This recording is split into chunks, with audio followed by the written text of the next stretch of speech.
I hate when people do that about me, and it's solely because of the way I look. It makes me so frustrated. Okay, let me say something. I don't agree with what you're saying. I think that your personality to some people comes off very strong, where say I didn't know you, like say we didn't hang out or whatever. I've already told you, you get annoying sometimes. And if I didn't hang out with you and like see the other side of you, which I very much enjoy, and I only saw the annoying side all the time because he doesn't hang out with you, I can get how people would think you're a certain type of way. Because I look the way I look and I'm loud, like I think the world revolves around me and I'm arrogant, like that's a fair assumption. No, I'm not saying that at all. I'm saying if people don't hang out with you and they see you as loud and annoying and like whatever, that's all. That's been something that's bothered me like my entire fucking life. But you know what that means is that he doesn't know you. And people who don't know you and judge you like that, you don't waste your time with them. Do you know what I mean? There's always going to be people like that in life, in Big Brother, wherever. Yeah. Because he doesn't know you.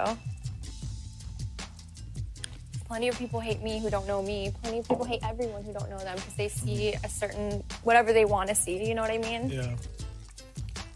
Nah, I don't feel wrong because I'm a man, you know, at the end of the day, and the man gonna do what they do, Bill. I got a penis and that thing get hard. And she was in my face, she had on my favorite color. She had on my favorite color, which is butt naked. And I couldn't resist it, you know? I'm just glad I exposed her.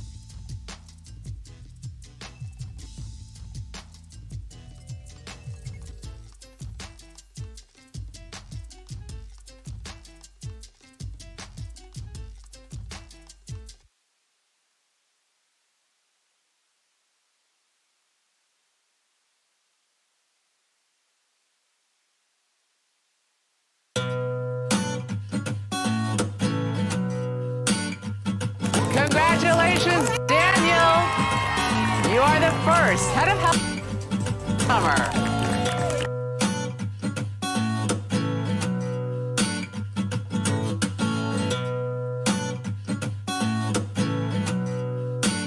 Kyle and Daniel, you have won the golden power of veto!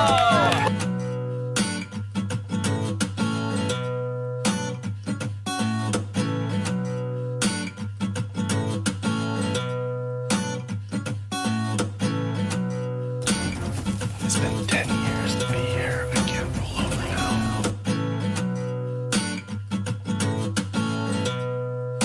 When you work 10 years to be here, it sucks to see your game crumble and not have anybody behind you.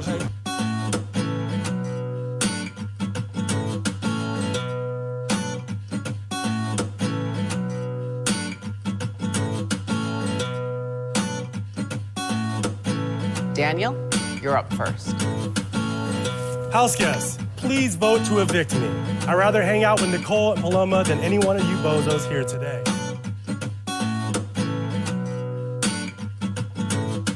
If you want me to go do your dirty work, vote to save me. Or vote to evict me, and in about 10 minutes, this season just got boring. Back to you, Julie. By a vote of 8-1, Daniel, you are evicted from the Big Brother house.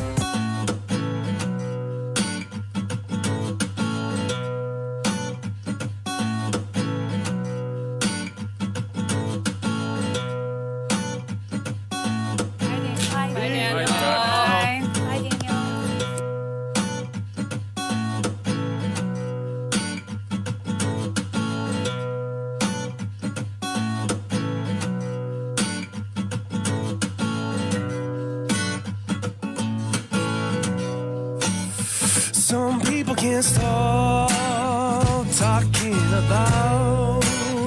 Some people just won't. No, they won't leave it down. And I will live on that hill, the hill where I lay.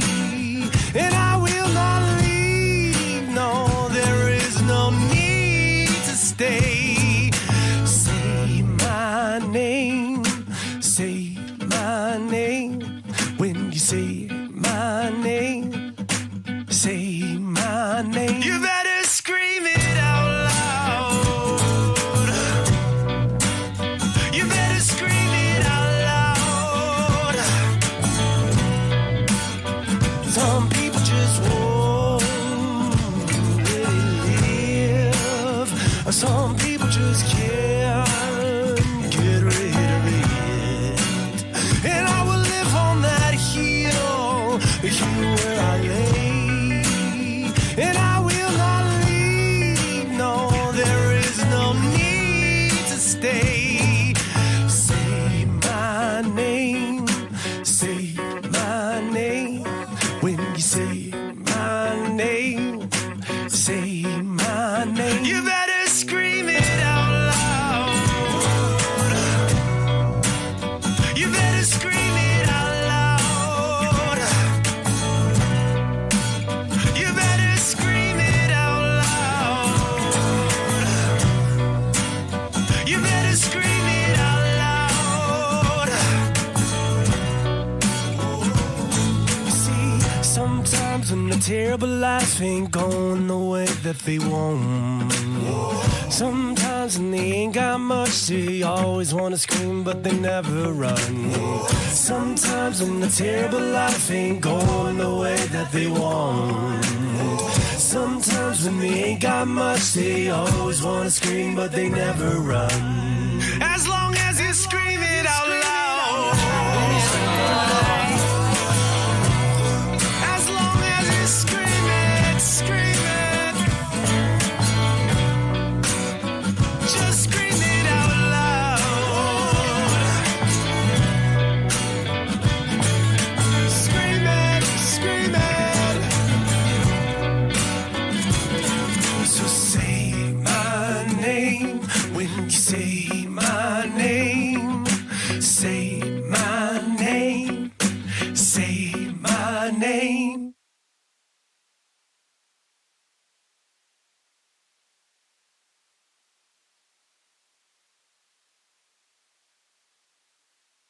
Also, what is up with Taylor hitting, okay, listen, I'm sorry, Taylor, but in the situation, honestly, if I could speed run 2 weeks, Brittany gone, Taylor gone, and that'd be perfect. So I don't care about.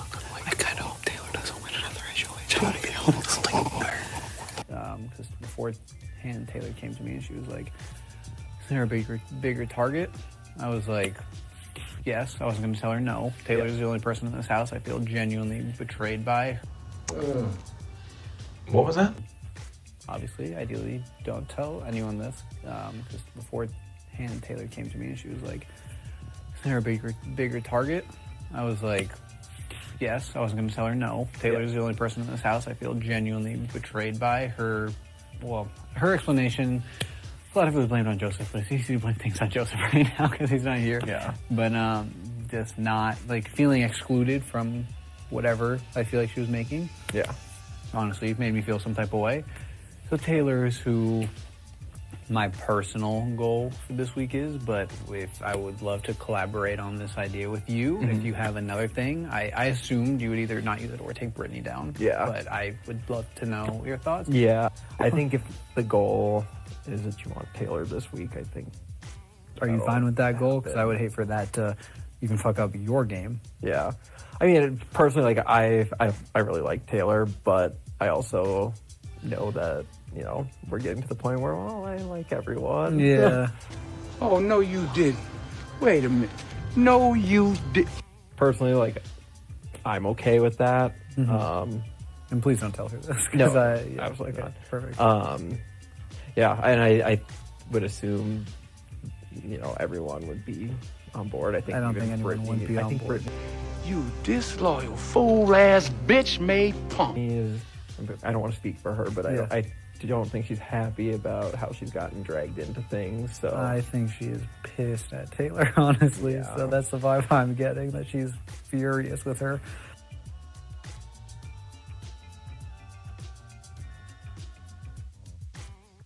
Let's move on to what's happening in the jury house. So you got evicted, went to jury. Right now, there's a lot of drama because Terrence did some interview saying that people like me are the ones who, I guess, we were asking questions and making people feel like they had to vote for Taylor to win the game. So I wanted to ask you, since you were there, do you remember around when Terrence came around to voting for Taylor? Because he voted for her. Was there any conversations in jury about that? Yeah, so Terrence never shared that he had any hostility, at least to my knowledge, he like him voting, me seeing it now, but him voting for Taylor did not come to a shock to me, because the way he spoke about Taylor to me and in the jury house was like was good. So when he voted for her and everything fell into place, like it perfectly made sense to me. So any conversation I had with him about Taylor was always productive. I think the only other thing that I'll say is that I've seen online that the jury was persuaded to vote for Taylor. Absolutely not. There seems to be like a temperature change from the Big Brother house to the jury house, with people not liking Taylor in the Big Brother house, but then we're seeing jury segments of people saying, oh, we're voting for Taylor. Nah, Cleve. How did it go? Devil ain't got nothing for me this stream. I was just wanting to fix the chat early and often. You know what I mean? Hit the like button, hit the live button. From ice cold to scalding hot. Well, I don't know about everybody else, but I made my decision during Big Brochella. Hey, Rondo, don't trip. That's why I ain't banned you. Don't trip. We good. So I love Alyssa to death, but at this time, Alyssa she's basically told all my game to Kyle. And I'm like, okay, she was the only other person in that game that I just really was rooting for. And then I got close with, Taylor on that Big Brochella, bless you. I got close with Taylor on Big Brochella. And honestly, I think I just saw her as a person. I saw how she was moving. I'm like, this girl is good. Like, she is good at this game. Just from conversation, just from body language. And me, I'm chilling my last week because I know I'm going home. So I was able to really, again, open up and see people. And that's when I made up my mind. And just how she carried herself and how we had conversations and she would talk to me. I'm like, if anybody deserves to win this game, it's her. Not only because she's playing a good game, but because she's literally been through so much and persevered through it all. And I think that I've seen some things since I've been out, and I'm not happy about it in regards to, they think Taylor just won because people felt, no, absolutely freaking not. I'm here to let you know that I voted for Taylor because she is a strong woman. I've always wanted a black woman to win this game because it doesn't happen, and we can address that. Right now, there's a lot of drama because Terrence did some interview saying that people like me are the ones who, I guess, we were asking questions and making people feel like they had to vote for Taylor to win the game.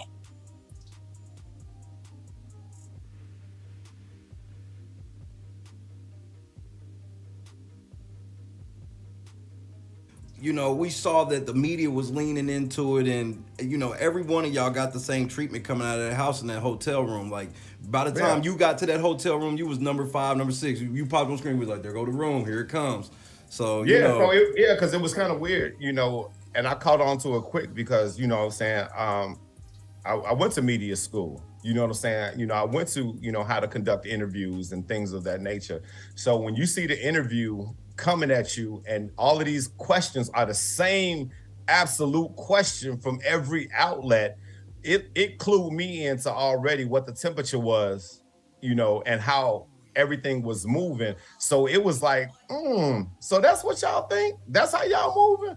Okay, cool. You know what I'm saying? So it's automatically, what to do to shift energy and what the perception is and what's already written in stone to be what it's going to be. So inevitably, Exactly. So was that the sentiment of basically most jurors? Absolutely. Exactly. Told y'all.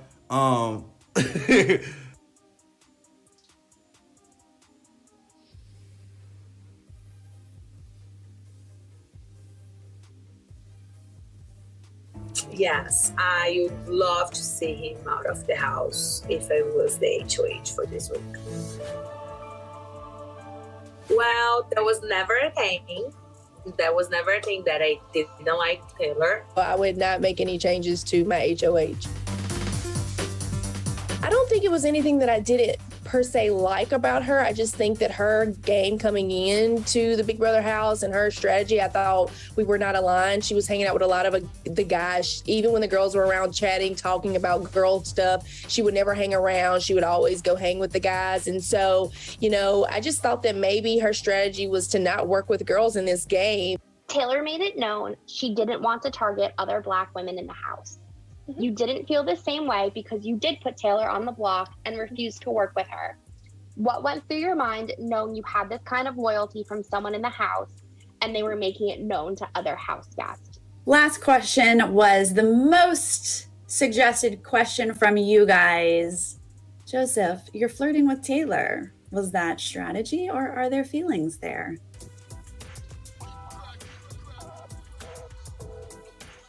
Yeah, honestly, Taylor really surprised me. I feel like our relationship over the past couple weeks really blossomed and I really got to see who she is as a person, and she is amazing. So if I would have just given her the benefit of the doubt from the beginning of the game, then we could have worked together going forward. In her goodbye message to you, Taylor said that she would have never put a fellow Black woman on the block. Now, assuming that you were never going to be a target of hers, how much of the way that you treated her was gameplay and how much of this was personal? We saw you display loyalty towards numerous people in the game. Was your loyalty to Taylor true, or did you need her as a number towards your Pound alliance? And if it came down to it, who would have had your ultimate loyalty?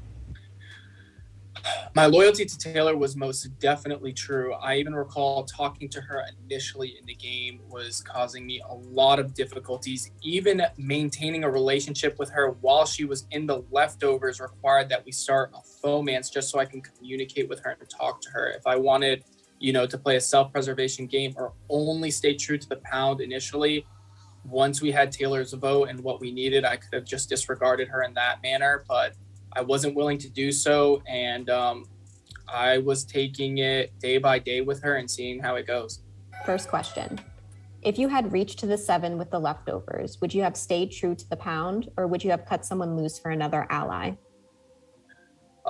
Probably would have stayed true to the Pound based on people's trustworthiness. Obviously, that clearly changes throughout the game. And I think I would have, because those 4 seemed initially to not be grouping in together, and that I was there for that initial, construction. So probably would have stayed true to them all the way through. So that was also like a difficulty for me because I was in the Pound, which we were initially trying to take towards the end.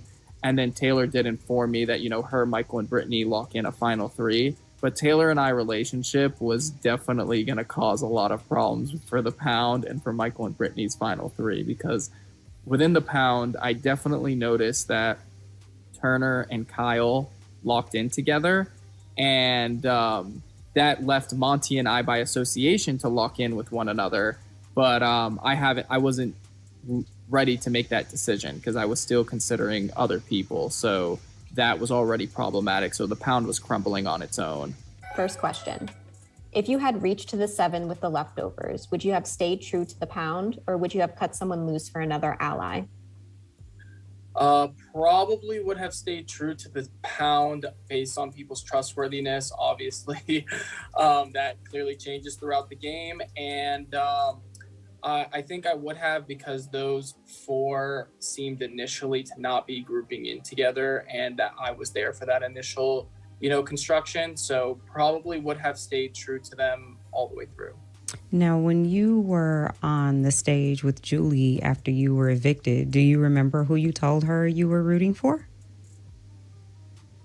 I think I said Monty or Taylor. You said Monty and the Pound. Sure. Oh, really? Yeah, because probably in my exit interviews, we hadn't made it primarily there. In the yard. We hadn't made it. You met Julie first. Oh, yeah, when I'm speaking on the stage with Julie when you were evicted, she asked you who you were rooting for? Yeah, that definitely should have been a misspoken, because the Pound included Monty, Kyle, and Turner, and I don't think I wanted Kyle and Turner. Okay. First question. If you had reached to the 7 with the leftovers, would you have stayed true to the Pound, or would you have cut someone loose for another ally? Probably would have stayed true to the Pound based on people's trustworthiness. Obviously, that clearly changes throughout the game. And I think I would have, because those 4 seemed initially to not be grouping in together, and that I was there for that initial, construction. So probably would have stayed true to them all the way through. So in the jury house, how were the dynamics set up? Like, was everyone as pro Taylor as they're claiming to be now? When did the jury shift? Because the dynamics in the house were, we want Taylor gone. And so then as we see these jury segments, it's like, we want Taylor to win. When did that and how did that shift occur? Exactly. Right now, there's a lot of drama because Terrence did some interview saying that people like me are the ones who, I guess, like, you know, we were asking questions and making people feel like they had to vote for Taylor to win the game.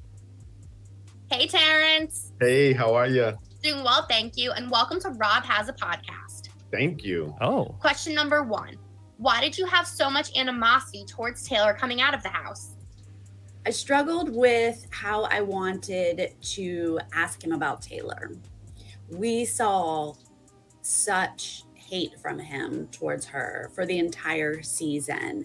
And even when other people like Monty, you know, sort of moved past that and allowed their relationship to evolve with Taylor, Terrence just did not. And even last night with Julie, he was like, hope to see Taylor right behind me. Like, I just don't understand what was going on in his head regarding her. And I really struggled with how to ask this question because in the past, PR has definitely watered down when I specifically ask about something they say about another house guest. You know what I'm saying? So after weeks of working against Taylor and trying to evict her, you needed her vote this week. How did you try to bridge the gap with her? Right now, there's a lot of drama because Terrence did some interview saying that people like me are the ones who, I guess, like, you know, we were asking questions and making people feel like they had to vote for Taylor to win the game. In the beginning of the season, you told Monty that being a part of the culture was not enough to defend someone. But this past week, you used culture as a selling point to gain votes with Monty and Taylor. Was this strategy or a renewed perspective? Oh, no, you didn't. Wait a minute. No, you did. We saw you make multiple attempts to get Taylor out throughout the season, including last week when she was on the block versus Kyle. What was it that made you so surprised that she wouldn't trust you and keep you this week? You told Julie that you're hoping to see Taylor follow you to jury. Why?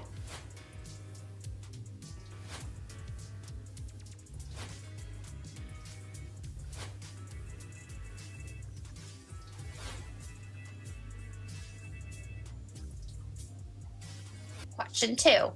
Most people bite their tongues around other house guests they don't like for their game.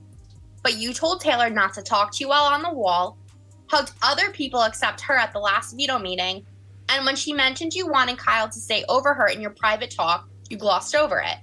However, you still picked her to play for you in the veto and campaigned for her to forget your past and move forward with you. Why didn't you act kinder with her from the beginning to keep her as an option? So now you see exactly what I was talking about. Right now, there's a lot of drama because Terrence did some interview saying that people like me are the ones who, I guess, like, you know, we were asking questions and making people feel like they had to vote for Taylor to win the game.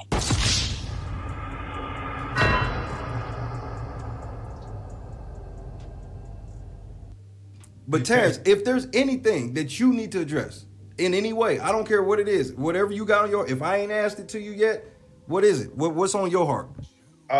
Only thing that I say is Twitter is weird. Twitter is weirdos. Twitter is weirdos. This is a space that I would never understand to the point where it's like, I never in life follow or put myself in any room or energy with people that I don't like. I never do it. I never do it. So to put yourself in a space with the people that you don't rock with and to follow them, you a whole different level of weirdo that I do never understand. And that's some, you know, that's the part that I don't do. And this whole situation with the whole, man, bro, I could really go into a deep dive, but I ain't gonna do it like that. That's all I say. Understood, because that was our main thing where, you know, we saw that the media was leaning into it, and, you know, every one of y'all got the same treatment coming out of that house in that hotel room. Like, by the time you got to that hotel room, you was number 5, number 6. You popped on screen, was like, there go the room, here it comes. So, you know. Bro, because it was kind of weird, you know, and I caught on to it quick because, you know what I'm saying, I went to media school. You know what I'm saying? You know, I went to, you know, how to conduct interviews and things of that nature. So when you see the interview coming at you and all of these questions are the same absolute question from every outlet, it clued me into already what the temperature was, you know, and how everything was moving. So it was like, so that's what y'all think? That's how y'all moving? Okay, cool. You know what I'm saying? So it's automatically, you know what to do to shift energy and what the perception is and what's already written in stone to be what it's gonna be. So inevitably, you know. Exactly. So was that the sentiment of basically most jurors? Absolutely. Exactly. Told y'all.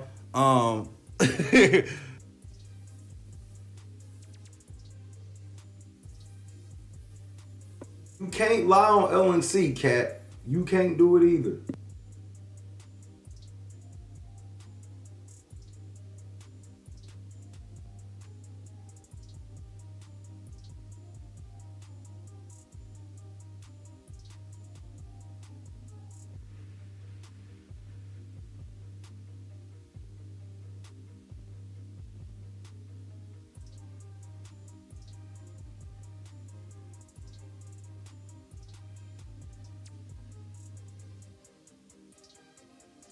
I've watched basically every stream that you put together since I've been out this crib, because it's been that therapy for me, because it's been like, how do people do not see this game in plain sight like he sees it? So I was just like, oh yeah, I need to deep dive. So I just been locked in ever since. And then Daniel had said, oh yeah, cool as ice. And I was like, okay, cool.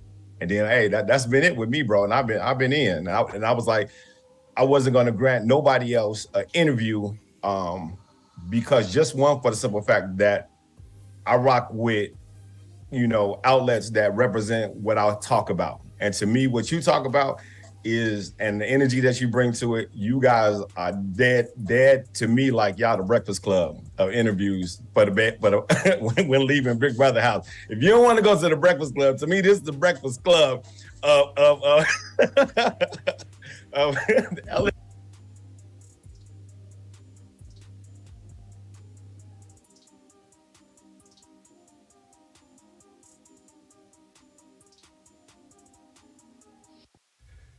Previously on LNC.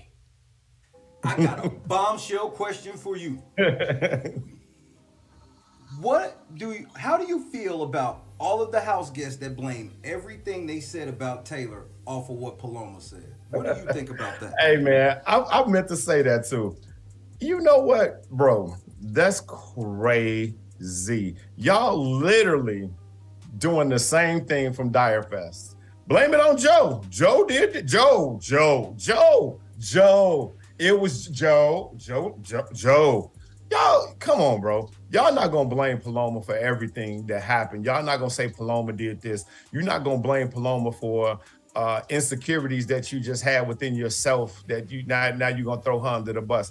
You're not gonna use Paloma in a sense to for clout to hijack an interview when you say you know, mental health isn't an excuse for bad behavior. You know, when people suffer from it on an everyday basis, when they've closed down facilities that help people in those regards, me being a bus operator at the time, you know, having to pick up people who suffer from mental health situations and have to drive them around and keep them calm and keep them safe. And they're not responsible for the behavior that they do because they don't know what they're doing half the time. So when you tell a person who's dealing with true mental health situations that they mental health is no excuse, you on a whole different type of time. You need to wake up and really understand what mental health is and understand what the criteria is to understand people and how they deal with it and how people going through that. You don't know how people feels. You know what I'm saying? Being isolated in that house, being away from your loved ones, being just all of that sends you through a spiral, a whole spiral. When that door closes and you locked in, you locked in with your mind, and your mind if your mind isn't strong, you dealing with a whole lot. So it being a social game is a mental game as well. And sometimes it takes over. It's a lot of times where you could be in the house and you be like, you know what? Hey, vote me out. I'm good. Send me to the crib. Yep. Yep. Okay. You be on that block 4 or 5 times. That takes a toll on you. You get tired of seeing your damn luggage. You get tired of packing. You get tired of unpacking. So mental game and how she maneuvered herself and, the type of time. Hell no. I'm not going to allow people to just say, blame everything on Paloma. Paloma did it and this, that, and the third. That's not that type of time. But Paloma did what she was supposed to do in the game. She was playing the game. And if she, started things and she got things going, everybody was rallying around her and everybody was rocking with her and everybody was going to rock with her. I had zero problems with Paloma. I thought she was dope as hell. You know what I'm saying? Like I said, when I was on the block, she, would stop me, right in my walk and said, breathe, Terrence. I want you to breathe because every time you breathe, you can handle everything that's in front of you. So that's my girl, 1,000%. So I don't believe that everybody should be using her as a scapegoat for their game and for their, and for how they moved in the house. Because if she was in the house for such a short period, you had an opportunity to change your narrative and change your mindset about how things happen. You could have investigated and saw things from a different perspective. You gonna tell me day one, this person shaped everything about your game all the way through the whole game? Get the fuck out of here.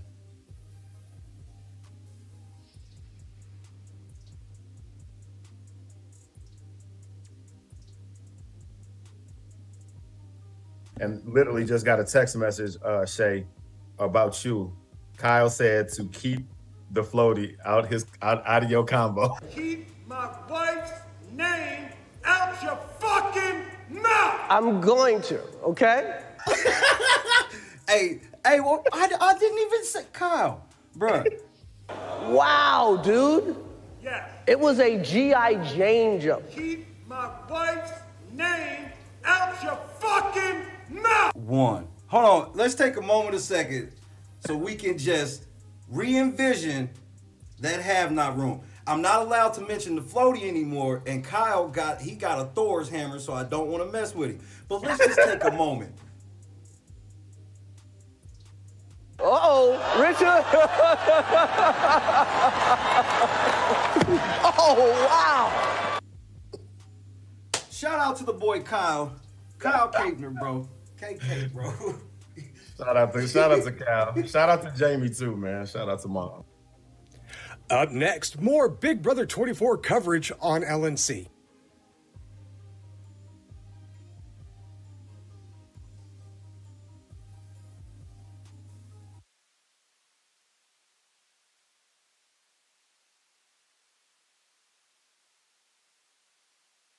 Durston tonight, bitch.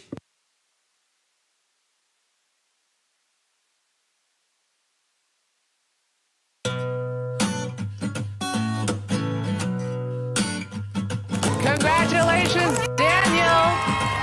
You are the first head of health summer.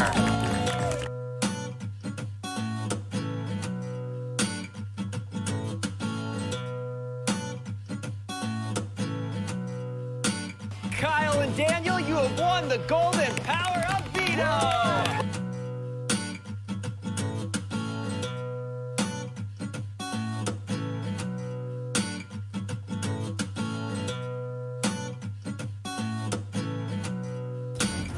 It's been 10 years to be here. I can't roll over now.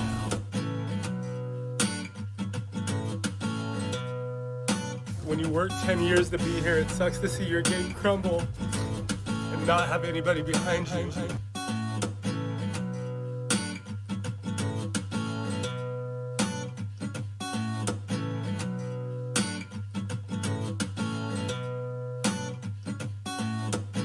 Daniel, you're up first. House guests, please vote to evict me. I'd rather hang out with Nicole and Paloma than any one of you bozos here today.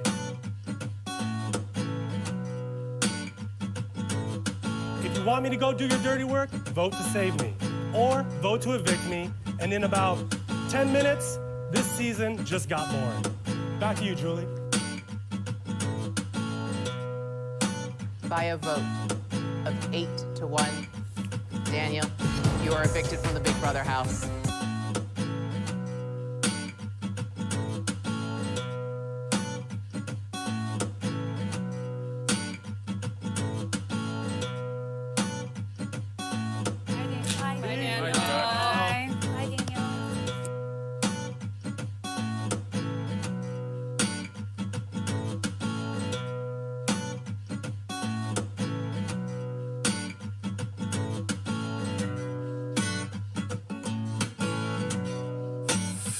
Some people can't stop talking about.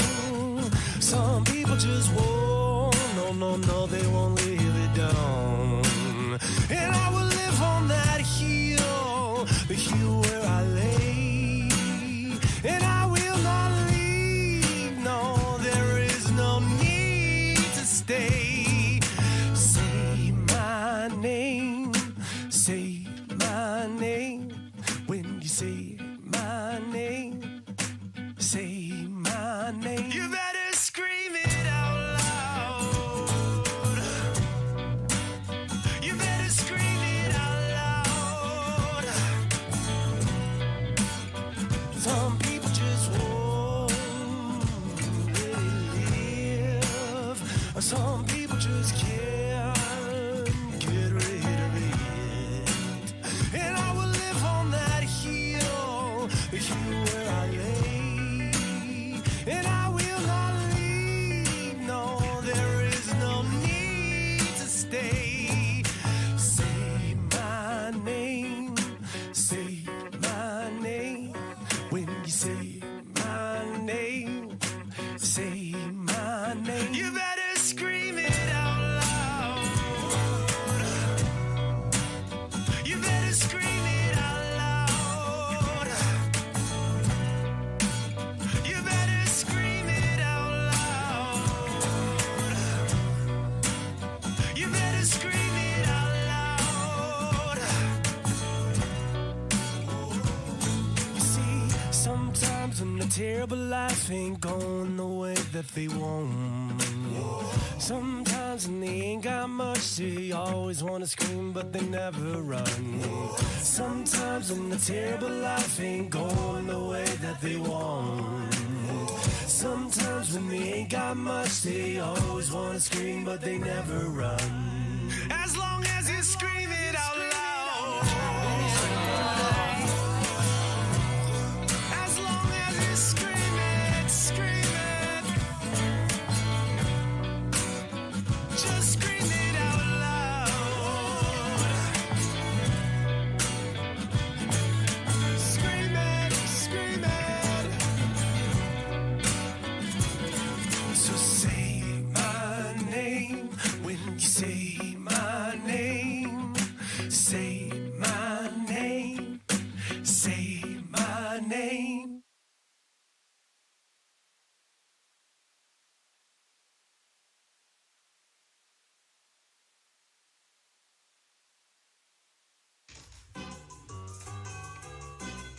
Hey! Uh-oh. Man, I kill any nigga. Kill any nigga. Bitch, I keep it wrong, but I ain't going fishing. I be killing boo-boo niggas. What you ain't know? I kill you if you staring at my grandpa DeVos. My mama told me chill, cause I be killing niggas. You for real? Man, for real. I be really killing niggas. I don't tell lies. All I do is stay facts. Kill any nigga. I do not care where he at.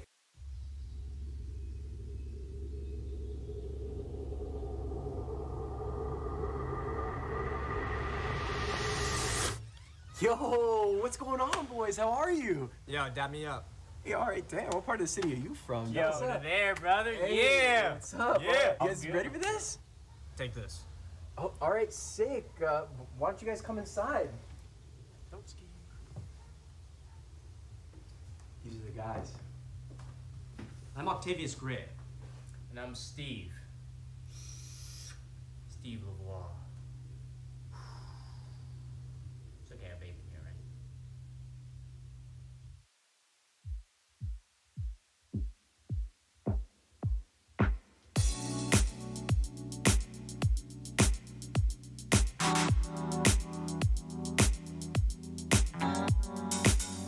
Set the mood right. Pick you up, baby, I'm looking so fly. Sunset rooftop, yeah, that's nice, right? Hop in the G-Class, I know you need that. Heart racing fast like the speed of light. Is this attraction, or is it the moonlight? You want satisfaction, but only for one night. This could be real love, but you've been broken, and I just want you to see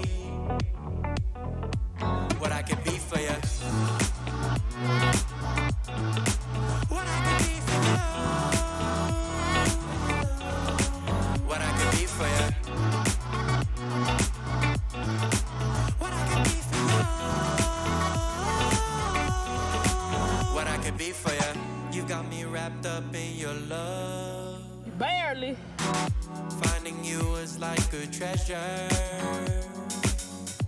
making my heart feel this way, yeah, yeah. And I'll treat you so damn special.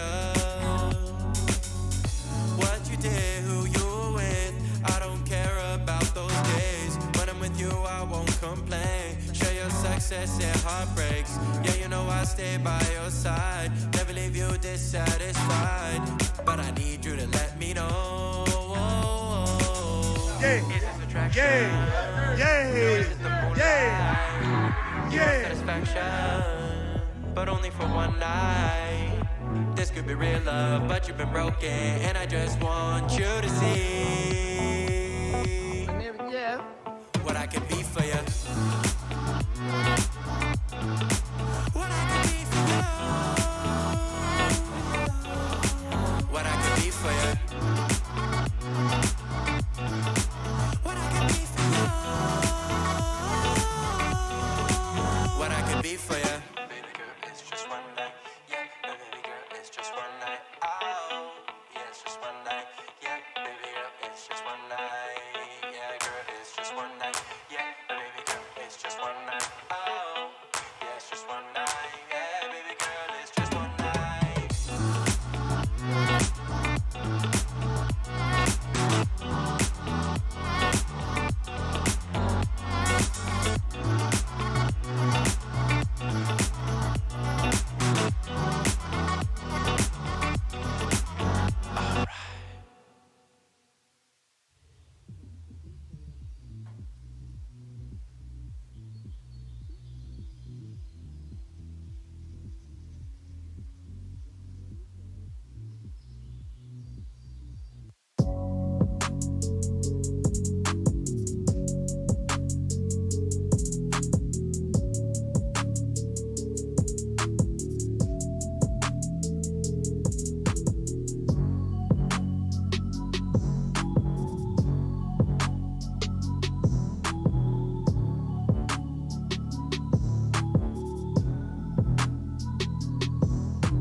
Hey, Late Night Crew, what is going on? I go by the name of King Willie, and I want to give a big shout out to the Late Night Crew and also Shay for just rocking with me. I'm a supporter, sponsor of the Late Night Crew. I love everything that y'all doing. I'm also operator of the Wealth Factor. It's a community that's geared towards helping people to build wealth. You can follow me at King Willie with 2 E's on Instagram. You can follow me on YouTube. Just go in, hit the search bar, type in the Wealth Factor, and you can also follow me on Facebook under Willie Dynamite. I love what y'all doing. Keep rocking, and y'all gonna see a lot more of me. Late Night Crew, turn it up.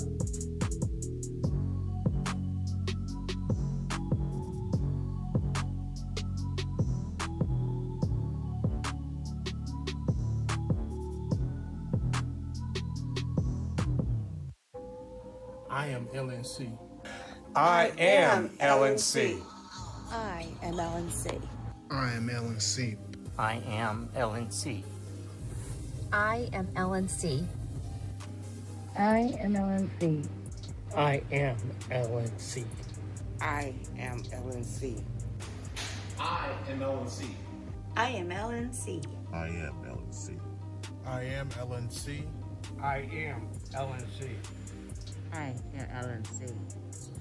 We are LNC. Put Shay in the house. Put Shay in the house. Put Shay in the house. Put Shay in the house. Put Shay in the house. Put Shay in the house. Put Shay in the house. Put Shay in the house. Put Shay in the house. Put Shay in the house. But the women! Put Shay in the house. Put Shay in the house. And he can fucking bite me. What was that? Get Shay in that house. Stop the cap. Put Shay in the house. Put Shay in the house.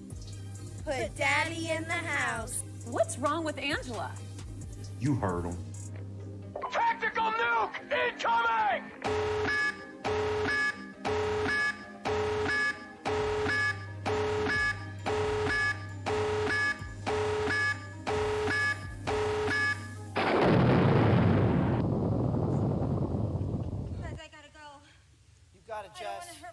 You gotta pee? It's all right. No, you gotta go, girl. Let go. I don't even want to fall. Turn to the side. You're okay. Just You're good. land right on that booty, girl. Just put your legs out Turn and to the pull on side. your booty. Jess, you're amazing. You got it. You got it. You got it. Turn to the side. Just let go and turn. Like you're laying in bed. Yep. Like you're jumping onto your bed on your side. Just let go and turn to the side. Shut your eyes. You got it, my love. Just turn to the side. You're okay.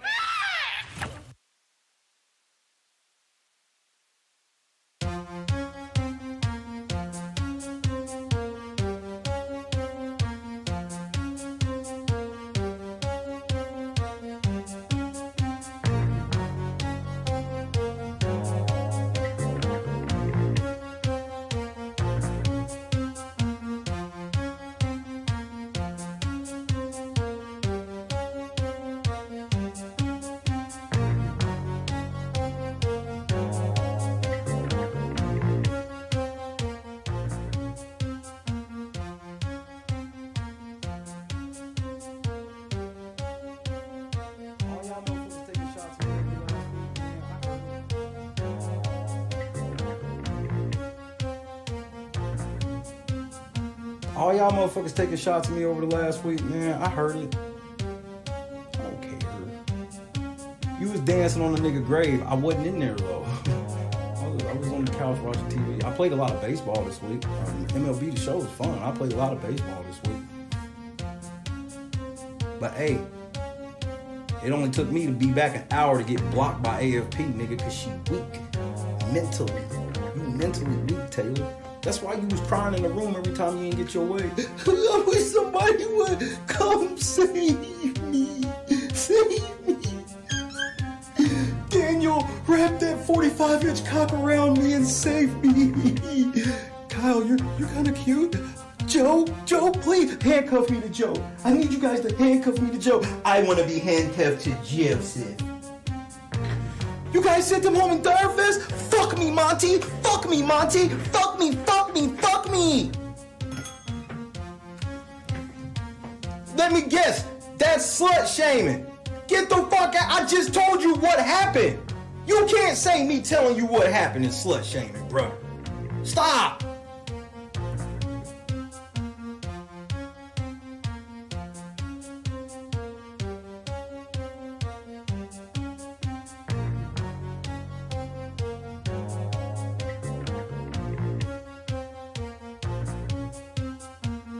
I wear my sunglasses at night so I can watch you weave and breathe your storyline.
no, you ain't called me, Bubba.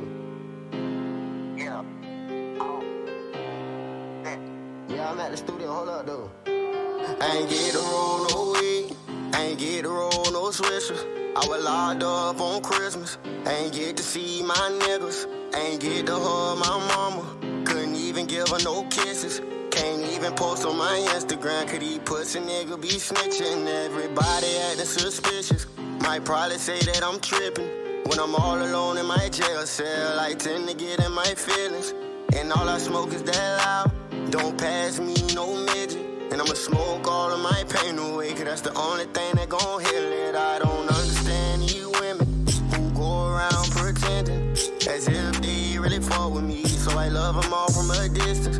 Cause the same bitch say she down to ride, be a main one who trickin'. Got Molly mixed with promethazine, cause every time I wake up in the morning, I got murder on my mind. AK-47s, Mac 11s, Glocks and 9s, and all these pussy niggas hating, trying to knock me off my grind. But I can't let them do it. I got murder on my mind, bitch. I got murder on my mind. Bitch, I got murder on my mind. I got murder on my mind. I got murder on my mind. I got murder on my mind. I got murder on my mind. On my mind. On my mind. On my mind. On my mind. On my mind. That's for YLG. Fuck y'all. Get out if you got a problem. Hit the like button or get out. Yeah, I'm at the studio. Hold up, dude. I ain't get to roll no weed. I ain't get to roll no swishers. I was locked up on Christmas. I ain't get to see my niggas. I ain't get to hug my mama. Couldn't even give her no kisses. Can't even post on my Instagram. Could he pussy nigga be snitching? Everybody acting suspicious. Might probably say that I'm tripping. When I'm all alone in my jail cell, I tend to get in my feelings. And all I smoke is that loud. Don't pass me no midget. And I'ma smoke all of my pain away, cause that's the only thing that gon' heal it. I don't understand you women who go around pretending as if they really fuck with me. So I love them all from a distance. Cause the same bitch say she down to ride, be a main one who trickin'. Got Molly mixed with promethazine, cause every time I wake up in the morning, I got murder on my mind. AK-47s, Mac 11s, Glocks and 9s, and all these pussy niggas hating, trying to knock me off my grind. But I can't let them do it. I got murder on my mind, bitch. I got murder on my mind. Bitch, I got murder on my mind. I got murder on my mind. I got murder on my mind. I got murder on my mind. I got murder on my mind. I got murder on my mind. On my mind. On my mind. On my mind. On my mind. On my mind. On my mind. On my mind. On my mind. On my mind. On my mind.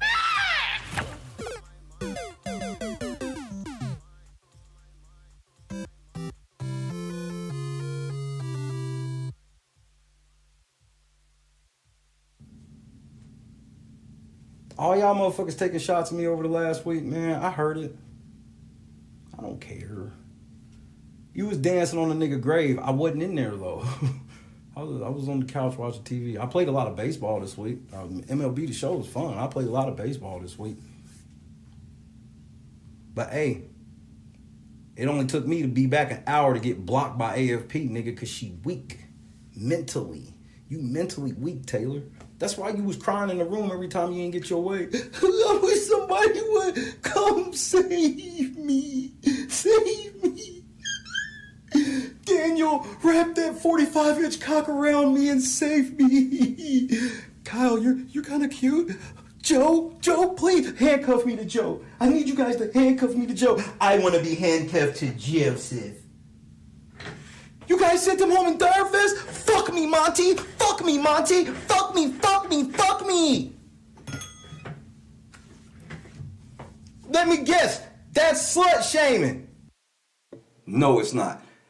The Real Late Night Crew, what's happening? Night Crew, what it do? Hey, say what's up to your boy. I'm about to body this bitch. There's no ifs, ands, and buts about it. You shouldn't have did this shit before Daniel came on the show tonight. I'm getting ready to embarrass the fuck out of this bitch. All motherfucking day long, nigga. All that. Taylor, you getting the works today, you dirty bitch. Come on in.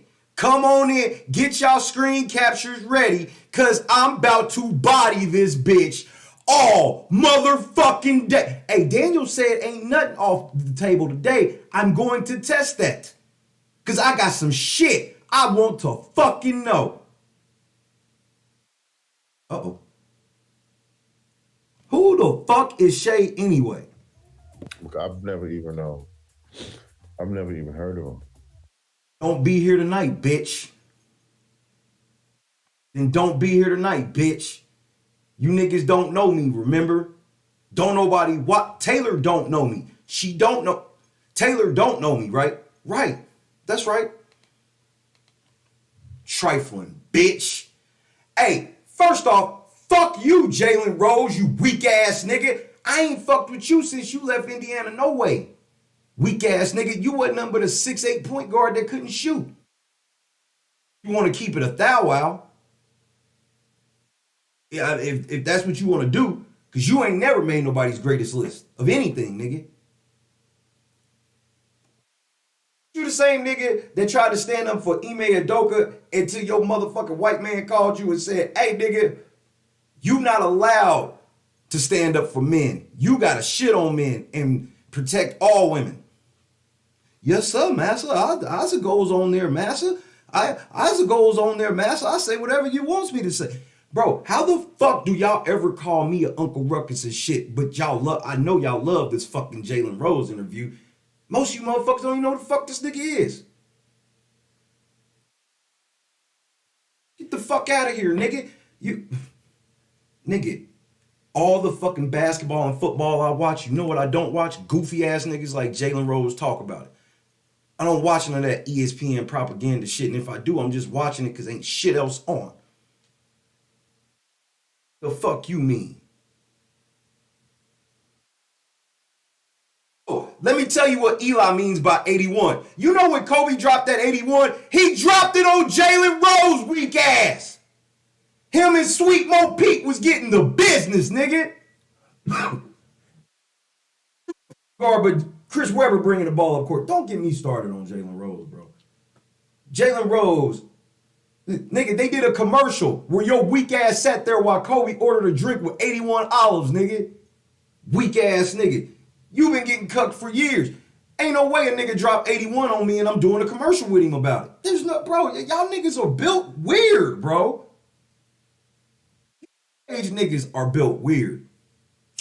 I've never done that. If the shoe was on the other foot and a nigga dropped 81 on Kobe, which would have never happened, but if a nigga dropped 81 on Kobe, Kobe would not do a fucking commercial later making fun of himself for getting fucking embarrassed. Jalen Rose will. He'll do anything for money. He'll do anything and he'll say anything for money. Low IQ motherfucker. And here's why I'm really mad at Jalen Rose. Jalen Rose, I don't want to hear all this you pro-black woman shit when while fucking Taylor was in the fucking house, you put your fucking sister out on the internet, nigga. You put that black woman's sister after your mama died. Your mama died, and then a year later, you put your fucking sister out on the internet. Putting her out on the internet, nigga. So how you doing any pandering to Taylor? I don't even fucking know. Tactical nuke incoming!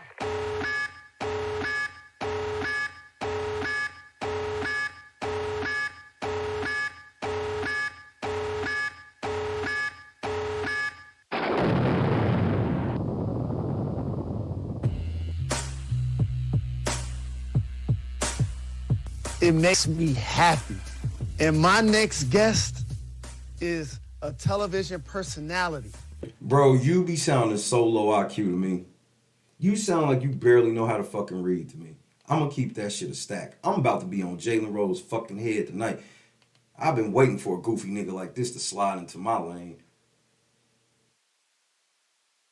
Gas nigga. Mr. Detroit, but then you were Mr. Indiana, but then you were Mr. Chicago. Nigga, you just a nigga that just be wanting to get on.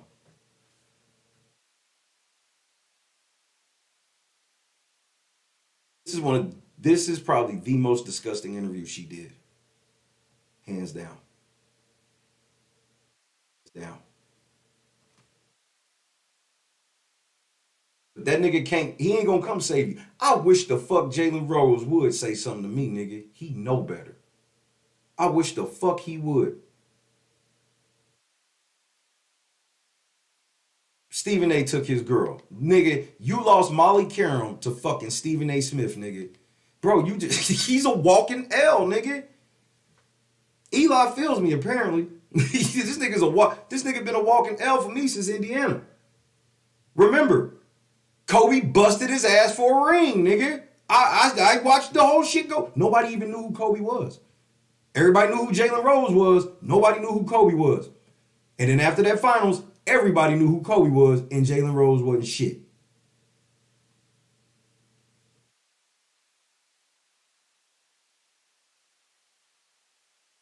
So just imagine Luka Doncic with no jumper.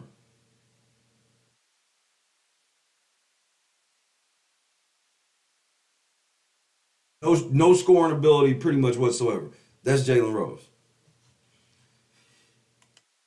I'm fired up over this, so I ain't gonna front you, bro. You should not have done this before Daniel came tonight. I ain't gonna lie to you. Former Miss Michigan USA, who recently shattered glass ceilings by becoming the first black woman to win Big Brother reality show.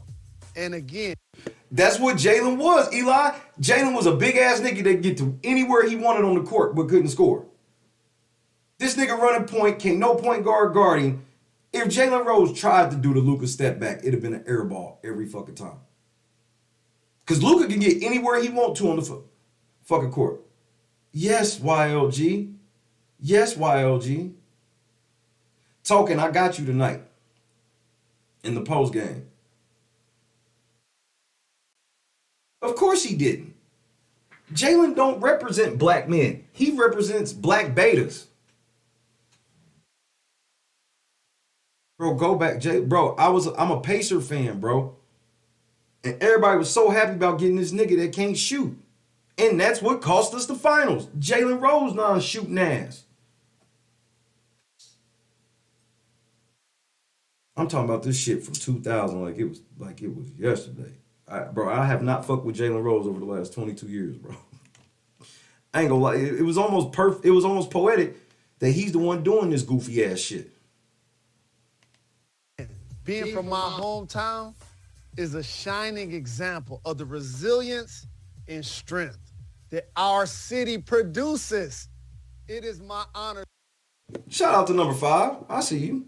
To welcome the incredible Taylor Hale to the Renaissance Man podcast. What up, though?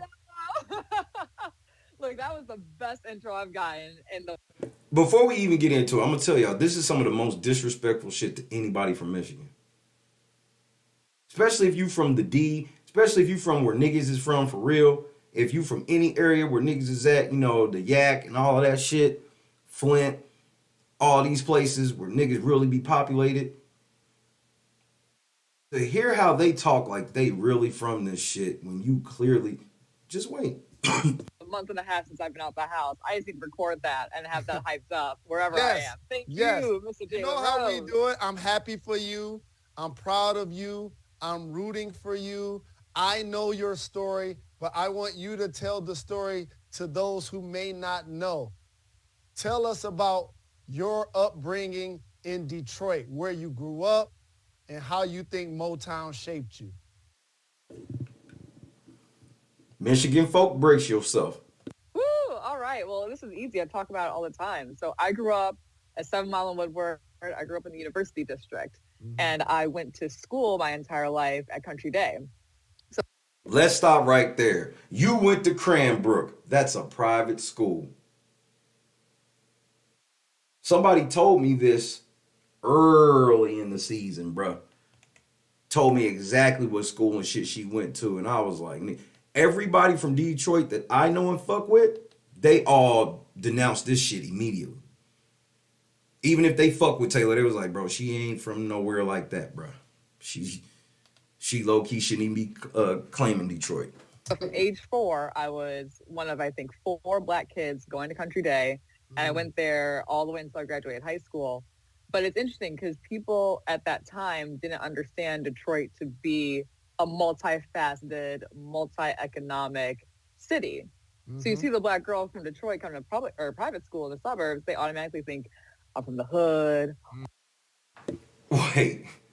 So here you go, sounding like you playing Big Brother and you talking about school. Here we are already, everybody in the private schools in Detroit are racist. I got you. Here we go. All I know are gunshots, but the University District is a beautiful area. Like I grew up around black excellence, black wealth, doctors, lawyers, business owners.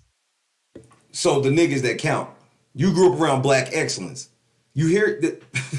She grew up, bro, she drags black people this whole fucking interview. She ain't grew up around you niggas with the Coney Islands and all of that shit. You know, they didn't grow up around Snitchfield or none of that shit. She wasn't there. You know, she ain't never seen the Tigers play, nigga. She ain't never went to a Red Wings game. Hold on, nigga. Hold on, nigga. This shit.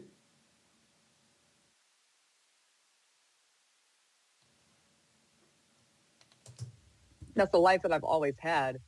And what's always been important to me is not to say this is the only way to be a black person. It's important for me to say Detroit has all different types of black people and there's space for all of us. So while I may have had a more privileged economic upbringing in the city of Detroit than others, I will never, ever, ever discredit or...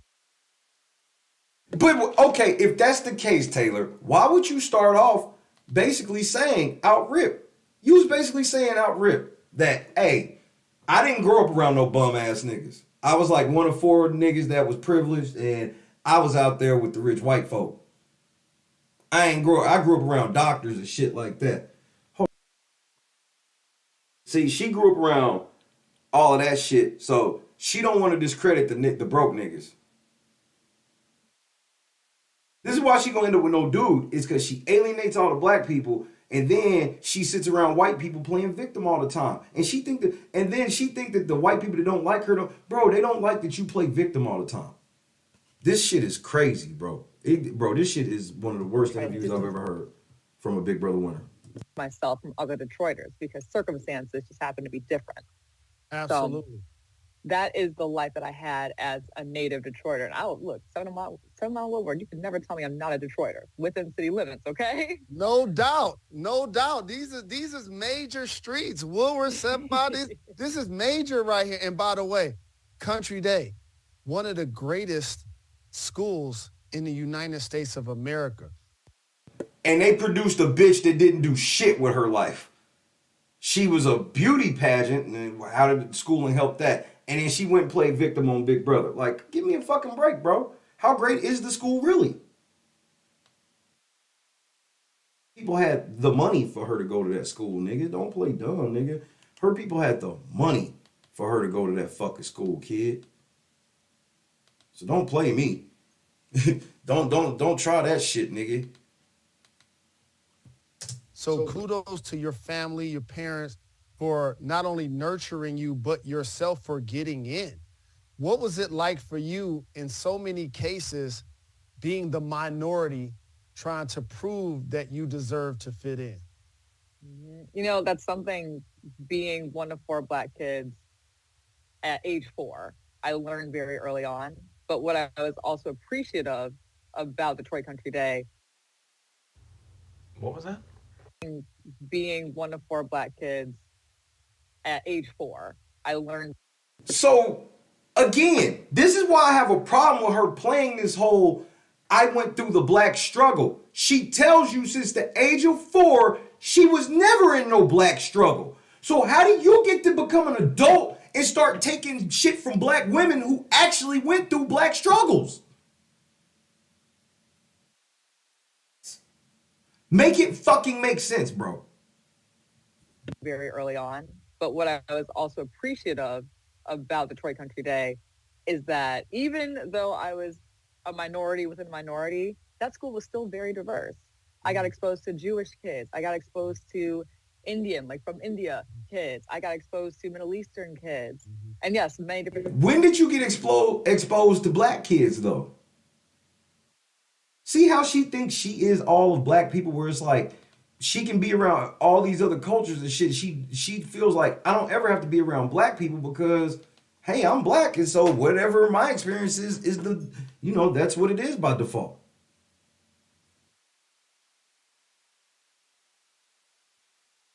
Bro, this girl unreal to me, bro. She is unfucking real to me, kid. Just such level of unself-awareness. Types of white people as well. So while I was used to being minority, and yes, there are microaggressions that I faced in all different phases of my life, from young to old, and now, it's still this beautiful experience that I had where I was pre-exposed at a very early age to all different types of people. So yeah, there were times where I felt like... Okay, let's stop right here. This isn't her on ESPN. This is her on Jalen Rose podcast that he got. He do this shit once a week, 30 minutes a clip. This was a cheap thing he could do. This is a cheap way. Bro, he didn't watch it. You think he watched 1 second of Big Brother? Wait until you get into it. Like I had to prove my blackness. There were points where two of my black friends were giving me... She remembers getting microaggressions at 4 or 5 years old.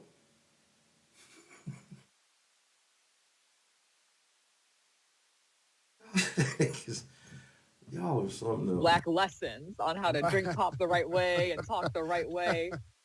She had to get black lessons.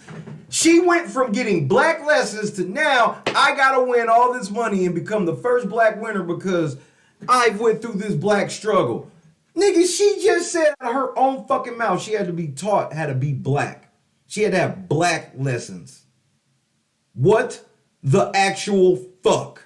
Times where I felt like I had to prove my blackness. There were points where two of my black friends were giving me black lessons on how to drink pop the right way and talk the right way. But it got to a point where I was like, sorry to swear, but to hell with this. Like, correct. I exist as I am. My blackness is just as valid as everybody else's. Yes. And once I embraced that, that's when I knew that the only way to represent my blackness is by showing people that your version of blackness is. I can't wrap my head around this bitch saying she had to have black lessons, but now she's just this sword for black women. This is why she's so selfish. That she sat up on her high horse as a privileged black person, which that's nothing to be ashamed of. But for you to pretend like you in your privileged position, you went through the same shit as the black people in the fucking trap. Are you insane, bitch? Have bugs in your cereal, hoe?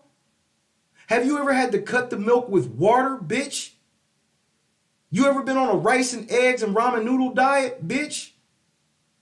Like, what are you talking about?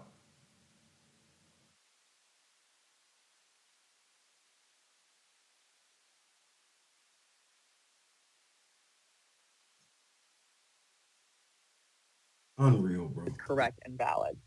Absolutely. And I appreciate your strength and your discipline and your leadership. Pander, pander, pander, pander. What leadership, you weak ass nigga? Who the fuck is...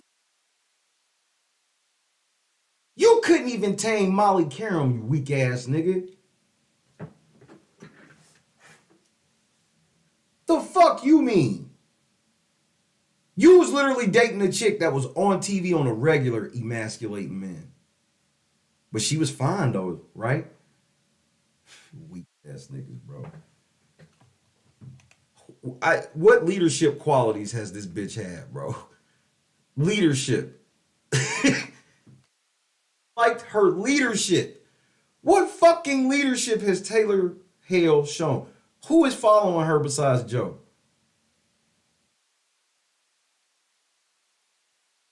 Super simp, nigga.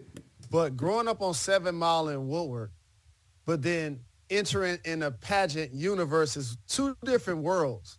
So not really, nigga. She said she was around rich people. How do you think she knew about the pageant shit, nigga? It was happening around her.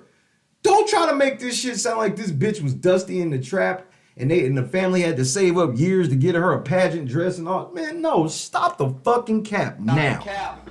Now. Right now, nigga. What the fuck is Jalen talking about? He don't even know this bitch, and I guarantee he talked to every chick like this he interviewed. At what point did you realize that was something you want to do?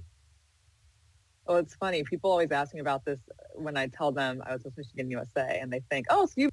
7 Mile and Woodward. I was on 7 Mile and Woodward, and I drove, and everybody saw me on stream. I drove 8 Mile from the rich end to the trap, straight through that motherfucker. Did I not? I guarantee all the places I drove when I was up there, I guarantee she ain't been. She's been to all the motherfucking cool kid spots. You know, whenever she mentions Detroit restaurants, I ain't heard her name in that restaurant in the hood yet. Fuck you from Detroit and ain't got your favorite Coney Island. They got like 2,000 of them hoes.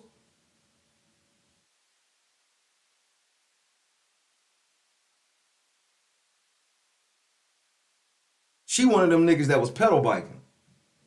Uh-oh. If you know, you know. She's one of them niggas that was on the pedal bike. That's where Taylor be at. I'm like, man, black people not allowed to be on the pedal bike. You go up Detroit, bitches like Taylor was right on that pedal bike. You know, bro, it gets worse. You've been doing pageants when you were young, right? No. My senior year of college, I was watching Miss Universe, and it was the year that Steve Harvey messed up the announcement. Listen to that fake ass laugh Jalen's doing. Like, what is that? Listen to that shit. No. My senior year of college, I was watching Miss Universe, and it was the year that Steve Harvey. Nigga, what the fuck was? Hey, hold on, nigga, what the fuck was that? Bally, every Detroit person I've ever met, they got a favorite the Coney Island spot. That Coney Island is like, if y'all don't know, that's like Detroit comfort food. And it's like 2 billion of them hoes, bro. Like, you want to look goofy to somebody in Michigan, or especially in Detroit, go to Detroit, be like, yeah, I'm going to pull up to the Coney Island. Motherfucker look at you be like, okay, which one? The Coney Island. Yeah, I'm gonna just go to the Coney Island. The fuck you mean? Which one? The Coney Island. Motherfucker just gonna look at you like you goofy to the motherfucker. You trying to sound cool. Yeah, I'm headed to the Coney Island. Which one, nigga? I don't think y'all, I'm not bullshit. Google the shit, see how many Coney Islands are in fucking Detroit, cuz that shit gonna blow your mind, nigga. I think it's more Coney Islands than McDonald's, and I'm not capping. There's no cap to that. They serious about that shit up there, bro. They're serious about that shit up there. I got up there and saw that shit. I'm like, bro, these niggas are serious about this shit, bro. Hey, grandma, give me a grilled cheese with chili cheese on it. Put chili cheese on everything, nigga. Let me get a pizza with chili cheese. Let me get a side of macaroni with chili cheese on it. I'm gonna do some chili cheese chips. And let me get a cheesecake with chili cheese on it. And I want a large chili cheese in a cup.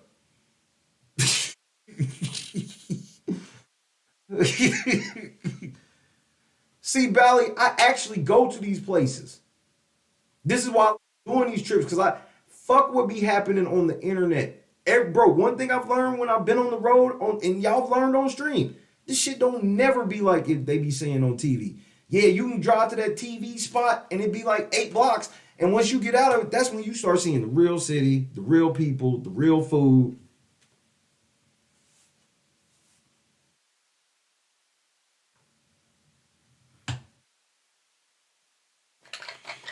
This shit get worse. I promise you. Tommy! Stop the cap. Messed up the announcement. But before he even got to the end of that pageant and messed up the announcement, I'm watching these girls. They're beautiful, they're smart, they're sexy, they have causes they care about, and they're not ashamed of owning all of that. And I said, I'm one of those girls. I should be on that stage. What am I doing sitting here watching? No, you see how she does? See how she watches other girls do some shit that they've been doing their whole life, and then she just comes up and goes, I want all of that, and then just jumps in and then gets in and then takes clout and then just leaves. She did this shit with fucking Miss USA before she did it to Big Brother. I'm blessed for that, Valley. I ain't gonna lie to you. I'm blessed. That's why I like trying to share it on stream. Oh, just for the record, Andrew said we going to the steak spot. Andrew said if you don't fill the spots, Andrew is sponsoring the steak challenge because he said he want to see somebody do that. So the steak challenge is a lot. Me. Mish, what's happening, man? Miss J, Rob, who else I ain't say? What's up, too? So shout out to, well, there's the man of the hour. So shout out to Andrew. So we will, the state trip is a 1,000% lock. That will either be Monday or Tuesday.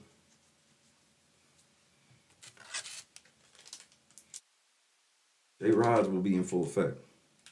But before we get there, we got Durston tonight, 11:30 p.m. Eastern. And I'm going to ask him some shit because some shit she said in here is just so fucking... First of all, here's the crazy part.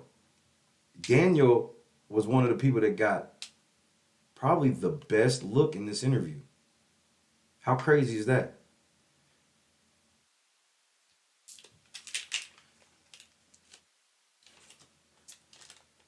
I don't know, Bubba. I've found a secret trick since I've been here in Oklahoma. And it's one that you won't do. I found a secret trick. And here's the fucked up part, Bubba. We still going. I'm just going to have practice now.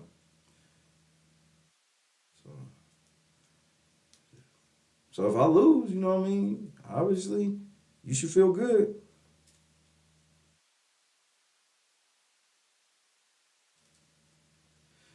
But if I win, I'll give you a 5-minute head start. If I beat the challenge, when we do it, I'll give you a 5-minute head start.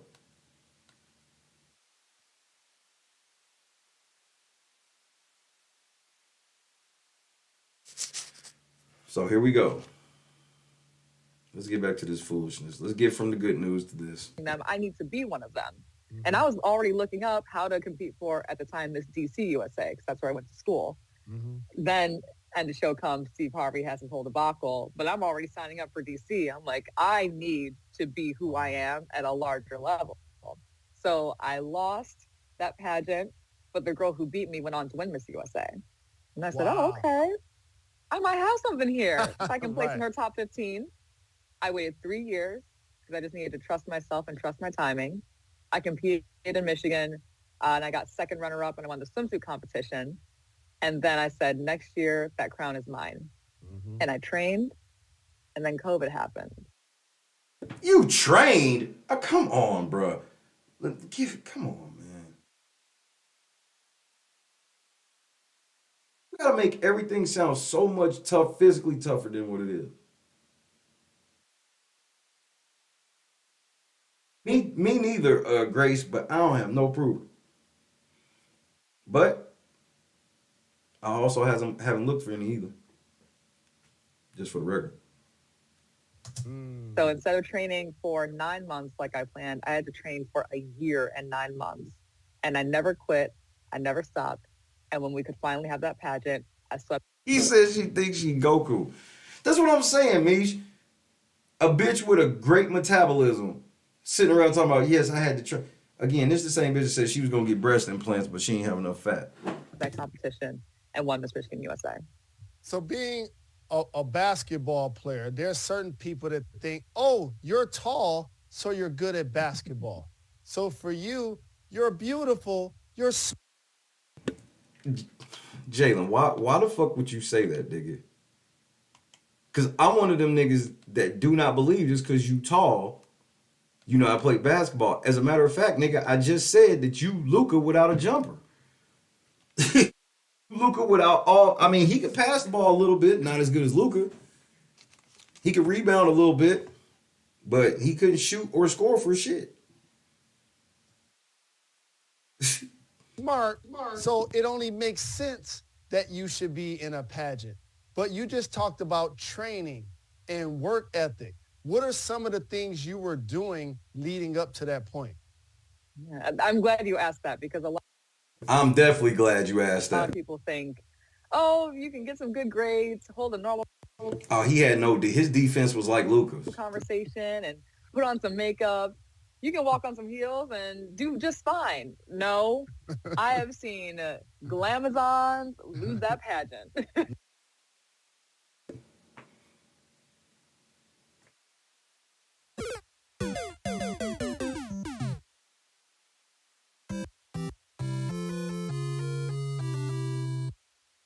We should be, Miss J. Just be safe. Nigga, did she just say walking in heels?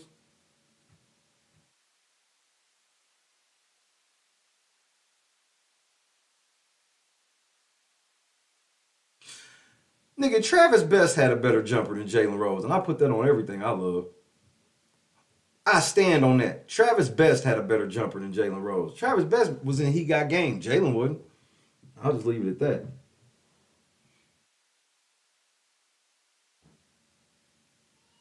Yeah.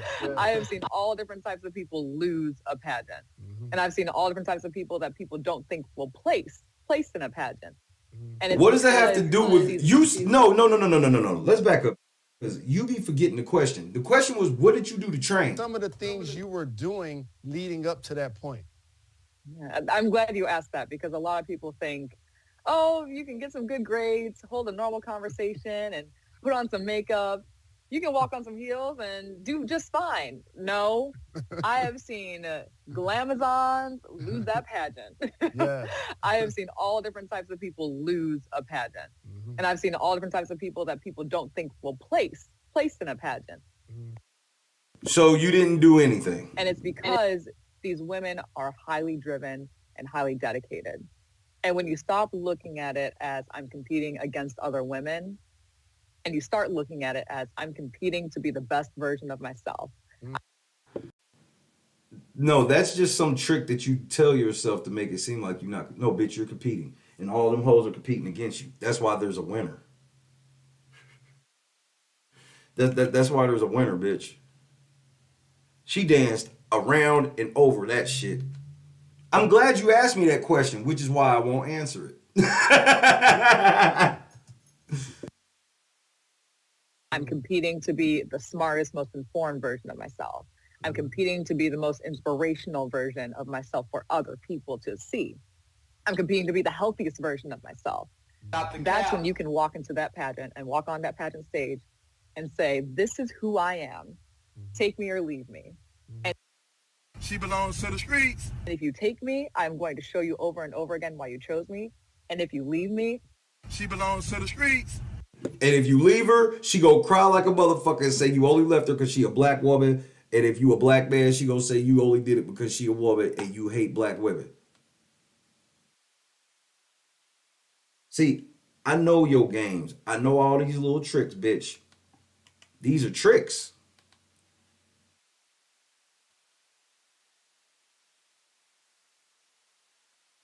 it's not going to impact me at all because I'm confident in who I am. I trained Rob, the answer is no. every day for a year and 9 months because it's not about how you look physically. It's not about the gown that you wear. It's about how you present and understand yourself. Martin Luther King Jr. And once you have that unmovable confidence, that's when you see a girl. Because, okay, let's say I give you that everything that Martin Luther King was saying was bullshit, okay? Let's play that, just that premise, right? Martin Luther King still said shit that made 1000% fucking sense, whether he meant it or not. None of the shit they say make any motherfucking sense whatsoever. they haven't reached Martin Luther King level. They like the nigga from the with the character Damon Wayans used to play on In Living Color. That's who they are. Walk across that stage and say, that's someone who deserves to win. Incredible. What was it like for you eventually being crowned Miss Michigan? What up, though? Miss Michigan 2021. What was it like? I mean, if you actually see the video of my crowning, it was chaos. They put the crown on my head. I start ugly crying. You see all these girls getting crowned. They have the prettiest cries you've ever seen in your life. I am just, yes. I said, And then I went to hug the teen that won, Miss Michigan Teen USA. She hugs me. The crown knocks off my head, hits the floor, and goes rolling across the stage.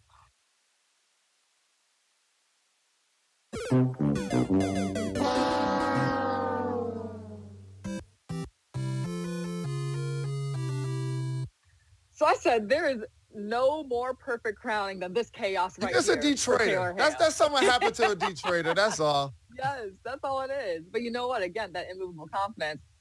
I walked on over. I put that crown, put it back on my head, and said, "Oh, no takesies, backsies. doubt. It's mine." No doubt. But it meant everything because now I'm a black girl. I'm only at that point the second black woman in 15 years to hold the Miss Michigan USA crown. See, this is her shtick.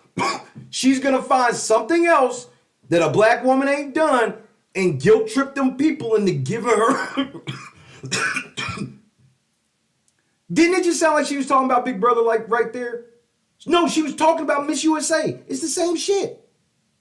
Find somewhere where black women haven't broken the glass ceiling yet, and she doesn't see how disrespectful that is to black women for her to come in. I guarantee there's a black woman that's been trying to get on the show as much as me. I don't know who this woman is, but I would imagine that she deserves to say the shit that Taylor says more because she's gone through the actual grind. Taylor didn't even know what the fuck this shit was a year ago. She was trying to get on The Bachelor and all this other shit. I told you it's a shell game. It's a fucking scam that people like her run. She'll be off to something else to try to get on and try to be the first black woman to do some shit. And, oh, I was the black woman to do this. And I was the black woman. Bro, that's all she wants to do is just walk around saying that. As she tells you that she grew up around no black women. And the couple black friends she had was telling her to her face that she had to have black lessons because her fucking black friends are like, bro, you weird. Yeah, she tried to be on Fuckboy Island as well.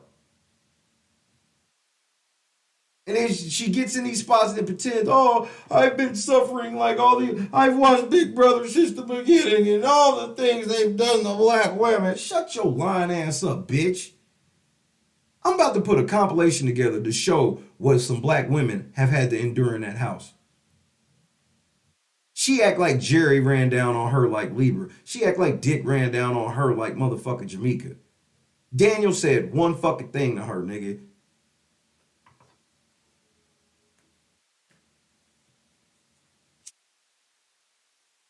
Ain't even got to the bad shit yet, bro.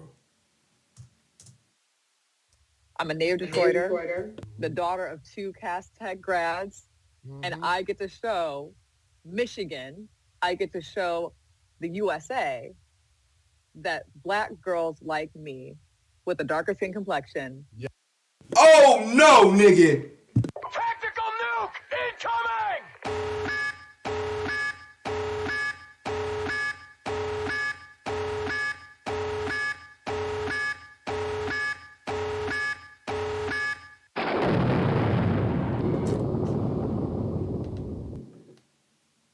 You playing the dark skin card now. Bitch, are you fucking for real? Nah, let's go there then. Nah, let's go there then. Come on, let's fucking go there then. Explain this picture then, bitch. Why you lighting yourself up with Joe? Look how dark you are there and how light he is, and y'all darken him up and lighten you up, nigga. Why ain't you trying to be dark skinned, right? First of all, bitch, you ain't dark skinned. Ozza's dark skinned, ho.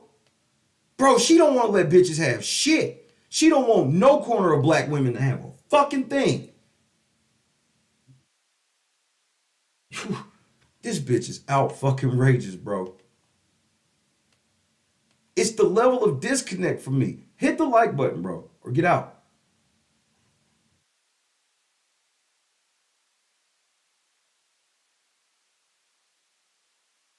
Unreal. Kimmy's dark skinned. Oz's dark skinned. Dominique is dark skinned, nigga. Davon is dark skinned. What the fuck are you talking about? The fuck is wrong with you?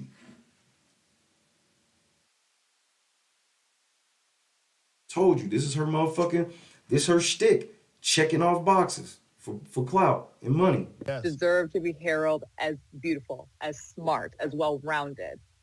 And I took that so seriously because I know what it's like to have someone look at me and say, you'd be prettier if you were just a little bit lighter.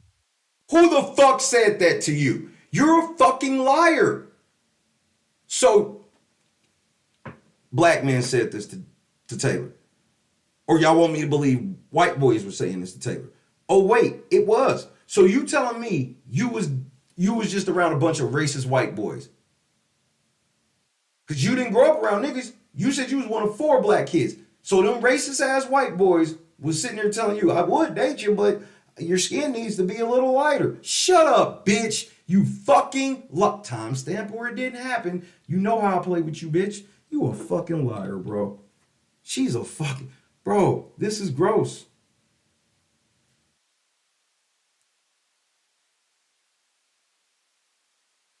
Motherfuckers was telling Taylor they would think she was hot if she was a little lighter. Man, what are you... Bitch, why do you lie like this? I really don't get why she be lying like this. Or don't tan too much because you're really pretty, but like for a dark girl. Mm-hmm. And let's be... Who the fuck said that to you? This is like the thing where she says she got nigger emails. I got emails when people call me nigger. This is that same shit. Just random stories of the most tragic shit ever. That's some tragic shit for a motherfucker to tell you that. She's a black person tanning and white people telling her she needs to stop tanning. Why are you tanning as dark skin? Cause you not dark skinned.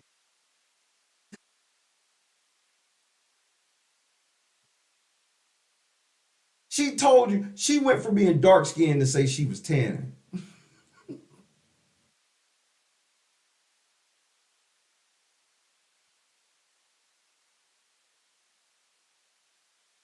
can't make it up. Grew up around white people, doing white people shit. Are we not in agreement that tanning is white people shit? I think we got to all be in agreement on that one, right? Really realistic here, like there's a whole spectrum beyond me. So to call me dark skinned is, I think, disrespectful to the rest of the spectrum of beautiful ebony women beyond. And so people are going to put microaggressions on me when I'm pretty in the middle. I can't imagine how ugly it can get. So you just admitted you not dark skinned. Oh my. She went from saying she was dark skinned to now she's in the middle. Bro, you cannot make this shit up.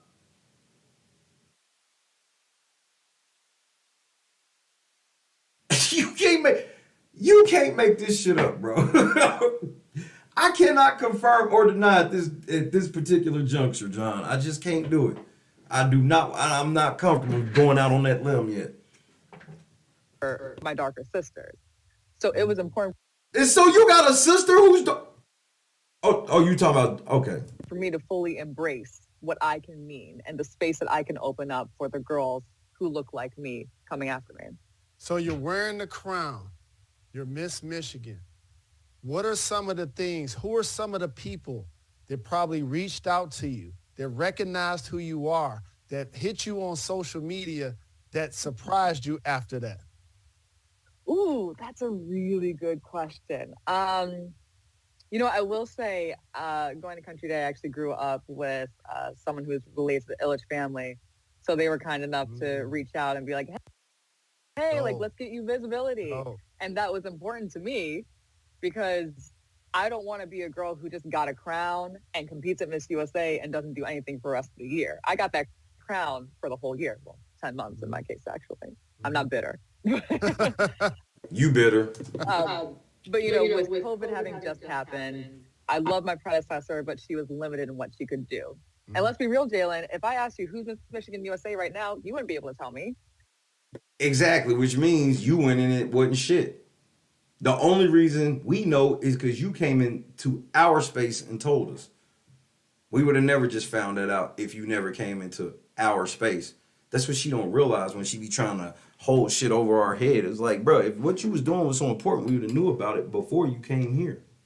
So it was really important for me to be the most visible, the most active Miss Michigan USA. And when you have a connection like that to the Illich family, it just meant everything to me that people were willing to give me that leverage because it wasn't about me holding the crown. Yeah, I had my own goals, but it was about what this access and visibility can do for other people. But no, I didn't have any athletes sliding in my DM. That don't mean shit. That doesn't make any sense. That doesn't make any sense. How the fuck is she's literally like, you give me all the clout and it helps everybody else out. What? The most active Miss Michigan USA. And when you have a connection like that through the Illich family, it just meant everything to me that people were willing to give me that leverage because it wasn't about me holding the crown. Yeah, I had my own goals, but it was about what. You can say what you want to say about Bailey. When the fuck have you ever seen Bailey just constantly sitting here talking about herself all the time? Just literally just playing victim all the time. Bailey just gonna take pictures. This access and visibility can do for other people. But no, I didn't have any athletes sliding in my DMs, nothing, none of that. Of course you didn't, cause don't no men want you. I ain't had no athletes or nothing slide into my DMs, cause don't no man want you. Don't none of them men want you. They've heard you say you hate men and all this other shit. They saw what you did to Monty. They saw how you flopped like that to try to, bro. That's you in divorce court. When rich niggas saw you do that speech, they was like, this is this bitch in divorce court taking half of my shit. You telling me if Taylor married a rich nigga, she wouldn't go to court and say all that shit she said in finale, trying to get half somebody's shit.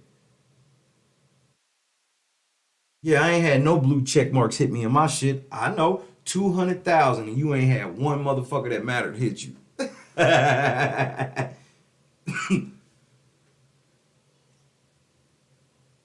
Yeah, they see, yeah, you dragging Joe every chance you get.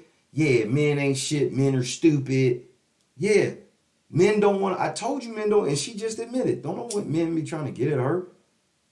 I see her lives. There's no men in her lives outside of gay men. Tiffany did not go over shit like this. Tiffany was just like, she knew she had clout and was trying to suck it all the time. Bro, Tiffany really would jay her motherfucking fans down and shit too. You know, how much do you hear Tiffany now out here screaming for Taylor? They in the same state.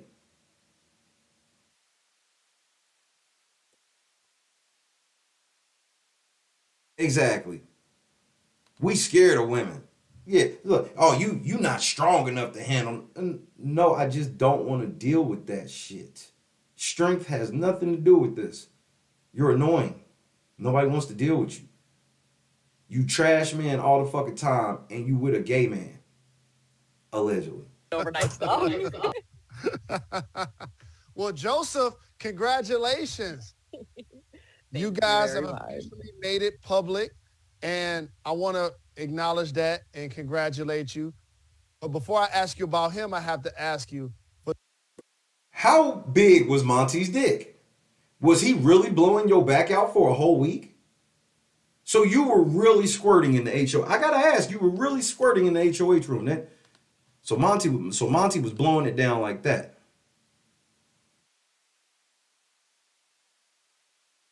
That has to be what he's asking, right? That has to be what's coming, right? For those who aren't familiar with Big Brother, give us a snapshot of what being on the show is like and why you decided that it's something that you wanted to be a part of. Ooh, child. Okay. How do we snap this down? You are in a house with 16 people.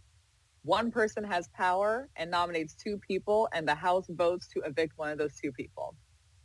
In a 12-week show, 12 weeks, series. Bitch, you played a short season. You see how she tells it? She gonna make it seem like she was, bro, you played a short season, ho. They played 100-day seasons, bitch. I was nominated 6 times to be evicted. How many times was Terrence nominated? And you weren't nominated 6 times. You like to add being, when she's in the final 2, she counts that as being on the block.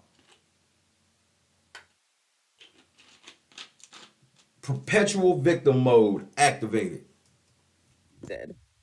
And all 6 of those times, through my social connections, I evaded eviction and ultimately won the entire game.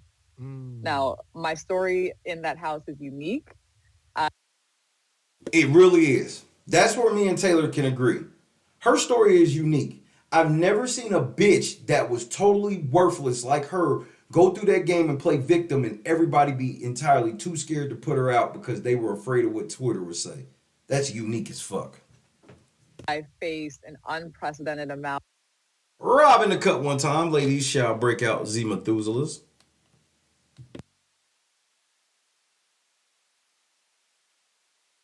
Of bullying, microaggressions, racism, colorism from other Black people in the house. What was that?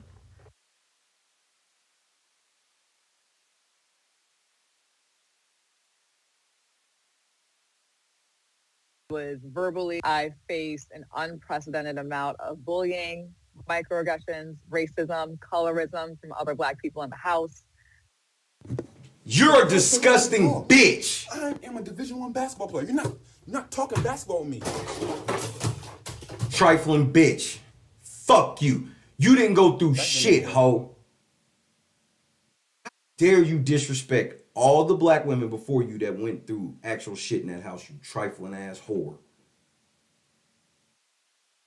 This is why none of your fucking house guests, bro, don't you feel fucking stupid, Indy, Jasmine, and the rest of you ass kissers, you fucking bootlickers? Don't you feel fucking stupid? Because she still said you niggas made it she went through the worst shit ever because of y'all. And y'all know this bitch lying. I'm asking Daniel about this tonight, nigga. All the white people are racist. All the niggas are racist against her.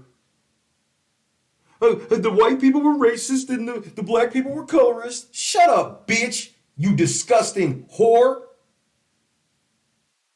Again, you got a Black bitch who admits she ain't fucking grew up around no niggas, but she get to speak for all niggas and talk shit about niggas. Fuck you, bitch. Maybe you're the colorist. Maybe you're the sexist. You literally run around saying men ain't shit. What fucking man on the cast has been saying this about women? What man on the cast been walking around? Man, these hoes ain't shit. Women ain't shit. This is why women shouldn't be winning the game. And this is why women shouldn't be allowed to do this. And Who? Which castmate, which house guest said, I figured you was gonna show me a woman doing something stupid because women are always doing something stupid. Tell me the house guest who said that. Right. This is what I don't let y'all gaslight me. Y'all niggas sit here and flop like LeBron. Oh, the men are so sexist. While the bitches are sitting out here saying fuck men. Men are stupid and all this other shit. Ain't no man sitting out here saying this. But these women are all saying this. And Taylor gets to go on. She went on Jalen Rose's fucking podcast to shit on every fucking house guest again.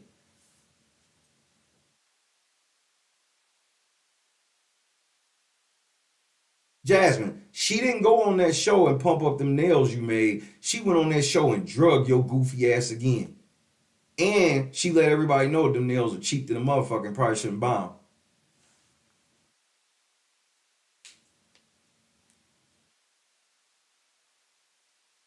Taylor is a feminist and misandrist to the core. She just rifled all this shit off. The racist, colorism, what? In that house is unique. I faced an unprecedented amount of bullying, microaggression. Who bullied you? Hey, Google. What is the definition of the word bully? Bully has 6 different meanings. Starting with the most common one, bully can be used as a noun to mean a person who habitually seeks to harm or intimidate those whom they perceive as vulnerable. Is that the meaning you were looking for? Yes. Okay, here are some words that have a similar meaning to bully. No, thank you, Google. Persecutor, Hey, Google, oppressor, you can stop. tyrant. Appreciate it.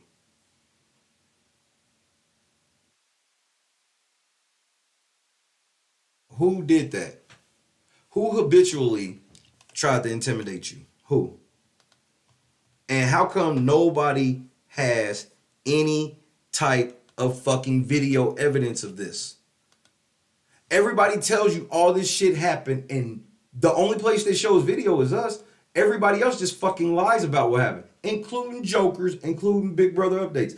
Bro, I was looking back at like a lot of, bro, they left out so much shit on purpose. Anything, when motherfuckers was talking shit about Taylor, they was leaving it out on purpose. I was like, nigga, y'all not slick.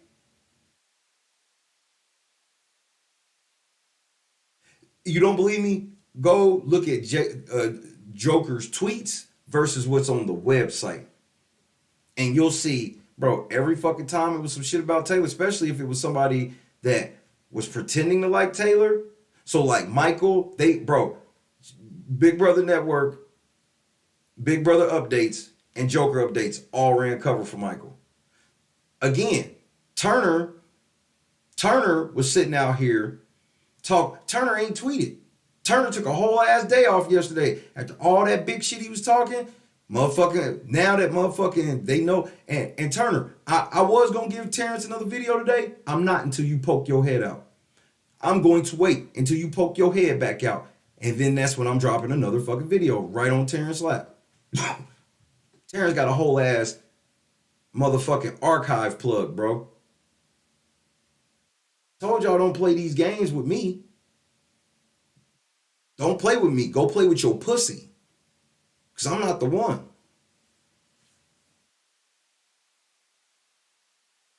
Y'all all sitting here like, if we all tell the same lie about Taylor, it'll work. Well, did it? No.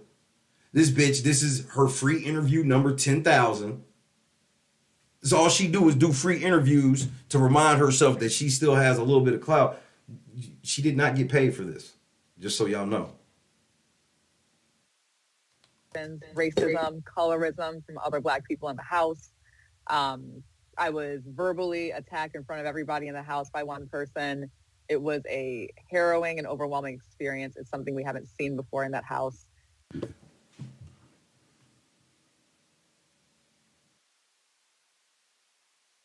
You ain't never watched this show. You went through worse than what Will Mega went through. Motherfucker said racist shit to Will Mega. You went through worse than what Jamaica went through.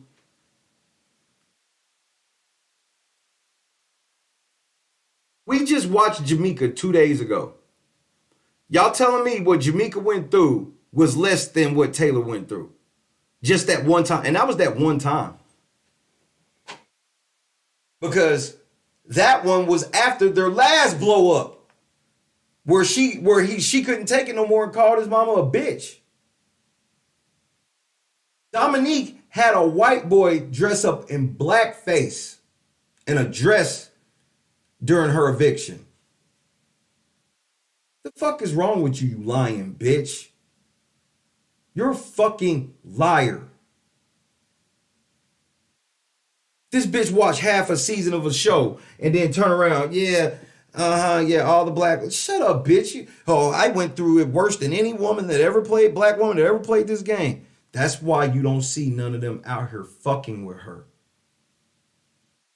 Libra ain't dead. Bailey ain't dead. Davon ain't dead. Tiffany ain't dead. Candace ain't dead. Nigga, what are you? Monica ain't dead. Bro, these motherfuckers, they don't fuck with her. Why would they fuck with her when this is how she disrespects them on a regular? Kalia actually came out and was like, nigga, I went through worse. And they drug Kalia. And they drug her. Jinx Grace. Kalia came out and said, I went through worse than what Taylor went through. And nobody was there. And she was right. And they fucking drug her. To prove how much they love black women, they drug Kalia. Yep, they did. Called her Aunt Jemima. This is why none of them fuck with her. And the Taylor stands to tell you I'm lying. Look around. All of y'all that's been in this community longer than just this postseason, y'all know that the alum be out here. This postseason, they said, fuck her. They said, fuck her, bro. And alum have found out that, well, I can't really say nothing against her, so they just don't say nothing at all. That's why you just have the clout chasers like the Andy Herons and the Janelles and all these other motherfuckers who like to talk shit and clout chase and lie and shit for clout. Where the fuck OG at? You know what I mean? OG, hey bro, it's a gang of motherfuckers. McCray don't really be saying shit. It's a whole bunch of Big Brother house guests that are active in this shit that don't like that bitch. They don't. And it's sad that some of them have to watch us in private because even though Daniel and Terrence don't care about the smoke, the shit funny, a lot of these house guests do. They are afraid of it. I keep telling y'all, that shit ain't nothing to be afraid of. They can't do shit but bark. They gonna be mad as fuck at me over this stream. And I don't give a shit. I'm still going to Vegas next week. I'm still talking to Daniel tonight. It ain't shit they can fucking do about it. I keep telling you niggas, you can't stop shit I want to do. Anything that God put in my lap, I dare you to try to take it out. I'm challenging you to take it out. You niggas is tough. And for me to come out victorious and win America's Favorite Player, an extra $50,000, the first person to win both the game and America's Favorite Player, 2 times over history making. Yes, I am bragging on myself. Yes, indeed. You don't toot your own horn. Sometimes ain't no music getting played. So I better play it myself, right? Yes, indeed. So to do all of that was something we haven't experienced before. But for those who don't know Big Brother, imagine the conversation that you have on the phone in a small group of people at a restaurant is filmed 24/7 and broadcast to all of America. Well, that's a dumbass analogy because if you were at a restaurant with your friends, you wouldn't be talking to them the same way that you would talk to them if you were at home with your friends because people can hear you. She's so fucking stupid, bro. She's so fucking dumb. 24/7. Constant surveillance. That is what I was experiencing. And I think that's what gave me sanity when I was going through those negative times. Because I knew that even though I was experiencing some crazy stuff, all of America was also seeing it. So I have to just say this, and I take pride in being unapologetic. You're my Detroit sister, and I ain't like that. Man, shut your weak ass up. You take pride in being unapologetic? Nigga, ain't you the same nigga that they came back in the middle of a commercial break for you to apologize? Oh, hold on, nigga. This nigga said he's unapologetic. Nigga, hold on. These niggas just say shit, bro. And it was a beta-ass apology, too, nigga. This nigga, hold on, nigga. Wait, nigga. I'm Jalen Rose, and I would like to apologize for a comment I made earlier on NBA Countdown. I questioned why a woman's name who had an alleged affair with Celtics head coach Ime Udoka was not made public. After an internal investigation, and it was discovered that she was a subordinate to the head coach, I now understand fully why her name should not be released to the public.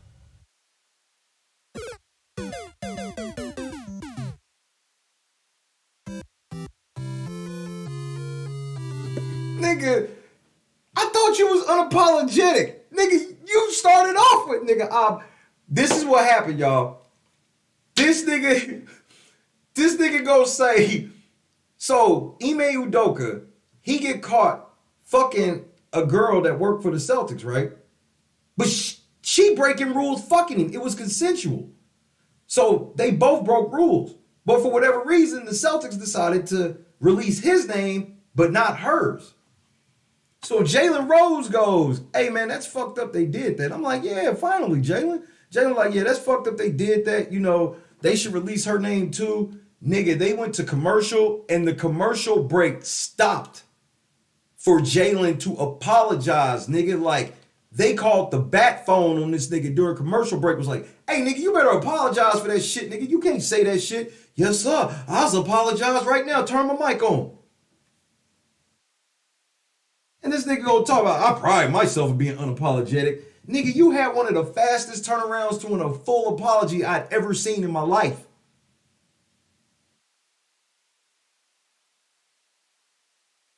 I would show it to y'all, but Disney the devil, they gonna block it as soon as I show it. What up, Melissa? What's happening? I can't believe this nigga said he was unapologetic after I knew about the way this nigga apologized like a straight bitch. It was a bitch apology he did too. I felt bad for you. And the one thing I appreciated about you though, it wasn't how hard you got hit, is that you got hit and you kept on going. Who hit her?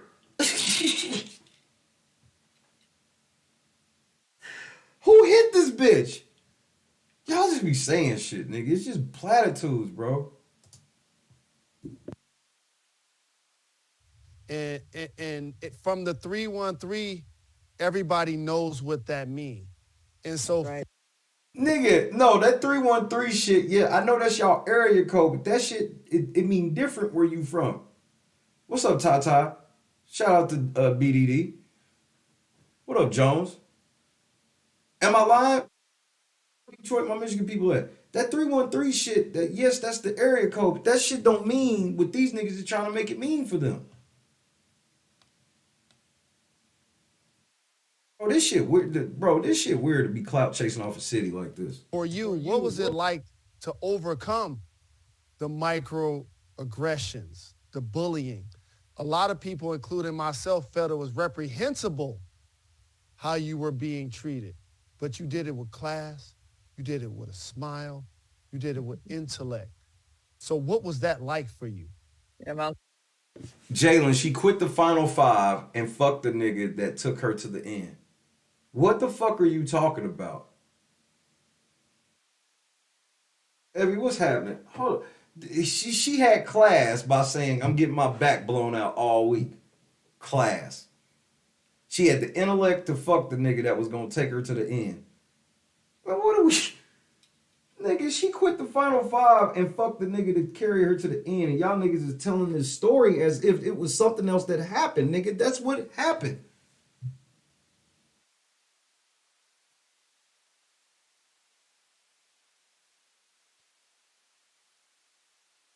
Why do y'all leave that part out? Why don't y'all just take credit? Why don't y'all just... Man, I schooled that nigga Monty. I put the motherfucking Taylor Mac on that nigga. Now I got the bag. Why can't you be honest like that? Uncle Sonny used to say, I ain't new to this, I'm true to this. Mm-hmm. Yeah. I have experienced this before. I know what it's like when colorism is coming towards me, when microaggressions are coming towards me. When straight.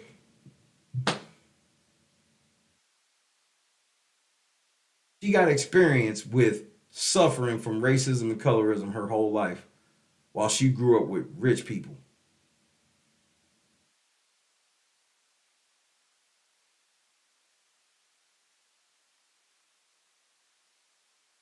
And she dark skinned. Without aggression is coming towards me. The best I can do is focus on the mission. And I understood the history of Big Brother. I wasn't a fan of Big Brother before coming into the game. I heard about the Cookout. For those who aren't familiar, the Cookout is an all-black alliance that formed last year that guaranteed the first black Wait, how does Jalen not know this when 2 members of the fucking cookout are from fucking Michigan and one of them won? You gotta tell this nigga because this nigga knows nothing about this game at all. He knows nothing.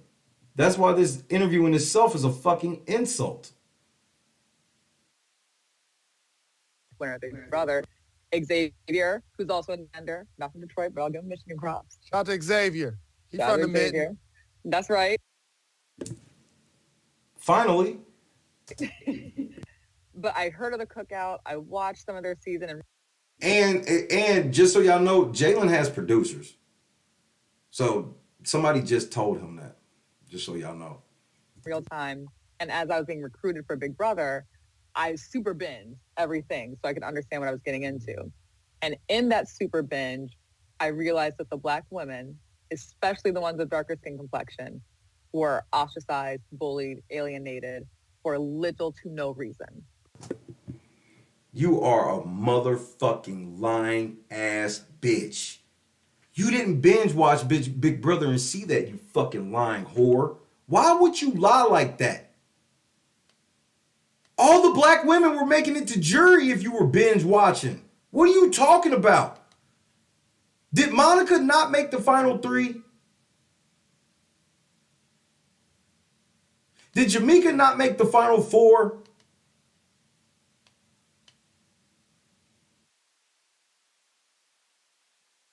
Made it to the fucking final 3. It was 3 Black women in the final 6 last year, nigga. Davon was on the show 4 fucking times. Jury after jury after jury for Davon.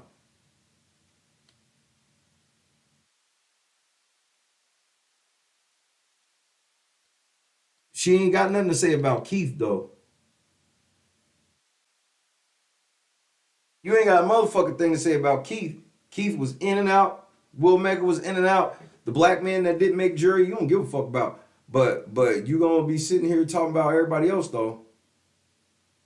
And you don't know none of these Black women. That's why you lying on their games. And that's why ain't none of them coming out here caping for you like that. Because they feel disrespected because you're a disrespectful bitch. But they couldn't make it to the end like I did.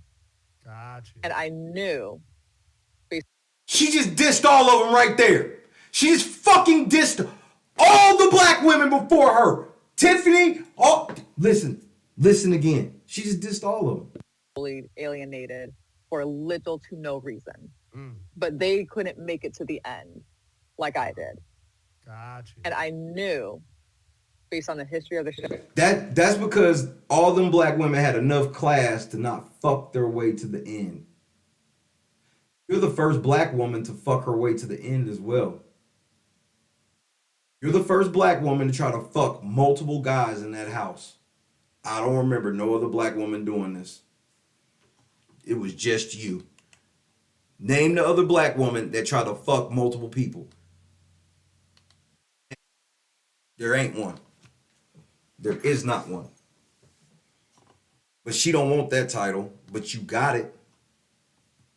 So I knew that my goal, if I were to go on reality TV, had to be bigger than me. Because if it wasn't bigger than me, I would have self-evicted. It was bad. You know how bad it was there. But it was more important to me to show the world that Black women deserve to be loved, lauded, and appreciated for what they have to endure to make it. But you didn't endure shit.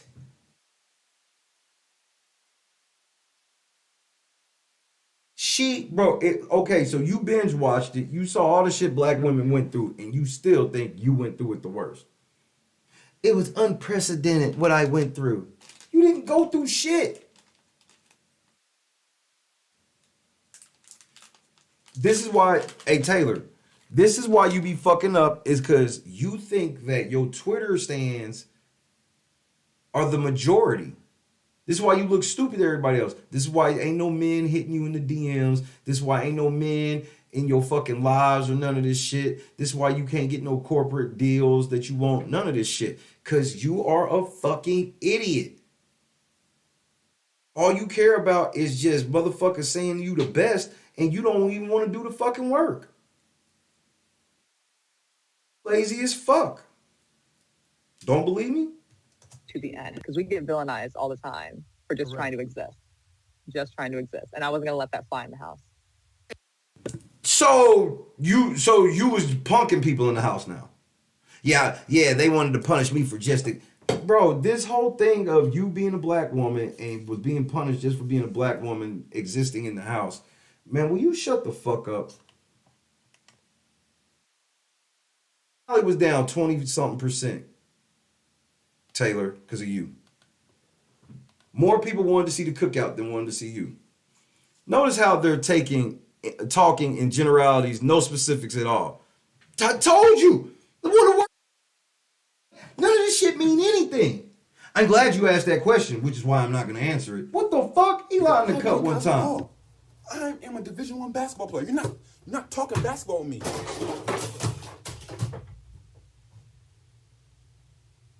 That didn't go well. Unreal, bro. And by the way, not only did you not allow it to fly, when you won, your moving speech at the end of the season, Beta, and a Big Brother was incredible. And I'm going to quote something you said.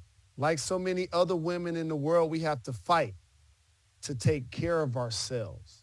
Why was it important for you in that moment, your biggest moment, to not just toot your own horn, but to stand up for women everywhere? Okay, Taylor.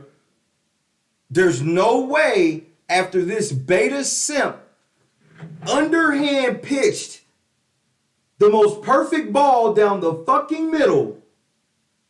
There's no fielders on the field at all. All you got to do is make contact with this ball and you win. The referees ain't calling, or the umpires ain't calling no foul balls. I mean, could he have lined this up any more perfectly in the most simp beta way ever? There's no way she possibly could shit on women in this moment. It's not possible, right? Tactical nuke incoming!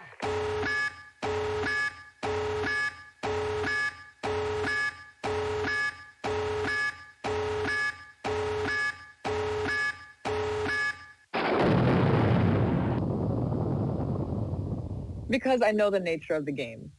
I think Big Brother is a reflection. It's a mirror. It's a reflection of how we're treated in the real world. And everything is put into a bubble and turned up on 10. And even though the women in that house said some very evil and ugly things about me. You know, Rick is so wild and has went so far off the meter. It's shit that I can't even tell you on TV. I mean, you know, for the sake of our friendship, you know what I'm saying? I'm not even gonna bring it up. But trust me, he's went there. He has went where it's like, yo, Rick, man, what the fuck is wrong with you, man? You done took this shit too far. And his response is like this. There's no such place. Darkness. Let's go to the abyss, nigga! I'm not with it, man. I don't want to go to the abyss, man. You know what I'm saying? Rick wants to go to the abyss. In fact, he dwells in the abyss. Rick James dwells in the abyss, okay? And he wants company sometimes, you know? And for some reason, he likes to reach out for me. Whenever I'm around, when he wants to go there, he will reach out for me to try to take me to the abyss with him. And I'm not with it, man. I'm not with it. And that's when we end up, you know, tussling or whatever. You know what I'm saying? I promise I'm with Janice all the way. CBS, do better next year. Like, what the fuck is this, bro? She struck out. Bro, he literally lined it up for you to just give women all the credit in the world, and then you get the shining star at the end. You the shining star on top of the tree. And this bitch had to diss the Foot Clan again, nigga. This bitch, she always dissing the Foot Clan, nigga. Always. Bro, if you go back and watch the Ninja Turtle cartoon, Shredder used to talk to the Foot Clan the same fucking way, nigga. Bro, don't y'all feel stupid, bro? Y'all have to feel stupid kissing her ass like y'all did for her to come out and talk like this, bro. black men. That shit is evident. That's why ain't no black men in her DMs. She told you that. Ain't no, bro. Nobody's in her fucking DMs because don't nobody like a girl who openly sits out in the open and say, I hate men. Blackballed by men. She blackballed herself. She missed the butt. Just, and you're out. Fuck.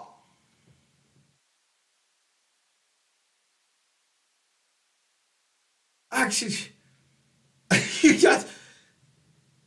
she dissed all the Foot Clan, bro. Even though all the bitches in the house said evil shit about me. Shit. Bro, y'all should have just did what Daniel did and Terrence did. Y'all see the results. The results are in, right?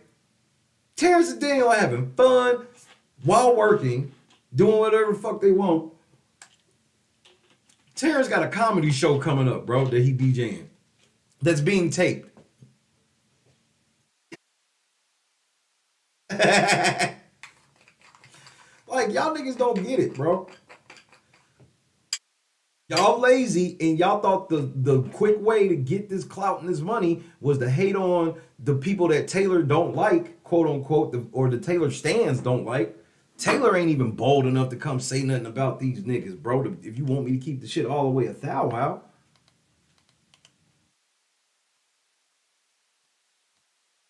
I mean, because we all know Taylor gonna flop like LeBron tomorrow. I can't wait to see what she say after this Daniel interview. She gonna come out, oh, I booed another wedding. I forgot about this other story in the backyard, guys. Yeah, I booed a wedding. Stupid bitch.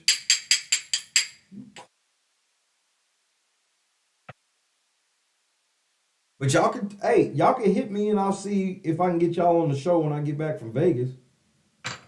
So any of y'all that want to come on and respond, I'm booked up right now.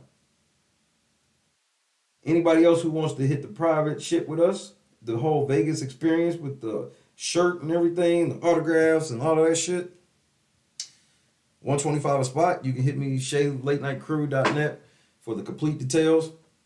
And we only have 13 spots left.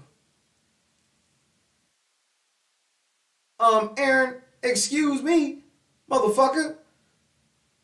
$800,000 victim. What's happening? Clean, I don't know if I said what's up, what's happening. He's not hitting me back.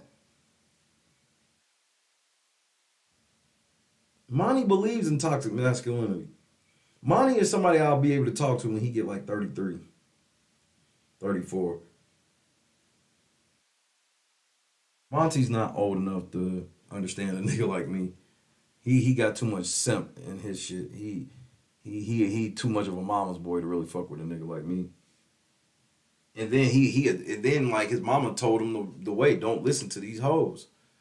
And I had some biological things happen and I had to fuck her and fuck the money up. Yeah, I know, nigga, weak ass nigga. You ain't got no dick discipline. I can't respect that. That's what I always meant. And everybody was laughing at me. I said, that's what I respected out of Daniel. That dick discipline, bro. Pause. You got to be able to, bro, when certain shit on the line, you got to be able to control yourself, cuz. And they let that go through your fucking, bro, they shouldn't even have let that be in your HOH letter. And they did, and you still fucked it up.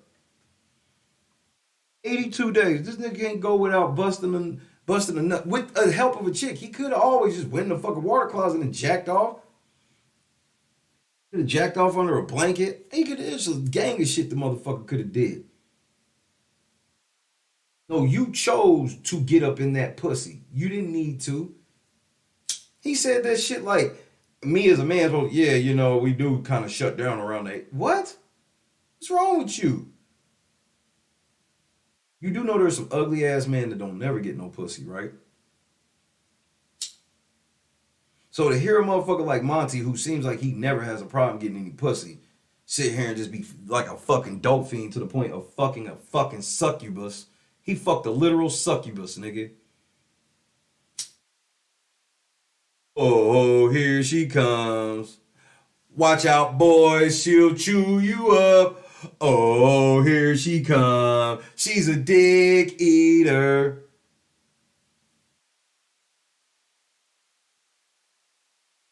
Put your dick in the one bitch in the house you had no business fucking.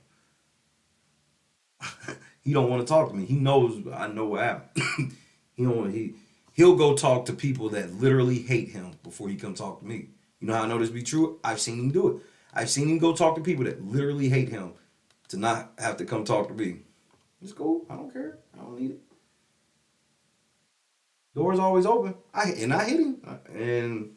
But I hit him knowing. I only did it because y'all wanted me to. But I did it. And he ain't hit back and he not going to.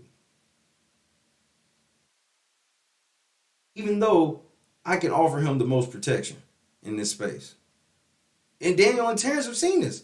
Shay offers real protection. Shay got real tools. Shay got a real vault. Shay got a real team. None of these other podcasts they talk to, I guarantee whoever they talk to was not surrounded by a team like I am.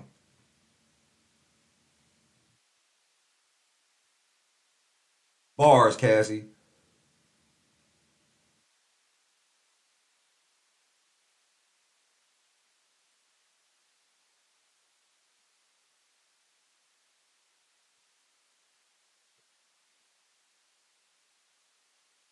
Monty did not like that girl the whole fucking game.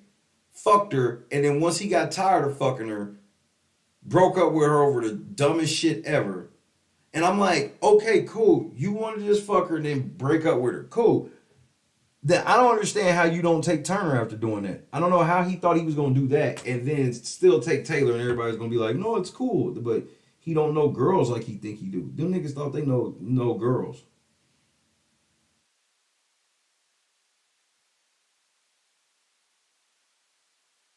So,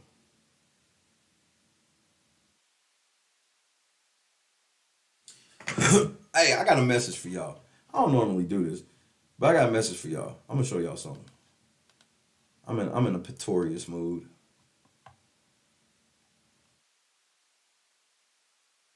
I'm gonna show y'all something.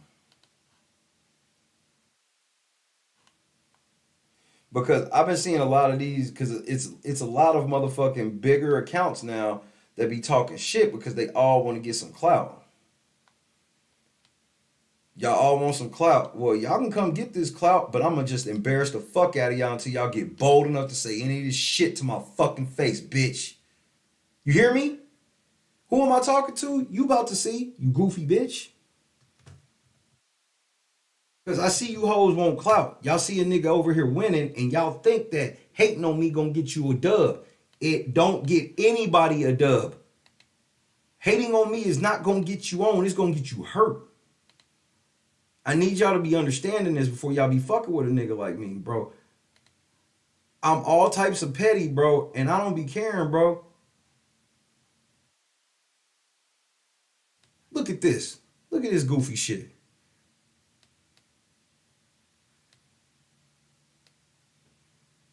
Now, come on. We smart over here. Let's do some basic math. Okay, if there's 75 people watching a homeless man slander a successful black woman with job prospects, 5 figures in the bank, 5 figures. A loving partner, a home, and the ability to buy her own family presents, reevaluate your life if you are in his audience. Bitch, you're in the audience! These whores are really fucking retarded, bro.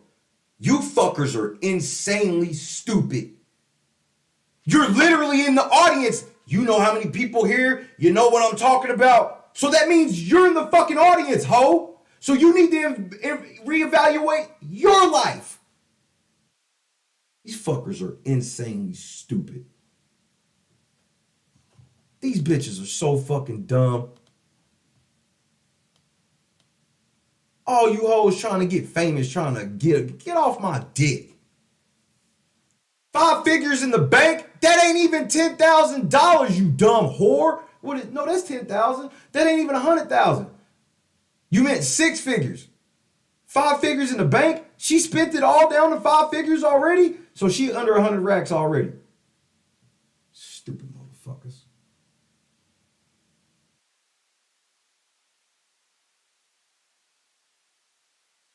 Shame, insults, guilt, and need to be right. Why are they still calling me homeless? No, I was homeless and now my house bigger than yours. You see how that works? I'm God's son. That's how that works. I was homeless. Now my fucking house is bigger than yours. So you tell me who the winner and who the loser, nigga. The fuck? Why do y'all gotta lie on me? That's what I don't understand. This bitch knows she don't want a loving partner, a home. She don't have a home, you lying bitch. She live with her fucking mama, hoe. These hoes out here living through the imaginary, the Taylor that they be living through don't even fucking exist. This bitch homeless. She's the one that's actually homeless. Taylor's actually fucking homeless. But they call me homeless. She has job prospects, AKA unemployed. You see how they just try to change the words?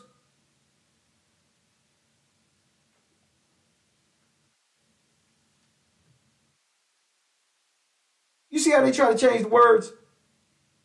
A successful black woman with job prospects. Unemployed, 5 figures in the bank, under 100 racks, a loving partner. That's debatable. A home. She lives with her mama. And the ability to buy her own family presents. That's all she's been doing. She needs to reevaluate her life, and so do you. You need to get the fuck out of my shit. Why the fuck are you here? Huh, Kayla? Why the fuck are you here, you dumb Kayla the cunt? I know how to hit you bitches where it hurt. Oh my God, he's misogynist. He called me Kayla the cunt. Yup, called you Kayla the cunt. Because only Kayla the cunt would do some goofy shit like this. Sit in the audience and tell everybody else in the audience they need to reevaluate their life while she's sitting here listening to the same nigga that she's telling everybody else they shouldn't be listening to. It don't work, bitch. You here, you gonna stay here. You hoes be wanting to get famous, come get famous. See, y'all used to pot shotting at people getting clout and them never saying nothing back to you because they too big to ever say, no, I'm not. I'm not too big to embarrass the fuck out of all of you niggas. Not too big. See, this is why y'all need to learn from Taryn and shut the fuck up. Smart ones know, just shut the fuck up. He can't say nothing to you if you shut the fuck up. They right. Y'all won't listen. Y'all all want to be famous though. And y'all think that fucking with me is not going. I have ruined channels for fucking with me. There's niggas right now that still ain't came back outside since I embarrassed the fuck out of them. Still ain't came outside, nigga. Still.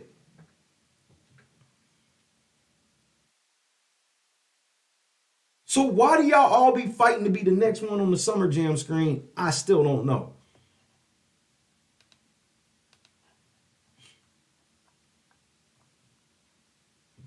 Watch out, boy, she'll chew you up. Oh, here she come. She's a dick eater. Yikes. Yikes. Yikes, Durston. Yikes, Durston. Hold on, bro. They think we playing tonight. We not. Y'all mad. Y'all gonna be here. Y'all mad, but y'all gonna be here. Hey, and look, I'm sure. Let me check to make sure.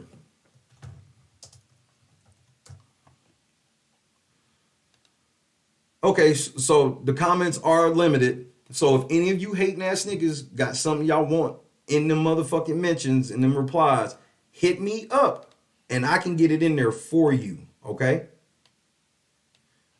Because only people that Daniel follows and people that are mentioned can reply. And bitch, I'm mentioned. So if you would like some free clout, you would like to get up under Daniel's motherfucking replies, hey nigga, if you want to meet somebody, then ask me.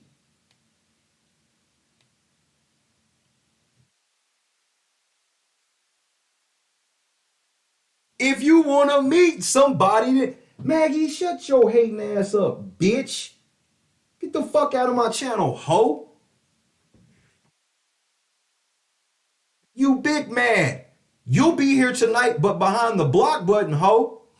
I run this shit, not you, bitch. Stay in your lane, ho. A real nigga talking. Ain't that what y'all like? Black excellence? Ain't that what y'all be talking about? Black man that run this community, and you niggas mad. So white people, peep game, when they run down on you with that, oh, give us shit because we're it's game. You see all these black people publicly hate me. Just so y'all know. Yep, I'm telling. Yep. Told. Yep. Told white people the game. I sure did.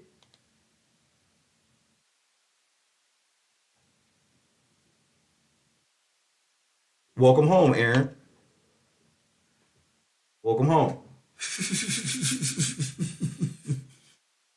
Those are bars. Oh, Durston will be here tonight, bro. Durston will be here tonight. Doors open at 11:30 p.m. Eastern.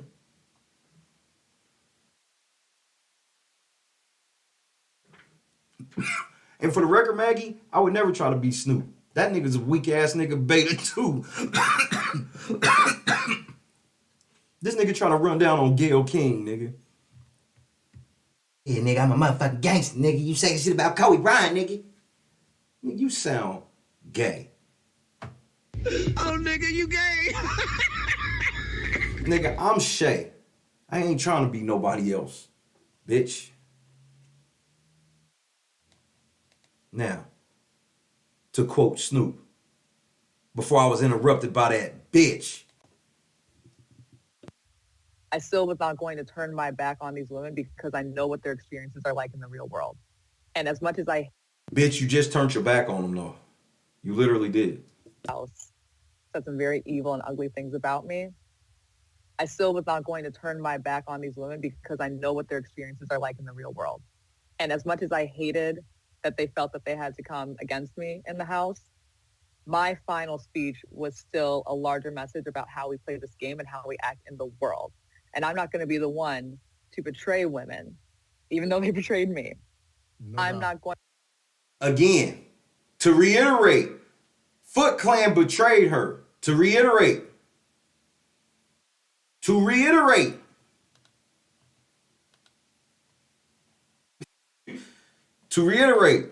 these hoes ain't loyal. I took a broke nigga bitch. Was still a larger message about how we play this game and how we act in the world. And I'm not going to be the one to betray women, even though they betrayed me. I'm not going to be the one to go. She evicted 2 women. Thank you, Lunch. She evicted 2 women, bro.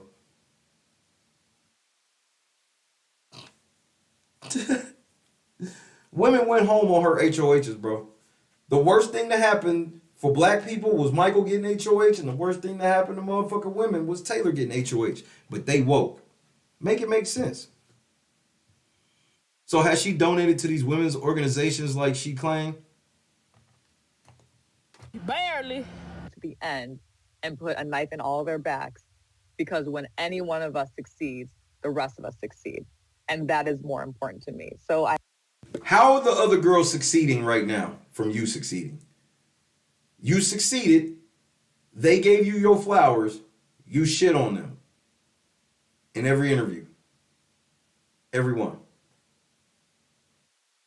You don't even say you forgive. Bro, people that don't really know, they don't even know that you have forgave them girls the way you talking on this shit. I had to take a bullet on the way there. I am bleed out. Bandage myself up. First of all, you said you did bleed out in your speech. You told the story like you were Jesus. You bled out, and on the 3rd day, you were rose face ass. In that speech, I bandaged myself up, and I got there. And now we have the first woman to win. Why do you leave out the part where you was fucking Monty and he carried you to the end? Why do you leave out the part where the dude you were fucking is the one that evicted the person he had an alliance with from the very beginning? He evicted him for you. Why do you leave that out? Why do you make it seem like you ran through some gauntlet to win? You know you didn't, bitch. You quit competitions. Bro, that final 3 was embarrassing. That was one of the funniest times ever. Because Taylor Stans was going through it. Before part 1, they was, nigga, Taylor about to, she lost part 1. Oh, man, don't worry, part 2, she'll win. Man, fuck this game, man. This game is just set up for everybody to always make the black woman get embarrassed. We won! Told you, she's the greatest player ever. You knew they was going to do this for her. They said Tiffany was top 5 when she wasn't even top 5 on her season. Since season 20. Your resiliency is amazing. What place did Terrence come in?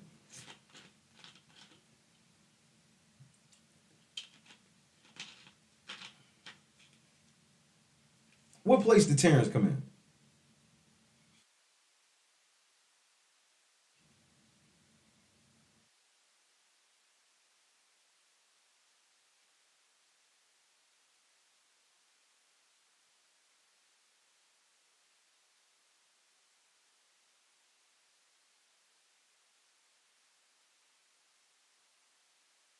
This nigga comes in 7th place, right? So how is Tiffany this much better than Terrence? And this is why I asked this. I personally know that when it comes to Big Brother, it's deeper than just the placing and shit. But this is the argument that they're using for Daniel. You know, one of my favorite things they like to say about Daniel is, well, you used the veto on you dogged your best friend and da-da-da-da-da-da. Well, what about what Michael did to Brittany? How come y'all never bring that up? My biggest sore loser moment in Big Brother history, and y'all don't even talk about it. Y'all act like it never happened. Y'all act like this crybaby ass nigga did. Bro, I don't even know how he thought he was going to win. What Michael was trying to do was wait for everybody else to get rid of Taylor so then he could win the game. That's all he wanted. He did not want Taylor blood on his hand, and nobody else did, and that's how it happened. Michael is the biggest disappointment from the season, period. How can anybody disagree with this?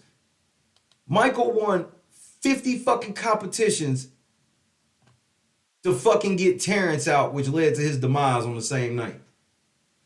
It wasn't nothing but duos left when Terrence got bounced. Taylor Monty, Kyle Turner, or Kyle Lissa. It was Kyle Lissa, Turner Monty, and then the girls are basically a threesome. And then you have Michael Brittany. It was just literally just like, he wanted Terrence out because Terrence exposed his racist ways. That's just what it was. And it cost him. It was instant karma.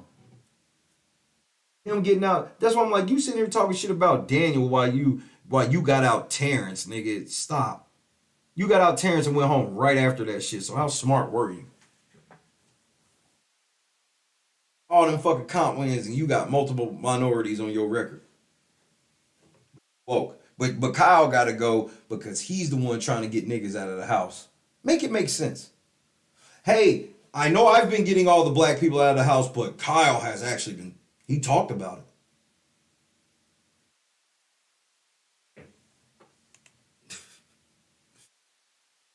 That's why they don't like me.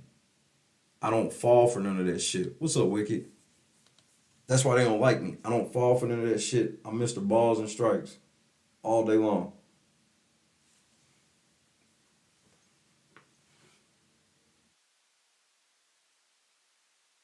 You out.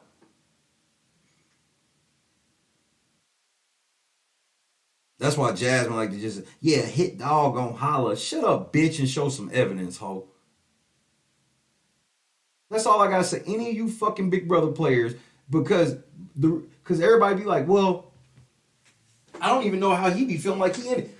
Because literally when y'all be saying Daniel and Terrence them were lying, y'all saying I'm lying. And you not lying on my brand for clout. Fuck you. I'll embarrass you. I'll make you not want to be in this space no more. I need y'all Big Brother players to understand that. Bro, Turner is on a hiatus right now because of me, nigga. I don't play. And when he come back out and say something smart, I'm smacking his bitch ass again. and again until this nigga just goes away. I'm relentless, nigga. I don't let up. I come to the gym every motherfucking day. They don't even have the work ethic I have. They don't even have the work ethic to show up every fucking. I shows up every day, nigga.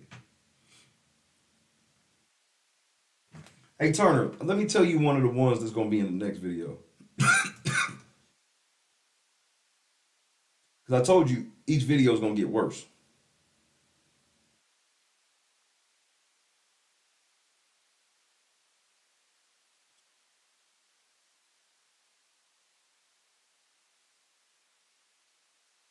Oh, I don't want to tell you that one yet.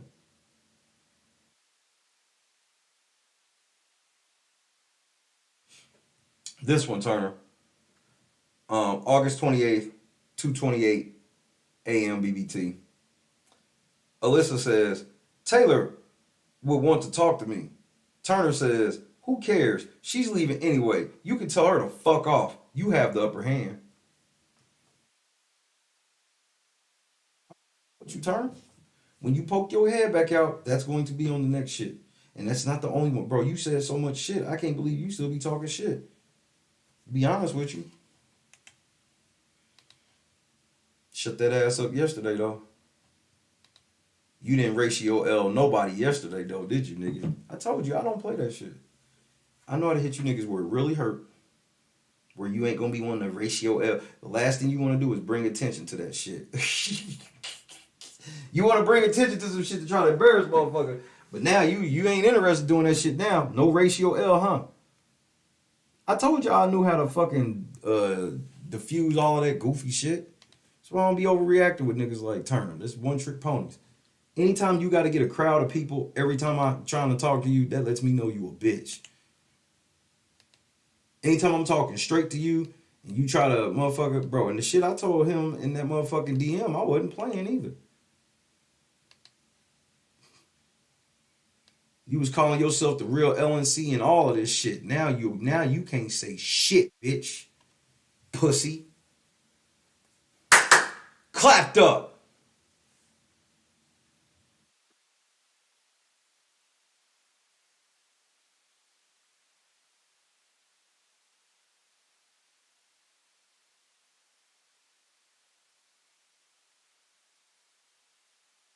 Thank you for your comments.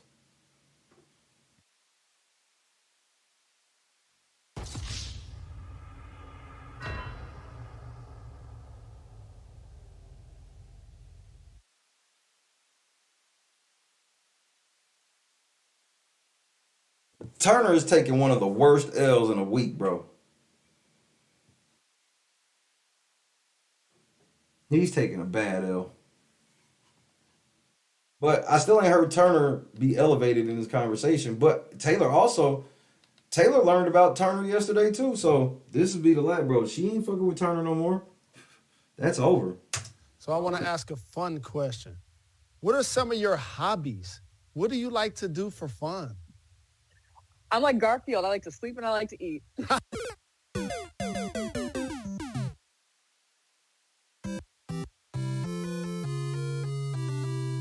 So you a beauty pageant queen that likes to sit or lay around, sleep, and eat. This is why there is no men in your DMs. This does not sound attractive to any man. A chick who's a fucking pompous, arrogant, beauty queen asshole who just likes to lay around and eat, aka lazy as fuck. If a chick tell you her hobbies are eating and sleeping, then don't expect her to be anything other than lazy, fellas. I gotta be honest. Like if one of my niggas was like, man, she said she liked to sleep and eat, but I didn't realize it was like this. I'm like, you stupid nigga. I would tell my buddy right to his face, you fucking dummy. You mean to tell me she told you straight to your fucking face that she likes to sleep and eat and you still went for it? No hobbies, bro.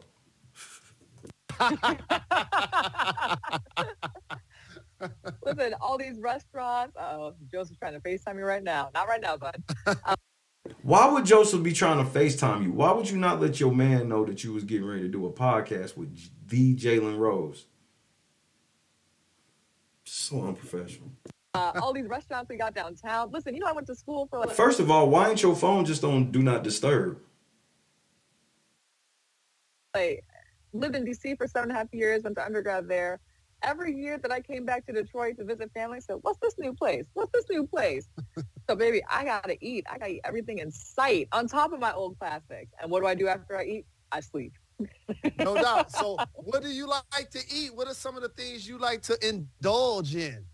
Ooh, so I will always make a chicken soup whenever I'm feeling sad or sick. My grandma's chicken soup. And let me tell you, I made it in the house a lot. Big comfort food, girl. I love a gumbo. I love a lemon pound cake. And whenever I hit home, you know I gotta hit a Coney, and you know I gotta get my buddy's pizza. What Coney?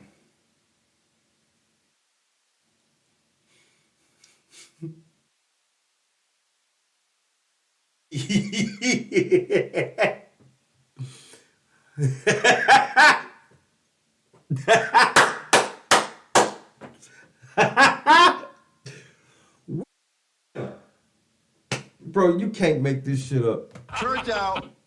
You can't make it up, bro. I listened to about 75% of this. I did not know she just said a Coney. I told you.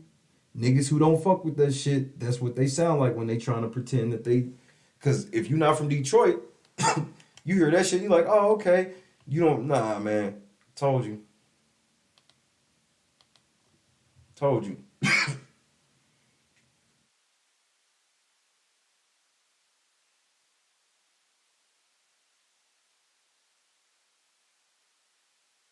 Taylor, do you have any hobbies? Barely. The classic. 313, and I love it so much. It's unreal. Soul 313! Bro, I need y'all to understand it's like 2,000 Coney spots in Detroit, bro.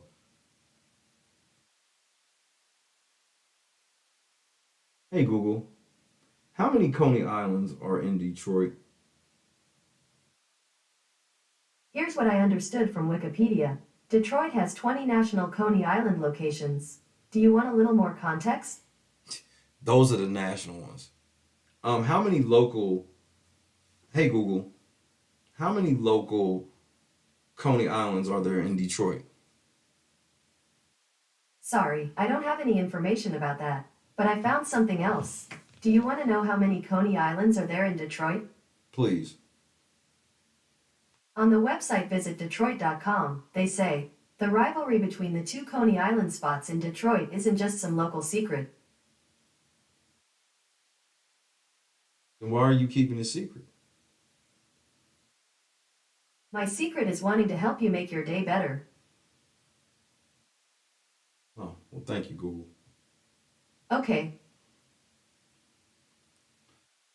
I found a list of the top 30 Coney Islands. You got Coney Time, Coney Island, Leo's, Coney Island, Lou's, Coney Island, Sunrise, Coney Island, Woodward, Coney Island, Detroit's Finest, Coney Island, Johnny's, Coney Island, Grandy's, Coney Island, L. George's, Coney Island, Classic Coney Grill, Kiko's, Coney Island, Hollywood, Coney Island, Hamtramck, Coney Island, National Coney Island, 13 or Coney King, Detroit 1 Coney Island, Hambo Coney Island, Motown Coney Island, Jimmy's Coney Grill, State Fair Coney Island, U of D Coney Island, Zeph's Coney Island, Onassis Coney Island, Red Hot's Coney Island, Dooley's Place, American Coney Island, Lafayette Coney Island. Gotta go to Coney Island.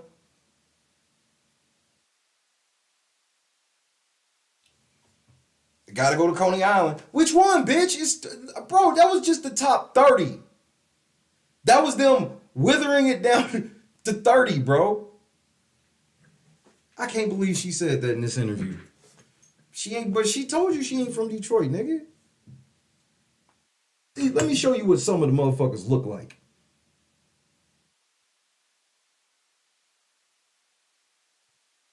Nigga, that's in the trap. Taylor ain't going down there to eat, nigga. Stop playing. Why the fuck you gotta lie so much? Apparently people fuck with Leos.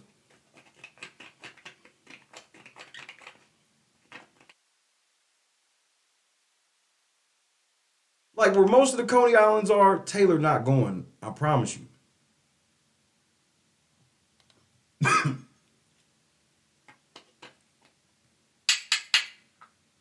She not going.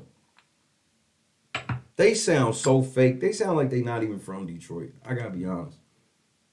They sound like some motherfuckers who were like born in Detroit but just want to claim it.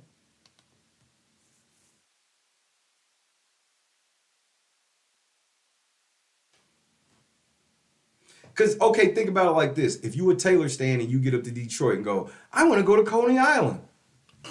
I promise you.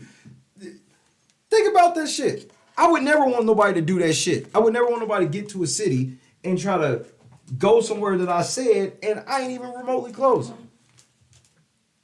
Well, Shay said Coney Island is really good. And then they Google Coney Island when they get to Detroit and go, what the fuck?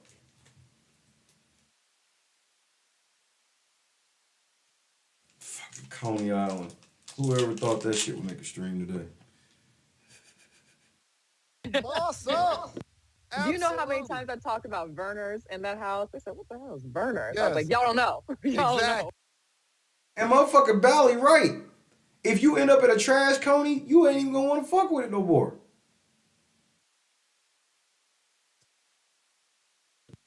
Exactly. Verner's is a medicine for those that don't know. Okay, right. Not only is it tastes great, but it cures headaches and it does so many other things that it's made in the 313 and it's embedded in what we do. But I want to also congratulate you again. You came public with your relationship with Joseph. I want to make sure. Why do you keep reiterating that, Jalen? You can tell this nigga Jalen has no clue about this shit at all. Yeah, I want to reiterate, yeah, you and Joseph. Bro, don't nobody give a fuck, nigga. Sure I pronounce his name right. Abdin, I want to make sure I pronounce his name right. Abdin? I thought you watched the show, nigga. Abdin? Yeah, I know y'all do Roundup, but not like there. I do know New York do, but Detroit is some other shit. But I want to also congratulate you again. You came public with your relationship with Joseph. I want to make sure I pronounce his name right. Abdin. Ab, like all those abs you got. Oh, Abdin, yeah. He's smart. He's handsome. You know, y'all taking amazing pictures. Just talk about what was it like for you to go public with your relationship. Yeah, he's smart. He's handsome. Joseph. I want to make sure I pronounce his name right. Abdin. Ab, like all those abs. They both wrong. Joe said on his live last night that I've always been pronouncing it right. Abdeen. That's how I've always been pronouncing it. And I had just stopped like a week or so ago because I was like, everybody keeps saying Abdin, but I thought it was Abdeen. And Joe was like, it's actually Abdeen, but everybody says it wrong. And then Jalen gets it wrong, and then his bitch gets it wrong. I'm sorry, I try not to be petty like that, but if my girl go on and fuck the Shay up, I got a problem.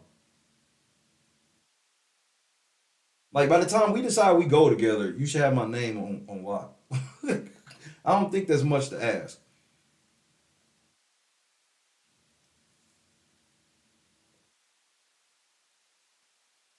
I don't think there's much to ask. Like, if we're going to be going together, you at least got my name down.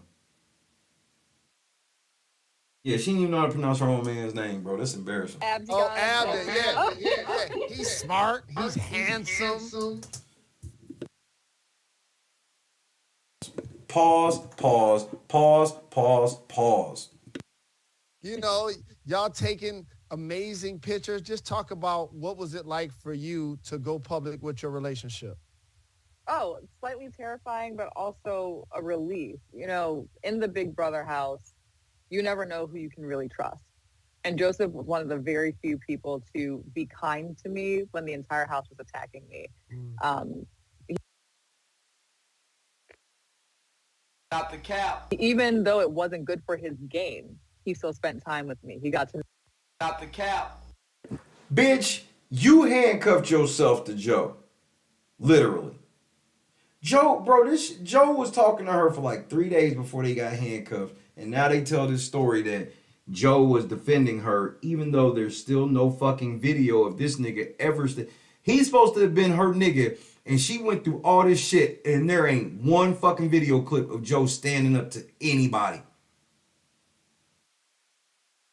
Terrifying. Bitch is out fucking rageous, bro. slightly terrifying, but also a relief. You know, in the Big Brother house, you never know who you can really trust. And Joseph was one of the very few people to be kind to me when the entire house was attacking me. Even though it wasn't good for his game, he still spent time with me. He got to know me as a person. And it's very clear in the house that our relationship got flirtier.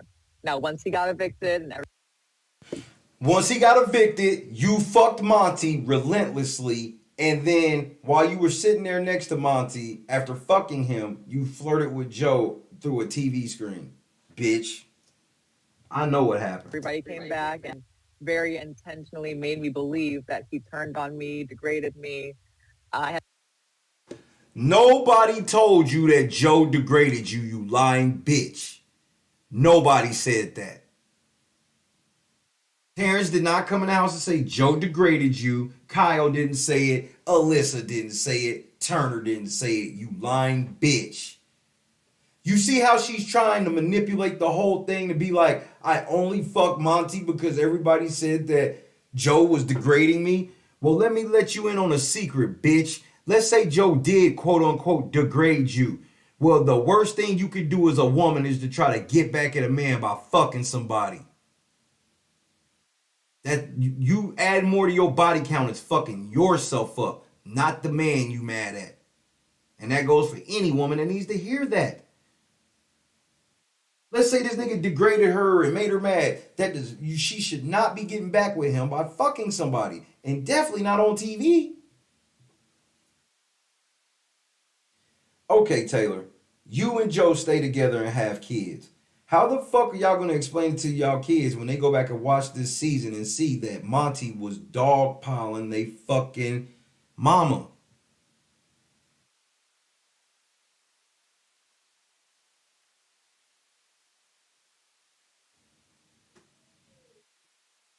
Remember, you in your relationship, you be knowing how, whatever your wife or girl or dude or husband has let you in on and whatnot. And you know the kids don't fucking know. The kids grow up thinking, if you did your job right, mama and daddy, perfect. Even, in the sense of like, they not out here doing it. Bro, they go, again, what do kids like to learn, especially girls? Where did y'all meet? Where did you guys meet? When all of this stuff. They can go back and watch and see all these lies y'all told and then see Monty dogpiling they fucking mama.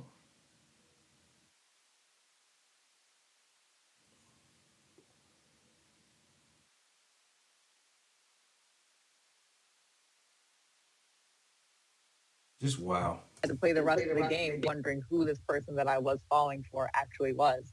And the night of finale night, when Julie Chen Moonves asked on live TV, did you actually betray someone? That's when I knew, he didn't betray me at all. That's love. Y'all sick out here. Bitch, stop lying. You started flirting with Joe because you was fucking mad at motherfucking Monty. Hold on, y'all.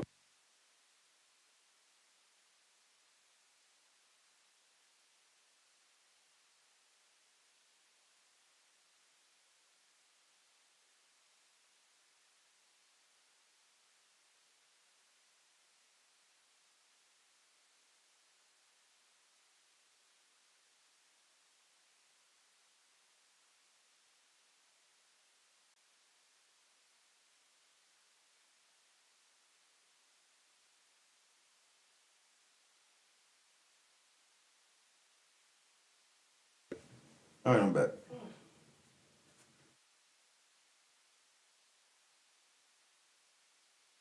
She wanted to get back at Monty. That whole speech was getting back at Monty. Remember, Monty broke up with her. That was her getting back at Monty. She took several swipes and this is about women and all this shit. And don't look at Monty's resume because we always picking winners off of resumes, you know. That's like saying we shouldn't look at the score at the end of a series. That's like Phillies fans going, I don't really think that the Phillies lost the World Series because, you know, the game shouldn't be judged on just the final score anymore like it's always been. I don't know if they ever go, like, I don't know how long it's going to be before they get a black chick in there like that. For them to do it, again, it's going to have to be a Davon and Bailey situation. They not putting, but they have to put 2 completely black chicks in there. And they need to stop putting in, I've been saying this, they got to stop casting black people that ain't grew up around black people who sitting, their whole shtick is, it's tough being black. I'm like, nigga, you ain't even grow up around black people, so how the fuck you know if it was tough being black? You grew up around white people. You had more of a white experience than black experience. That's not saying that's either bad or good, it's just what it is.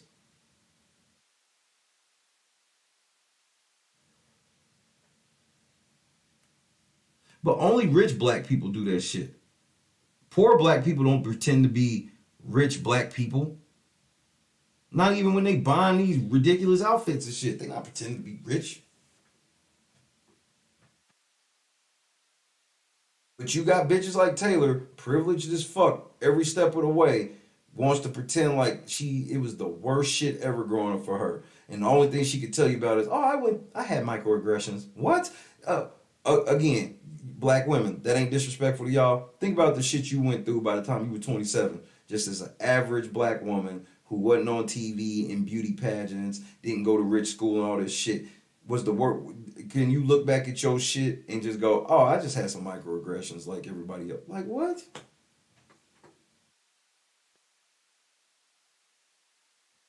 And Chad's right, where it's like we need to put real people in the house as a fucking whole. Because again, I brought it up last night. Ika would not have went for that shit. Ika would have had her ass the fuck up out of there. Amira was the closest to Ika we had. And they got her out first instead of getting Taylor out. But that's the thing.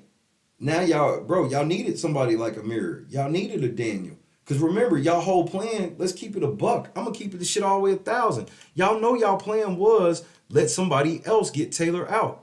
Then why would y'all put out all the people that was willing to get her out? Amira was willing to get her out. Daniel was willing to get her out. Nicole was willing to get her out. All you niggas got out, all the people that was willing to get her out, and then y'all all was looking at each other like, I guess we'll just shoot at each other until somebody else shoots Taylor. And then at the end, it was just Taylor left.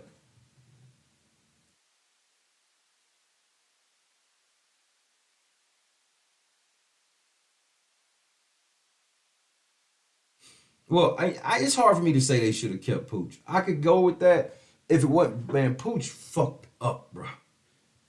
I was just like, nigga, shut up. Just chill.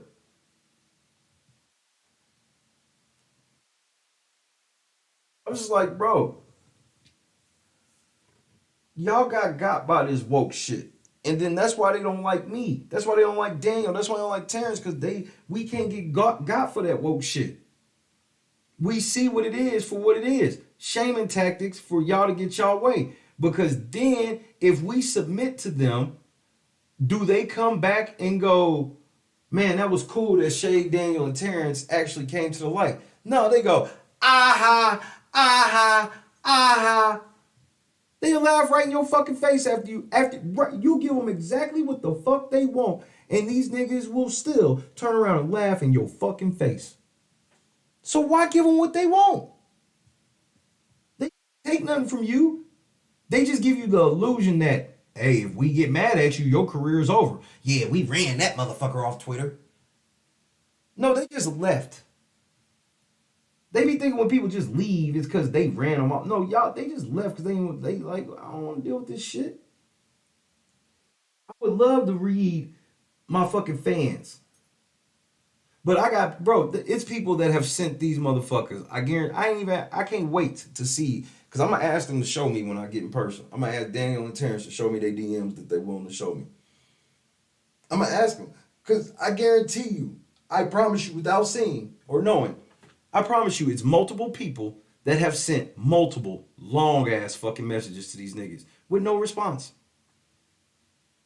Because you know, your fans, they're going to act like they have some sense. You know, you may have a couple of kind of aggressive fans that go, hey, I really want to say hi, blah, blah, blah. You may have a couple of those. But for the most part, your fans are going to be, hey, man, I'm just dropping a line to say what's up, bro. I really liked you on the show, yada, yada, yada. Keep your head up, da, da, da, da.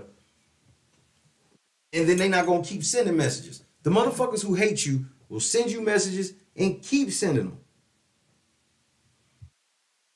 And so I guarantee, for example, I guarantee by the time Terrence got out of the house, okay, so let's see, whoever like, because not many of them had public Instagrams and Twitters and shit.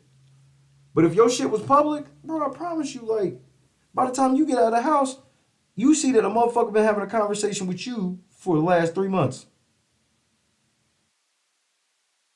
And they don't think they crazy at all. What's up, Jackie, Ryan? They don't think they crazy at all. This is one of the worst interviews I've ever heard, bro. You know when Ken Moonves asked on live TV, did you actually betray someone? That's when I knew, oh, he didn't betray me at all. That's love. Y'all sick out here. So we get out the house and we reconnected and he kissed me on finale night. And I just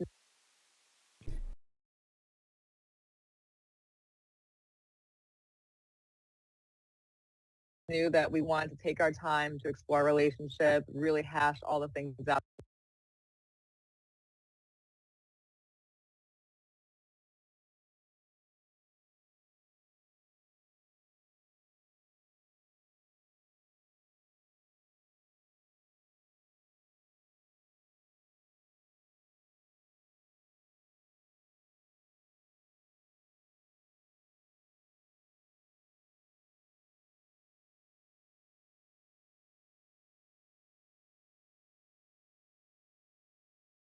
Because beforehand, Taylor came to me and she was like, "Is there a bigger target?" I was like, "Yes." I wasn't going to tell her no. Taylor's the only person in this house I feel genuinely betrayed by. What was that? Obviously, ideally, don't tell anyone this. Because beforehand, Taylor came to me and she was like, "Is there a bigger target?" I was like, "Yes." I wasn't going to tell her no. Taylor's the only person in this house I feel genuinely betrayed by. Her explanation, a lot of it was blamed on Joseph, but it's easy to blame things on Joseph right now because he's not here. Yeah. But just not, like, feeling excluded from whatever I feel like she was making. Yeah. Honestly, it made me feel some type of way. So Taylor's who my personal goal for this week is, but if I would love to collaborate on this idea with you. If you have another thing, I assumed you would either not use it or take Brittany down. Yeah. But I would love to know your thoughts. Yeah. I think if the goal is that you want Taylor this week, I think. Are you fine with that goal? Because I would hate for that to even fuck up your game. Yeah. I mean, personally, like, I really like Taylor, but I also know that, you know, we're getting to the point where, well, I like everyone. Yeah. Oh, no, you didn't. Wait a minute. No, you did. Personally, like, I'm okay with that. And please don't tell her this. No, Yeah, absolutely okay, not. Perfect. Yeah, and I would assume, you know, everyone would be on board. I don't think anyone would be on board. You disloyal, fool-ass, bitch-made punk. I don't want to speak for her, but Yeah. I don't think she's happy about how she's gotten dragged into things. So I think she is pissed at Taylor, honestly. Yeah. So that's the vibe I'm getting, that she's furious with her.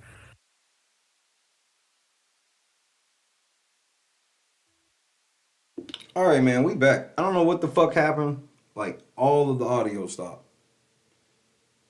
It was like, you don't have speakers plugged in, you don't have a microphone plugged in. I cannot wait to be off this fucking software. This shit is stupid.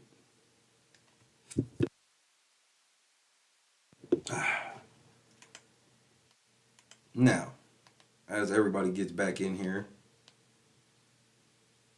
apologize for the inconvenience. These things happen. Wow. So again, try to get back to where we were. You saw 313 and I love it. Also, congratulate you again. You came public with your relationship with Joseph. I want to.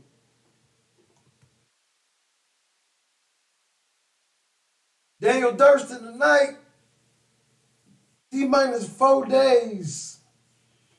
We going to get a steak and going to Vegas. How about that?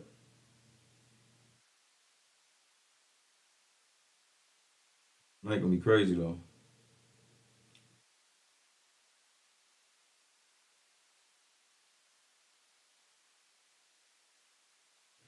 Hey, make sure y'all say a prayer for Morgan.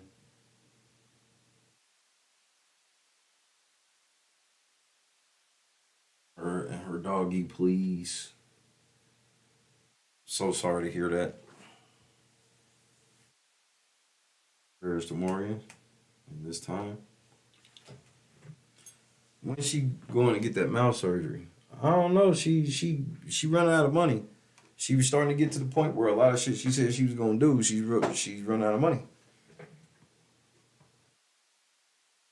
Running out of cash. Running out of cash.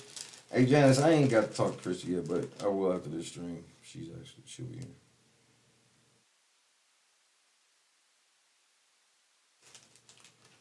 However long it take, you know what I mean? I don't mean that in like no smart ass way.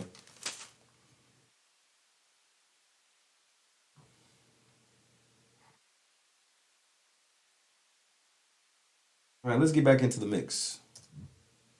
Make sure I pronounce his name right. Abden. Ab, like all those abs you got.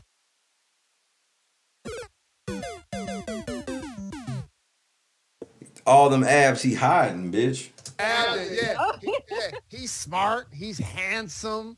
You know, y'all taking amazing pictures. Just talk about what was it like for you to go public with your relationship? Oh, slightly terrifying, but also a relief. You know, in the Big Brother house, you never know who you can really trust. And Joseph was one of the very few people to be kind to me when the entire house was attacking me. Even though it wasn't good for his game, he still spent time with me. He got to know me as a person. And it's very clear in the house that our relationship got flirtier. Now, once he got evicted and everybody came back and very intentionally made me believe that he turned on me, degraded me, I had to play the rest of the game wondering who this person that I was falling for actually was.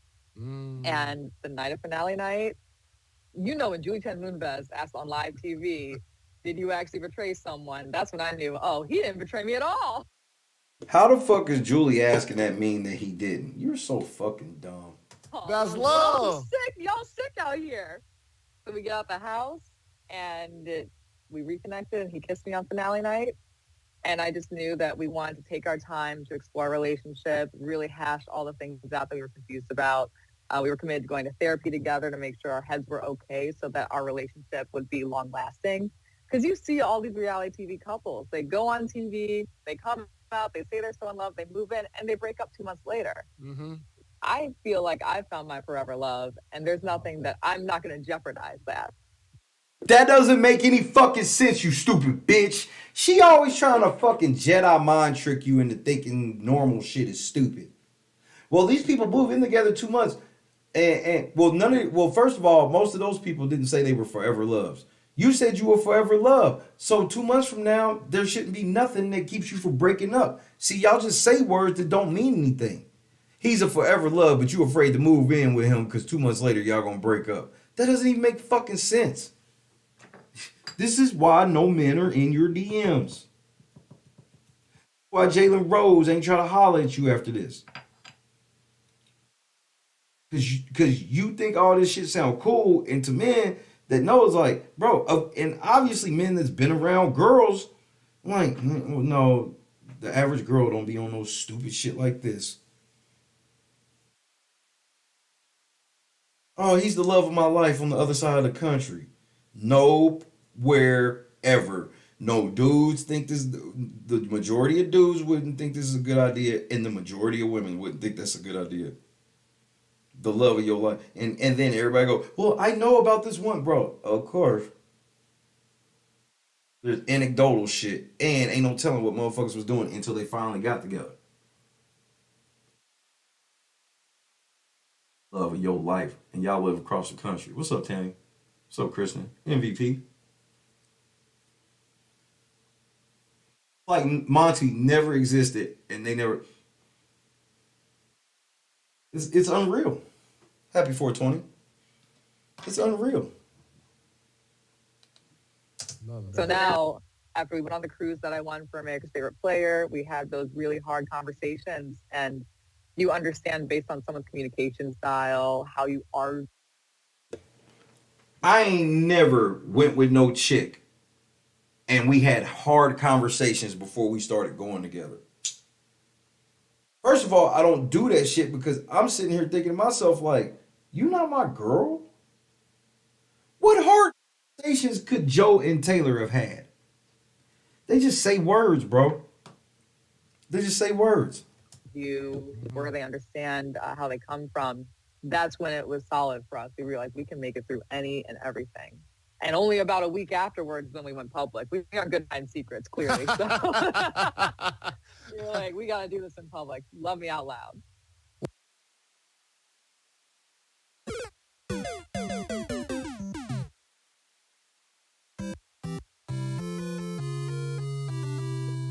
Doing it in public does not mean doing it on social media. Y'all see how they think social media is doing shit in public now?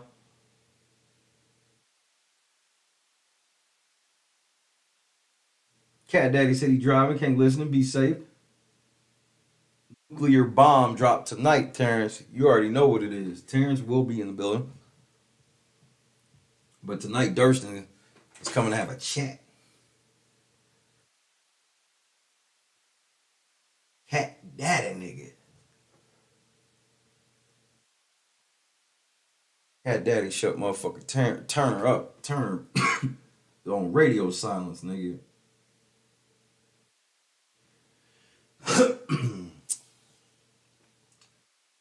Turner. Daniel Durston, 11:30 p.m. The doors will open. 11:30 p.m. Eastern Standard Time. And then Durston will be through.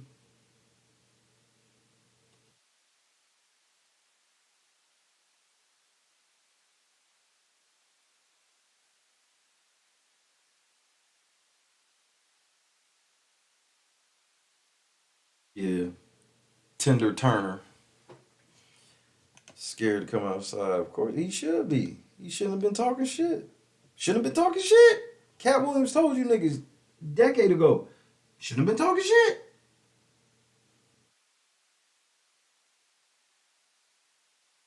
Let's finish off this trash. Well, Joseph Abden, I want to say, my brother, you got you a winner, a champion. You know, in men, we say a term, somebody outkicks their coverage. And he got a lot going on, but I love you guys together, and I'm happy for you. And as you mentioned, being a public figure and having your relationship, what was it like knowing, okay, we're going to announce, we're going to do the social post, we're going to look at the comments. Like, what was that process like for you guys? What the fuck kind of bullshit ass question is this? You really want to know about her interaction with jailer stands?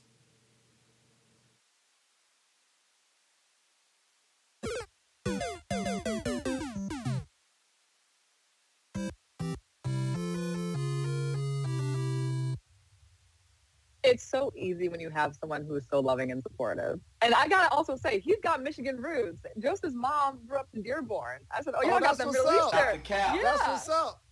Shout out to Okay, so you know Fairlane. what's up. That's right. Take me out to Fairlane, give me that Jeepers. Anyway. Exactly. But yeah, I've got this amazing person by my side, and we have had our fair share. We go live on Instagram all the time. It's like inviting people in private because y'all niggas can't come outside like Daniel and Terrence with that shit because don't nobody want to hear that goofy shit. Y'all don't want to deal with the comments, motherfuckers in y'all comments asking if Joe's gay, why y'all don't ever be touching each other, all that shit. That's why y'all go live in the private. Don't let's keep this shit. Let's not come on, Taylor. Y'all niggas is not going live on IG all the time. Y'all niggas going live privately all the time. And lying to motherfuckers who still believe y'all. people into our private FaceTime conversations. Because when you talk on the Big Brother house about anything, it's almost weird not having cameras on you 24/7. So we go live all the time, and we have our fair share of haters talking about, this is just for publicity. You guys just want money for your relationship. I wish I got paid for some of these articles of us. I told you she didn't get paid for none of that shit. Hashtag Shay was right. Shay ain't never said that. Shay's actually said, why the fuck do y'all niggas do this shit when y'all not getting paid for it? She wasn't talking about me. I know the jailer stands thought she wasn't talking about me. I actually was the one that said she should stop doing this shit because she ain't getting paid for it. Told you niggas she wasn't getting paid for that shit. All those interviews are just for her to get some fucking attention. I wish I was getting paid. So we go live all the time, and we have... Why didn't y'all just start a YouTube channel when y'all got it? You know what? Never mind. Our fair share of haters talking about, this is just for publicity. You guys just want money for your relationship. I wish I got paid for some of these articles of us. Exactly. But and this nigga's laughing. I ain't pay you either. Exactly. Because we not paying you neither.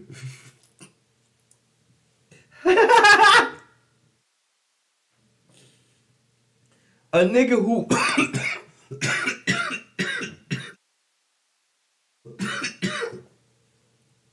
A nigga who ain't paying her is laughing at her talking about not getting paid for the shit she's currently not getting paid for. That's Hollywood, nigga. we have our fair share of haters talking about, this is just for publicity. You guys just want money for your relationship. I wish I got paid for some of these articles of us. Exactly. But when I realize that I see the hate comment and sometimes I'll read it out loud and burst out laughing, it can't get any better than that. It doesn't hurt. It makes us giggle because we're so strong and confident in each other. Absolutely. So being a public figure, being a part of reality TV, what advice would you give other young people with our backgrounds who want to make their voices heard in the world? Jalen, you were part of the fucking Fab Five, nigga. Like, you were one of the top basketball players in the fucking country, nigga. Like, you didn't grow up with this type of background. You know how many of your buddies shot in jail or just hold median jobs and shit like that. Taylor told you she grew up in a situation where it wasn't nothing but 4 black people. So how the fuck is she gonna give some black kids some advice when most black kids don't grow up in the situations that she did?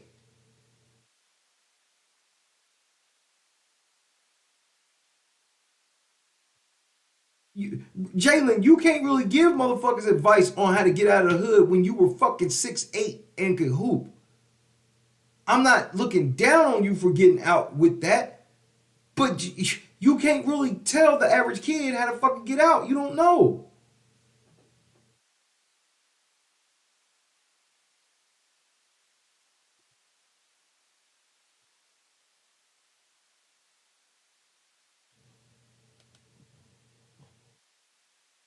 They don't get it. It goes right over their head because they think because they look in their bank account and see money, that means they're smarter than everybody. They're more superior. And it's like both of them hit lotteries.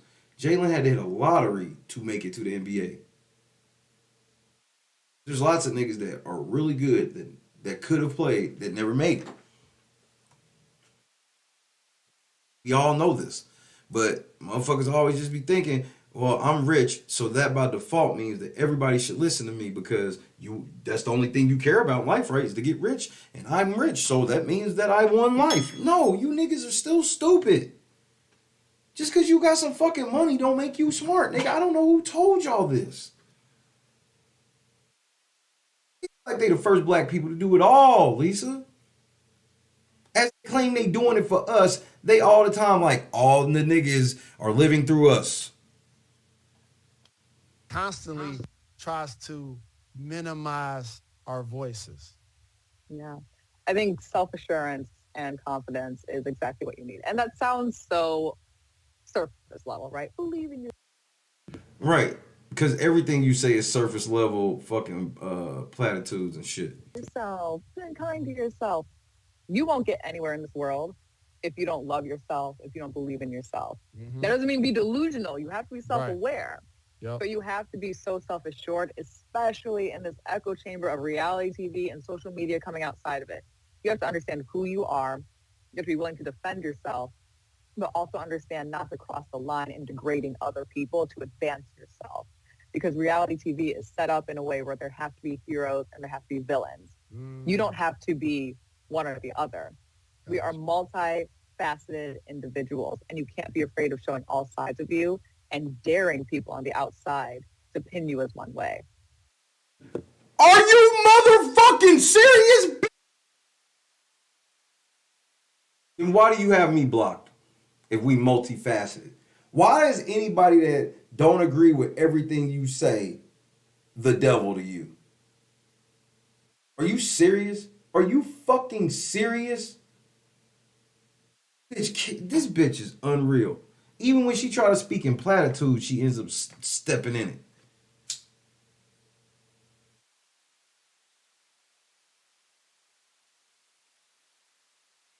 When you was in there being yourself and people want to put you out for it, you shamed them. You literally won all the money and you still tell this story as if you were beaten the fuck up, but somehow you beat everybody in all these fucking competitions. You never bring up like all these great comp wins you had because you didn't have any, bitch. Even that fucking wall you was begging niggas to drop.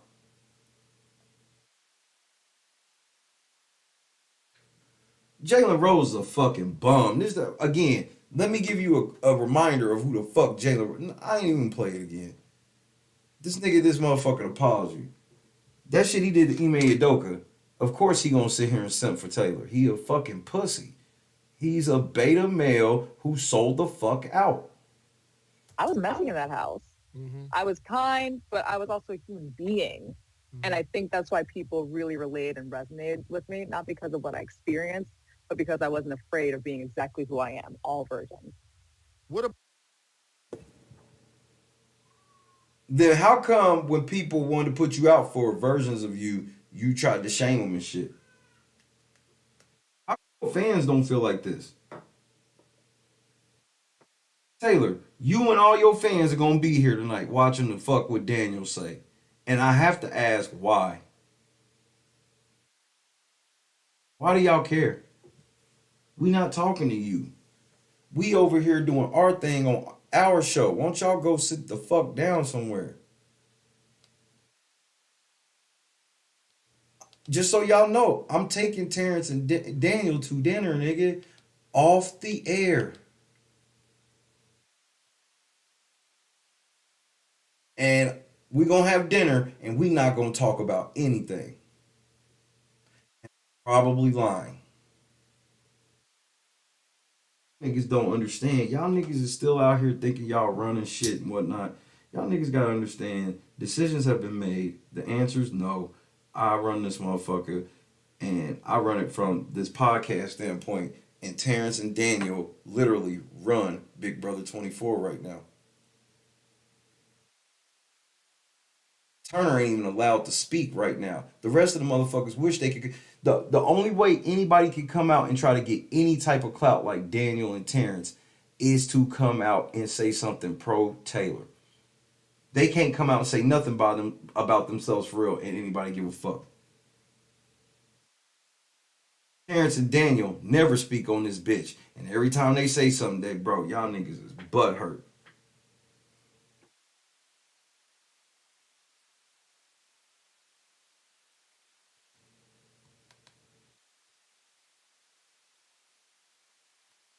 Oh, fuck it. All this dumb shit, I'm with it today.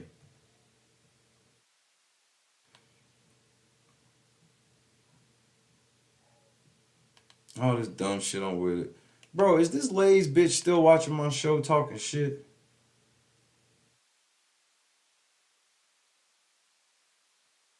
This bitch is thirsty as fuck. Bro, y'all hoes, bro. The amount of you bitches that be all over motherfucking Terrence like this, bro.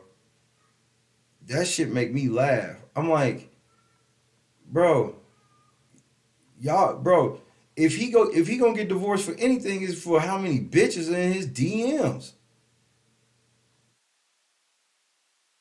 You hoes just be, I'm like, bro, why don't y'all let a nigga breathe, bro?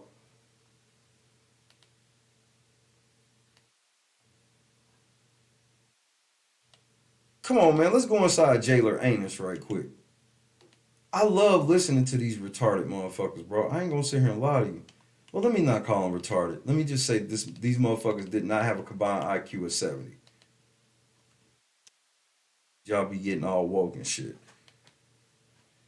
But hold on. Black people. What got me fucked up is the lies that he keep making. Like, hold on, nigga. And body.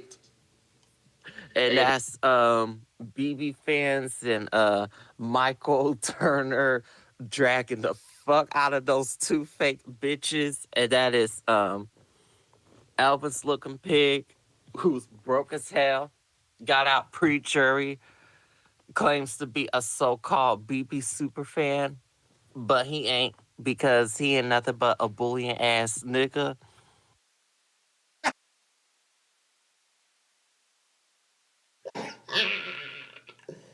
Nigga, hold on.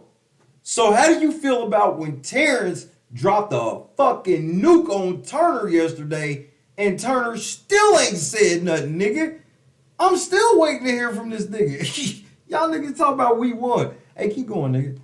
And for Mr. Crockpot, you just mad that a black woman that you call not your sister has made history twice, and she's in a happy relationship with a man that she loves. Not the cap. This nigga Terrence, a married man, is jealous of Taylor being with a nigga we not sure like girls. All right, keep going. The man that you sent him out during that twist. So as Daniel was in Shay's live, he gonna talk about Taylor didn't do anything to deserve to be the winner of BB24. Let's stop right there. Why the fuck are you lying? Daniel ain't never said no shit like that. At least on the air. I don't know what the fuck he said. Bro, he ain't said. Why do y'all have to lie, bro?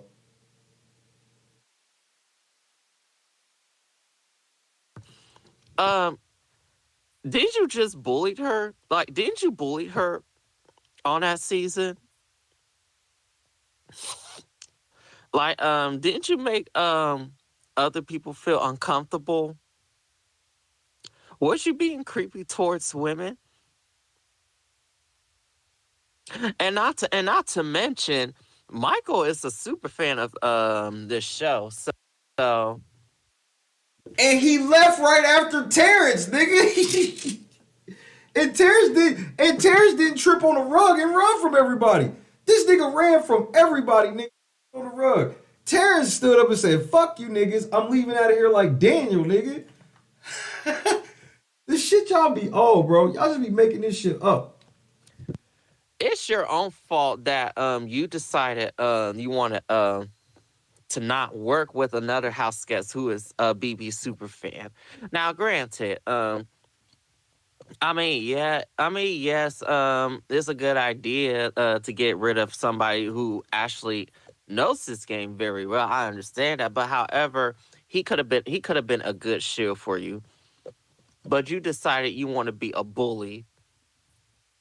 And I noticed that not only that he picks fights with women, but he also picks fights with men who are LGBT.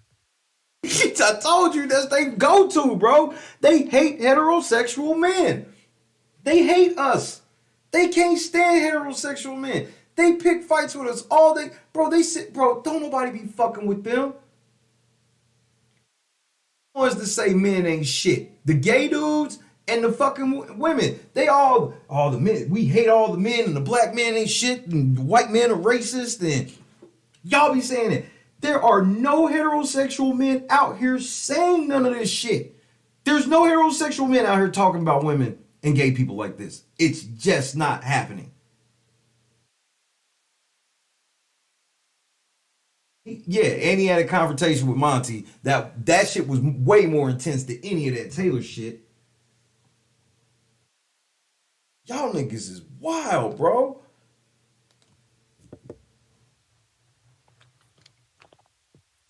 Like he ain't buck up to Joseph, which is I'm shocked that he hasn't done it because buck up to Joseph for what? It was problem with Joseph. And what the fuck is Joseph don't want no smoke with. Why are you even saying this? Remember, Joe was there when all the mistreatment happened. I don't remember Joe saying a motherfucking word. Before, the only thing I've heard Joe say on the situation is, quote, mute the live, end quote. And it's such bullshit that Taylor even makes fun of him about that shit. Everybody makes fun of him, mute the live. Like, what the fuck you gonna do, nigga? Mute the live? Nigga, just because you walk around with no shirt on, that does not intimidate niggas, bro. I got to be honest with you. Yeah, I'm driving around with no shirt on. Nigga, okay, get pulled over. I mean, if he could do it to Taylor and to women and the LGBT, he'll have no problem doing it to Joseph. And and Crockpot. Man, like it's just I don't know, man. It's like these two are making themselves look pathetic, like they're fools. Like I just don't understand them.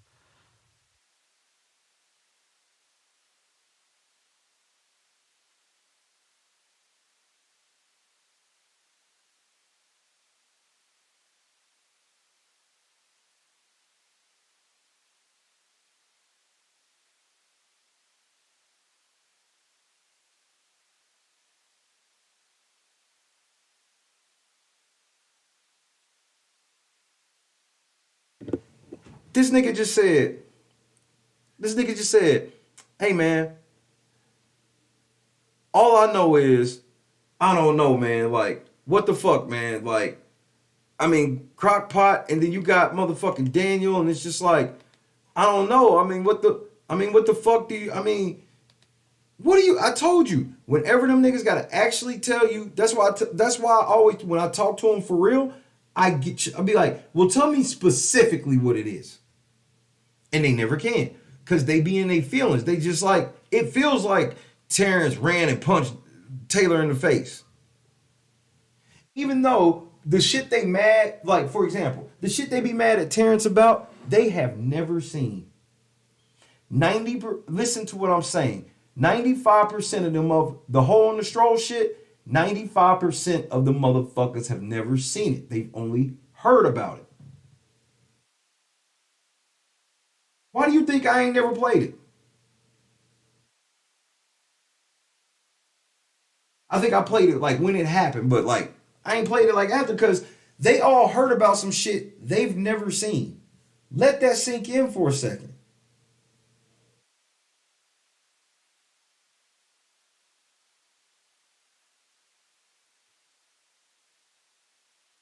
It's hard looking shit up though. King, what's happening? These motherfuckers just be in their feelings. Okay. I am so sick of hearing about these two bozos, Daniel, the Elvis personator, the clown, and Benjamin Franklin, Terrence, the clown. And I'm glad Michael put their asses in their place, because they deserve it. Wasn't Benjamin Franklin white? I've been seeing him called Terrence Benjamin Franklin, but I don't get it. Like he's an old white man. Y'all jokes are low IQ. And BB's been gone like almost like nearly 3 months, and they still talking about Taylor didn't serve this and that, and Terrence selling them raggedy ass rags. Who the hell would think going to buy those? Come on. I want to pay $1. I want to pay 50 cents for it. I don't care. It's free. I don't want it. Bro, we know you want it if it's free from Taylor, but you ain't buying shit from Taylor. You niggas are broke. And about Daniel buck up the women and not Joseph, I think it's a coward move. If you scared of a real man but not scared of Taylor because she's a Understand that Daniel and Terrence have had Daniel and Joe have had no public beef, right? They are literally trying to get them to get in a beef with each other, because that's gonna prove to them that he would do more than just go at girls, even though he has literally gone at Monty and Michael at the same time on multiple occasions. Shit weird to me, bro. woman. But you scared to buck up to Joseph. Because he know Joseph don't play. He know Joseph go body slam his ass. You know, Rick is so wild and has went so far off the meter. It's shit that I can't even tell you on TV. I mean, you know, for the sake of our friendship, you know what I'm saying? I'm not even gonna bring it up. But trust me, he's went there. He has went where it's like, yo, Rick, man, what the fuck is wrong with you, man? You done took this shit too far. And his response is like this: there's no such place. Darkness. Let's go to the abyss, nigga. I'm not with it, man. I don't want to go to the abyss, man. You know what I'm saying? Rick wants to go to the abyss. In fact, he dwells in the abyss. Rick James dwells in the abyss, okay? And he wants company sometimes, you know? And for some reason, he likes to reach out for me. Whenever I'm around, when he wants to go there, he will reach out for me to try to take me to the abyss with him. And I'm not with it, man. I'm not with it. And that's when we end up, you know, tussling or whatever. You know what I'm saying? You know what I'm saying? That's right. Because you know Joseph don't play. He know Joseph gonna body slam his ass. Also, Joseph body slamming niggas now.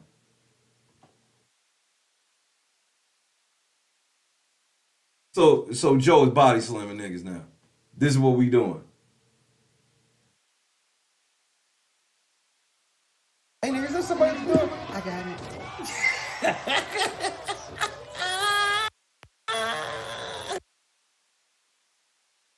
That's right. You fuck with Joe out here like Lakeem, nigga, putting that nigga, hey, Daniel, if you fuck with Joe, nigga, this is what you get. Hey, Joe, nigga, if you fuck Daniel, if you fuck with Joe, be prepared to be put through a fucking door, nigga. Door, nigga. That's just what it is, nigga. This all there is to it, nigga. If Daniel, to look like Daniel laying there, nigga. Daniel, if you want to fuck with Joe, understand he gonna body slam your ass, nigga. These niggas is not playing, bro. This is Joe lighting the ass. That is an understatement. Nigga Joe getting ready to get nigga Joe out here, nigga. Joe out here hip tossing niggas through doors. Hey, nigga, is there somebody to do it? The fuck?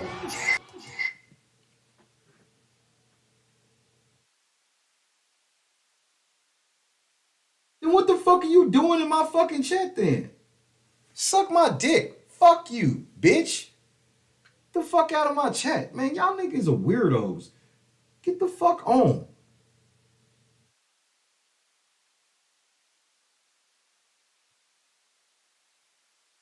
I wish I want to play by the woke rules. There are no woke rules over here, bitch. Take that shit on. Oh, is he crying? Drag that bitch off to the side with the rest of the bitches. He's crying. I don't support the racism transphobic channel. It's very sad. I'm crying. Like, be nice. Like, fuck you. I know y'all niggas like to try to leverage y'all sexuality on everybody, but I'm not the nigga for that. I don't give a fuck who you fuck, nigga. You can't leverage your sex life on me. Like 1% of you niggas identify as trans and y'all niggas think y'all run shit. Man, fuck you. I'm a nigga when all this shit is over. Just so you know. Motherfucker trying to tell me it's tough on nigga. Shut up, nigga. I'm a black man. I don't want to hear that shit from the trans community. I don't want to hear that shit from the gay community. Shut the fuck up. Because you niggas can go somewhere and turn it off to the naked eye. To the naked eye, I'm a nigga everywhere I go, nigga.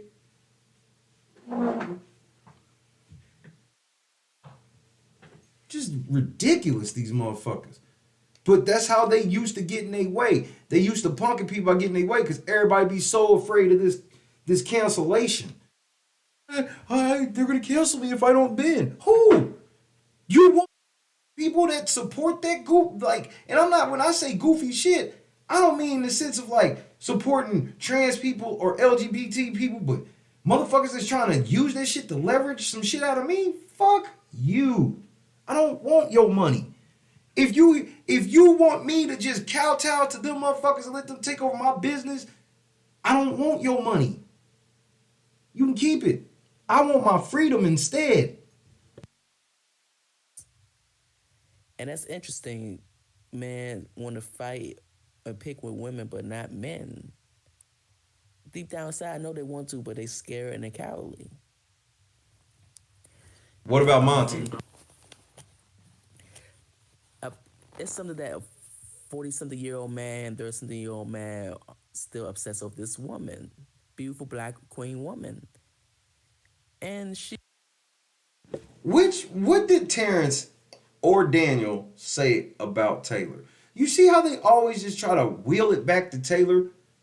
Daniel said something about Big Brother 10, Big Brother 14. Terrence said something about motherfucking... Actually, the shit that Terrence said was really in defense of Taylor, the video he dropped. And then the shit he said in the car, all he said was he didn't give a fuck. He didn't say about Taylor. Somehow y'all niggas keep Daniel and Terrence need to get over Taylor. They not even talking about Taylor. Y'all the niggas that keep, every time they say something, bring up Taylor. Y'all are the ones doing it. But I'm bringing up Taylor tonight, though. That's my word. She's just living her life, and she doesn't even pay attention to those foods, and that's... You a motherfucking lie.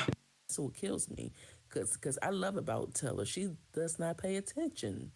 And she doesn't... And why you keep talking about this? It's been like 3 months. Why you keep talking about this? The show's over. Move on and move on with your lives. Get a job or something if you want to stay relevant. Get a job or something. You mean to tell me that it's okay for you to be out here still talking about it 3 months later, but the people who were actually there can't? This is the delusion. This is the delusion. Meanwhile, Daniel has shows in Vegas and Terrence has shows in Chicago. These niggas are working. So you're lying about these motherfuckers not working. You're literally, again, if you think that the players should not be talking about it 3 months after, then why are you? I just be saying shit, bro. Or join the circus at least or something. You know, don't be picking with Taylor. It's not gonna get you anywhere. And Terrence and Daniel had followers, less followers. They both combined, so they're not popular. Don't try stay on Twitter. Try to stay relevant, cause you're not relevant. Do you know Google? Hey Google. Hey Google, what's the definition of the word relevant? Relevant is used as an adjective to mean closely connected or appropriate to what is being done or considered, as in, what small companies need is relevant advice. Do you want to hear a few synonyms for relevant? Please. Here are some words that have a similar meaning to relevant: pertinent, applicable, apposite, material, apropos, and to the point. Do you want to hear how relevant is spelled? No, thank you. You understand that his relevancy is based off shit like y'all niggas sitting in a whole ass Twitter space talking about him for an hour. Y'all sat and talked about these niggas for an hour. And this ain't the first one. Y'all done several in the last week. Daniel wrote a song that predicted, Terrence, he wrote the motherfucker before you got out the house. And he predicted all of this shit. You don't get it. Just listen. You're gonna hear how they don't get it. Elvis a pre-Dre flop, and Benjamin Terrence is a fool, and he voted for Taylor anyways, and still bitter about that. So I don't want to hear no excuses from these two fools. You learn from your actions, and they know better, and they both grown ass adults, especially Terrence. You know what I'm saying? You know how I feel about him, but if that was his daughter, he would dare treat his daughter like that. He might treat his daughter like that. You never know. Treat his daughter like what? Treat his daughter like what? Y'all ain't even told me what the fuck he's done to Taylor. Y'all just are insinuating. Y'all do a lot of insinuating. And we all just supposed to go, oh, okay. Yeah, don't fuck with him because he don't like women. And then everybody's supposed to go, oh, okay. And and you think nobody ever asks you, well, what did they do? You know how they are when it's like, and I can just see on a motherfucker when they don't like. Man, shut up. Y'all sound stupid because y'all are. Okay, enough said. But I'm glad Michael put them in their place, and Turner. Bravo. Turner is hiding, and I ain't heard Michael say nothing else. It's always weird when they be like, yeah, they put them in their place. No, they didn't. Them niggas came out, said something, and got checked. Them niggas came out, said something, and niggas got checked. And the niggas ain't said shit else. So, if anything, Turner and Michael got put in their place. Shouldn't have been talking shit. Bravo for that. Oh yeah. Oh, I was so happy to see Michael and Turner, the two LGBT white men dragging the fuck out of those two flops. Like, he was happy to see the LGBT white men drag them. Turner got a girl, bro. He getting married. So what you think, he gonna cheat on his wife with dudes? Is that what y'all, that's what y'all think? This nigga said two LGBT white men, nigga. They love them a white man, bro. This a whole ass black man saying this, bro. And then they will turn around and say Terrence is Uncle Ruckus, these same niggas. At them two LGBTQ white men. Y'all niggas are weirdos. I cannot stand Elvis and that crock pot looking bitch Terrence. Like, oh, they make me so mad. Oh. And another thing that Daniel got me fucked up is the lies that he keep making, like talking about that the leftovers didn't love Taylor and blah blah blah blah blah. Nigga, How the fuck could these niggas love her and hate her at the same time? I literally just played y'all interview where she said the whole house besides Joseph was against her. So she lying too?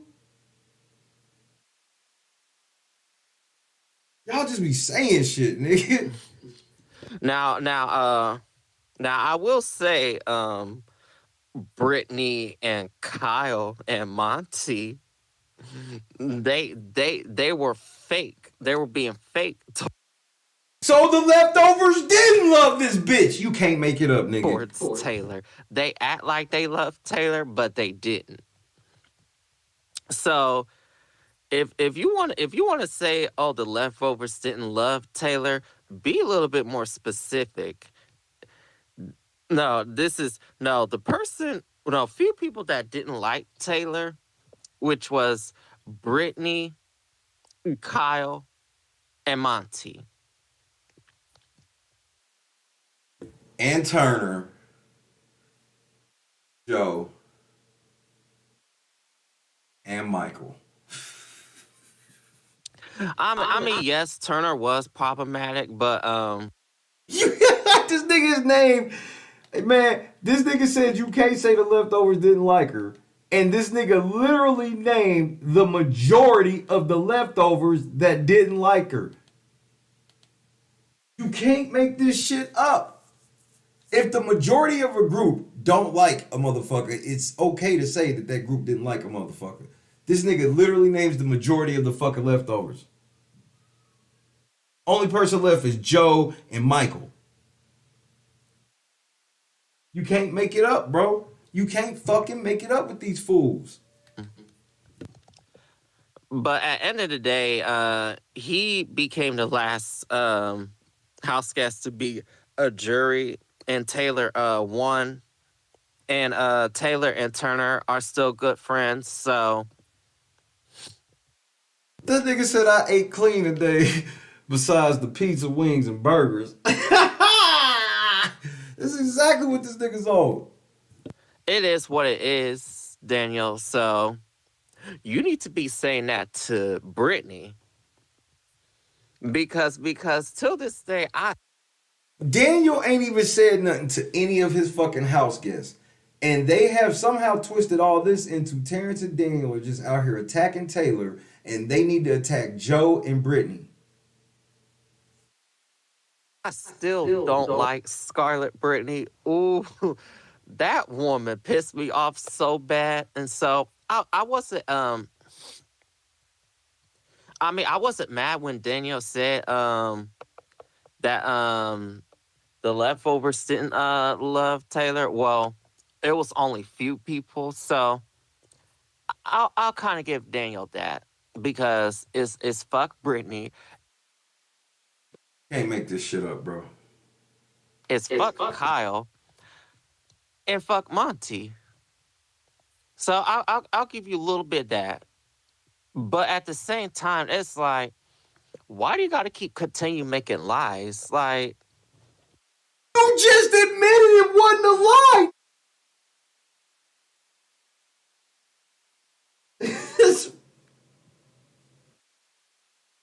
You know, I ain't never put my feet on Eddie Murphy's couch. Why would I do some shit like that?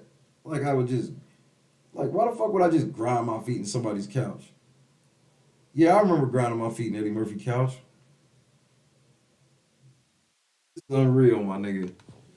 You gotta tweet, you gotta retweet Michael's tweet and talking about you waited to tattletale on Taylor and that you wanted her up as a replacement nom. If I remember correctly, that was Monty that couldn't wait to tattletale on Taylor. Remember? He was the one that gave you permission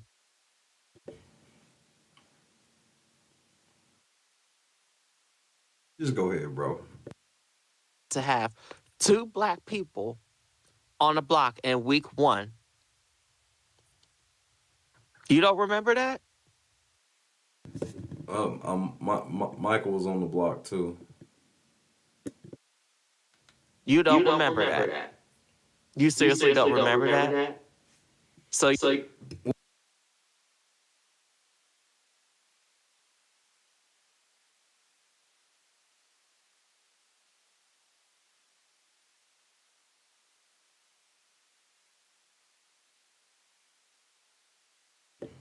you're just going to make up lies about Michael? Make it seem it was Michael that was the reason why Taylor was the replacement now, when it was actually Monty and Paloma? And you knew it was coming.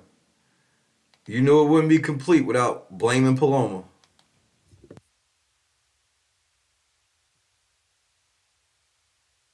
Oh, okay.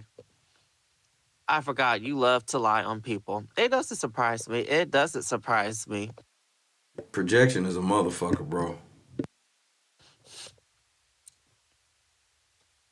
And then, what else? What else did I forget? And then on top of that, how you gonna call most people soft, but you and Terrence have your replies turned off? Again, why would somebody want to just let y'all disrespect the fuck out of them? Letting people disrespect you is not tough. Who, like, again, these the same motherfuckers that wilt over every little thing. Bro, remember, Daniel didn't say much of shit to Taylor, but he's supposed to leave his comments on so they can just insult this nigga. But let me watch how this nigga tells on themselves on how Terrence and Daniel literally run circles around them, and they just don't understand it. They don't get it. Listen. Make it make sense. Make it make sense. You two are the main ones that are the softest because you guys have your comments turned off. Why? Because crazy motherfuckers like you want to get in them and talk shit. Why don't y'all just set up the one-on-ones? Why y'all doing all this Twitter shit? No, again, y'all find out that y'all don't have no power. So when a motherfucker come out and say whatever fuck you want and then go, I'm making it so y'all can't just change the narrative of what I'm saying with no facts. Because all the comments are going to say is, shut the fuck up, fuck you, bitch. Yeah, bitch, you just mad at Taylor. Then they cut him off. Oh, man. That's the same thing they do when they talk shit to motherfuckers. Remember, these are the same motherfuckers that would build up a Twitter space to the point where house guests was coming in there. And then how did they greet the house guests? By disrespecting them. And then they were all fucking surprised when the house guests stopped wanting to come around them. I was like, what did y'all think was going to fucking happen? Y'all real life thought y'all was just going to disrespect niggas like this. And they niggas just going to let y'all disrespect them like this.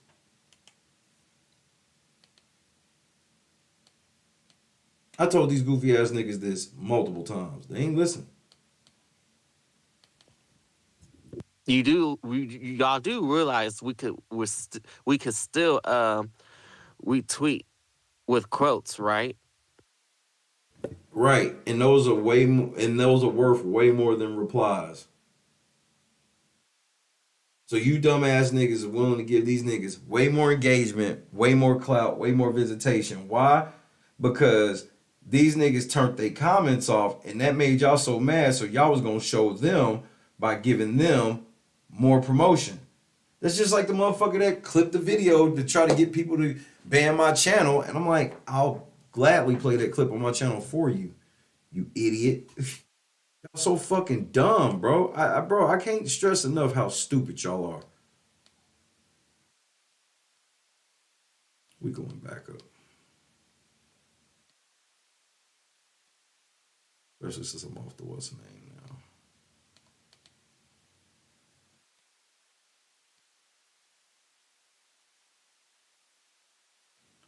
Interact, let me get you on my live shit. Bam. I'll shrink y'all just a taste.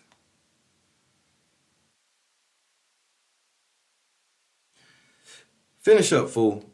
Y'all do realize that, right?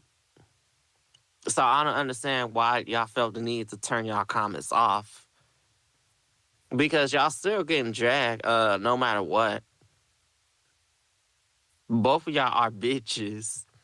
Weak bitches. And not and Both of y'all are bitches. Weak bitches. First of all, this nigga always trying to talk like me, which is hilarious because I'm like, nigga, I stand on everything I say. Nigga, you wouldn't stand on anything you say. Bro, I want you to understand. If Taylor was the wanted to question me about any of the shit I said in person, I would stand there like a man, and I don't have to disrespect her to explain myself either. But y'all motherfuckers, y'all would never stand in front of Terrence or Daniel and say any of the shit y'all be saying. And then y'all think that these niggas gonna leave the comments on for y'all. Yeah, okay. and a few minutes ago, somebody called Daniel and Terrence cockroaches, but Terrence wants to get mad.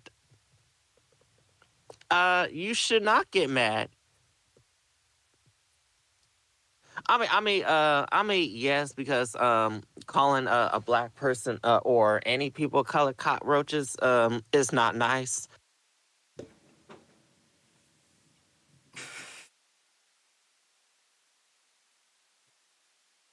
Make this shit up, bro. Oh, you gonna have the nerve to get mad about somebody calling you a cockroach?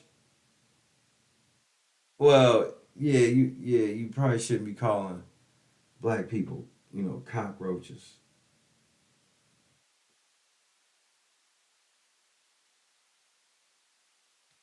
Like, what the fuck is this, nigga? I don't get it. I don't get it.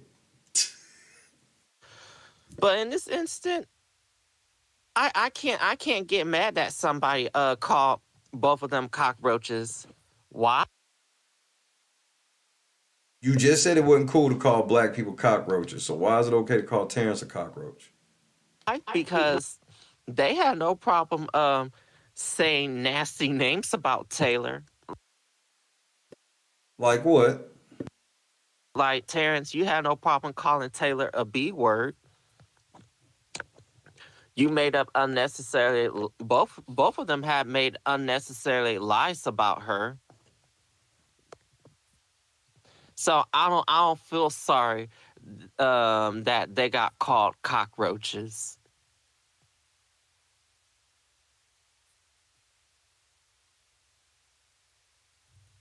And you shouldn't be. These motherfuckers' IQs be low than a motherfucker. Like, bro, just to listen to these stupid motherfuckers have a conversation is very enlightening for me. I gotta be honest with you. Because their ass deserve what hits them. And the way they calling her a beast all summer, she's a slut, she's a whore, she's a mean person, and blah blah blah. I never forget those words Terrence said to Taylor. I never forget. And but he gets mad when somebody call him a crockpot or cockroach. Excuse me, Terrence. You think you get sympathy from these people the way you treated Taylor? I think not. You're not gonna get sympathy from me. I don't care. You're almost 50. You're not getting sympathy from me. This nigga ain't asked you niggas for shit. You see how these niggas be making themselves be important? Yeah, he wanted sympathy from me and I ain't giving it to him. This nigga don't know you. I don't recall this happening either. Like, they just be making shit up. They both liars that are friends with each other because they never call each other on their lies. They both sit there and lie like a motherfucker. Both of them know they be lying. But they cool because they never call each other out. And I don't feel bad that people calling him names. Listen to this shit again. Because their ass deserve what hits them. And the way they calling her a beast all summer, she's a slut, she's a whore. When was they calling her bitches, sluts, and whores? They just say this shit, bro. Yeah, they was calling her bitches, sluts, and whores. Her a bitch more than Jasmine, just for the record. She's a mean person and blah blah blah. I never forget those words Terrence said to Taylor. I never forget. How you never forget some shit this nigga never said? Bro, y'all niggas wild. But he gets mad when somebody call him a crockpot or cockroach. Excuse me, Terrence. You think you get sympathy from these people the way he treated Taylor? I think not. You're not gonna get sympathy from me. I don't care. You almost 50. You're not getting sympathy from me. And I don't feel bad that people calling him names and cockroaches and all that stuff, because that's what they deserve to be called. And now you want to play victim all of a sudden, okay.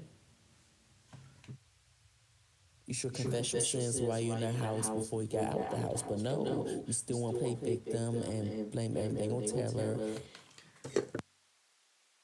These niggas don't even mention Taylor. Tonight will be the first time Daniel has said something about Taylor. That's why this interview is such a big deal. Tonight will be the first time. They swear that all Daniel and Terrence been saying all this shit. Understand, this is about to be a big deal because Daniel's going to actually fucking say something.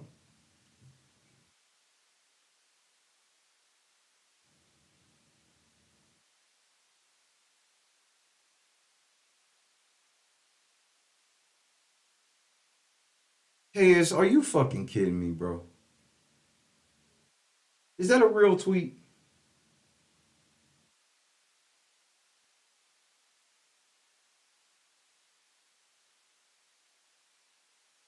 And with your protege, Daniel, and okay, I put it this way: if Taylor ever be on TV in the future, what you think about her now, Benjamin Terrence? What you think about her now? I mean, But Terrence and Daniel are being booked currently for shows. These niggas like, well, what are you gonna think when if she ever get on TV again? Not much of shit, seeing as though they got their own shit they doing. Man, you niggas are insane. It's something wrong with y'all for real, bro. Y'all need Jesus. Why are y'all playing? Y'all need to turn y'all life over to Christ, bro. 'Tis the season. I'm not playing. This is not a joke. Because y'all out here, bro. There's something wrong. then she might go on a challenge. You know what I'm saying? She might be on Amazing Race, and you're not gonna be on nothing. You just gonna sit behind the computer, whine and crying and bitch about selling them silly, filthy little rags of yours, and you gonna be irrelevant. And it'll come back to bite you slowly. And I bet you half these cats don't keep in contact with Daniel and Terrence. I bet they don't. They got a whole ass group chat, bitch. This is just shit y'all say to make y'all feel good. Y'all create these scenarios where Terrence and Daniel are losing because it gives you some type of dopamine hit. This shit weird. Yeah. Cats don't even talk to you. How the fuck do you know? How you don't? There's no way you can know. I actually know, and I tell you niggas, and you still don't believe me. The Big Brother players tell you, you still don't fucking believe me. Maybe I know Kyle probably still contact with Benjamin, and I don't give them nobody else. You know what I'm saying? But I was glad Taylor don't fool those two bozos. They keep constantly dragging her down, making her look bad. But in actuality, they making themselves look bad. Keep quoting tweets, quoting Turner and Michael tweets and argue back with them. What's a good example is that? Because they. But y'all just talked about how y'all was doing that to them. Oh, you see how they do? They like, yeah, it's okay for you to get attacked, but when you attack back, it's, oh, you're supposed to be the bigger person, and you're never supposed to say anything. You're just supposed to let us do whatever we want. Telling the truth? You hate hearing the truth? Or you can't handle the truth? I'm glad Michael wrote that, and Turner.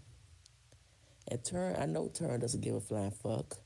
And And Michael, he's a badass for tweeting that. But I'm glad he spilled everything out. And I hope he does. I hope they do more tweeting about them and shut them up a little bit and put them in their place, because that's what they deserve. Told you, put them in their place. They need Michael and Turner to shut them up and put them in their place. They need Michael and Turner to make them heel to Taylor so they can feel better about their life. There ain't nobody y'all can call on them, bro. It's over with that. Turner's currently hiding right now, bitch. Currently. He gonna stay hiding too. Because they're going too far with this.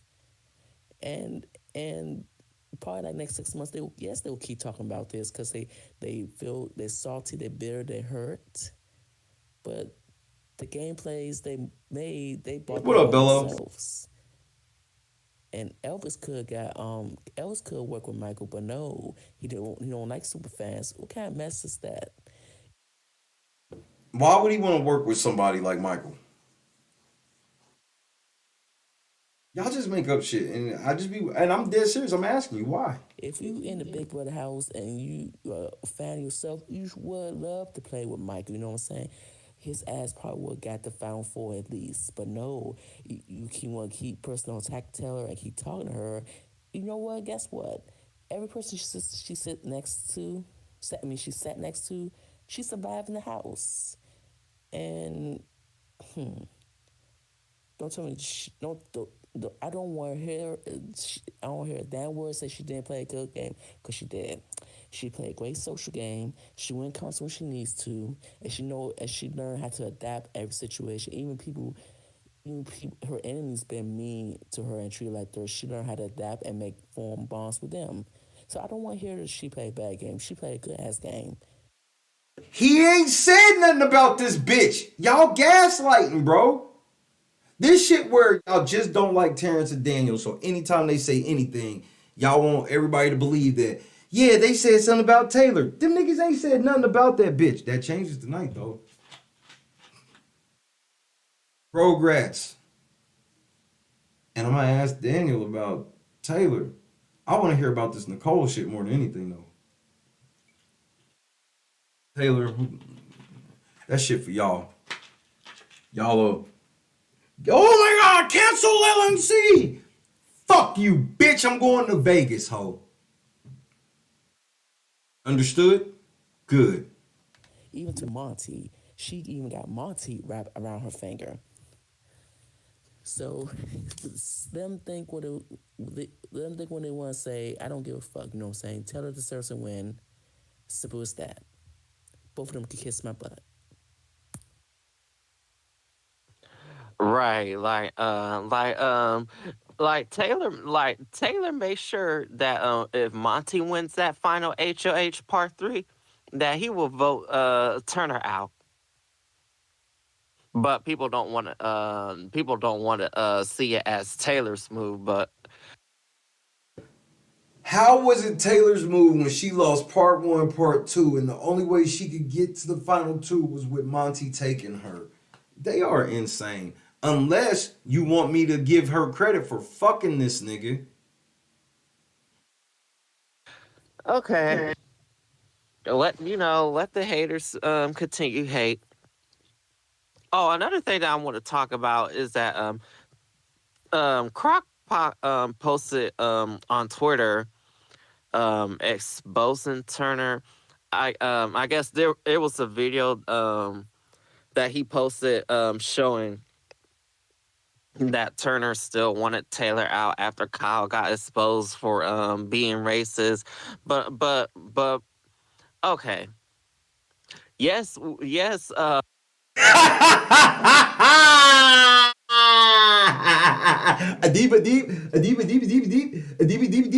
Yeah, that video hurt, didn't it? This nigga he can't even form a whole sentence, nigga. He couldn't even form a whole ass sentence, nigga. That video got these niggas shook. He was like, listen to this nigga couldn't even get it out, bro. This is hilarious, bro. Oh, let the haters continue hate. Oh, another thing that I want to talk about is that Posted on Twitter exposing Turner.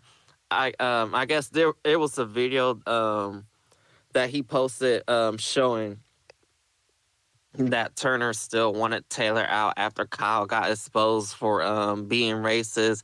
But okay.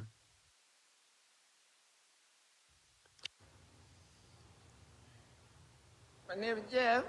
Yes, we dragged Turner. I mean, it was no surprising that, I mean, we already dragged Turner for being anti-Taylor. Nigga, ain't nobody talking to you. Terrence wasn't talking to you.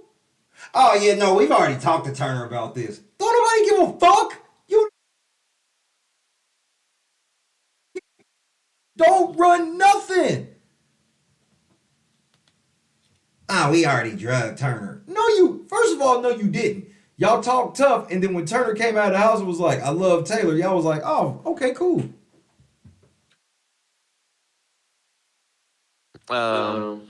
Earlier in the game and after that Dry Fest twist that happened. But Dry Fest. You are no better. You are no better, Terrence, because you still wanted to keep Kyle over Taylor. No, Terrence wanted to keep Kyle over Brittany.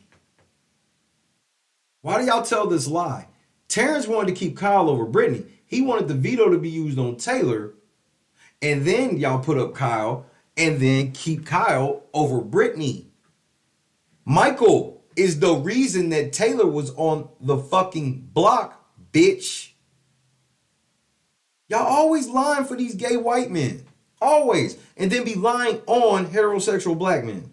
So what the fuck you need to so what the fuck did you feel the need to try to expose Turner for? Now granted, Turner was not great on week 8. He was not great because he still wanted Taylor out after. So what Terrence tweeted out was the truth, is basically what you're saying. The Kyle got exposed. But you are no better, Terrence. Because you wanted to keep Kyle over Taylor. So you could kiss my ass with that shit. You could kiss my ass with that shit because who the fuck you think you are trying to so-called expose Turner for always. So it ain't that Terrence put out a false video. It's that who the fuck does Terrence think he is to put out that video? They don't even be hearing themselves when they talk. They really think they rule the fucking world while not being in control of anything. Well, in that tweet, he says, wait, is this the I Always Love Her campaign? So they never wanted her out? Oh, okay, cool. I'll wait. Showing clips of Turner wanting Taylor out and blah, blah, blah, blah, blah. Like, nigga, shut your ugly pig ass up, nigga.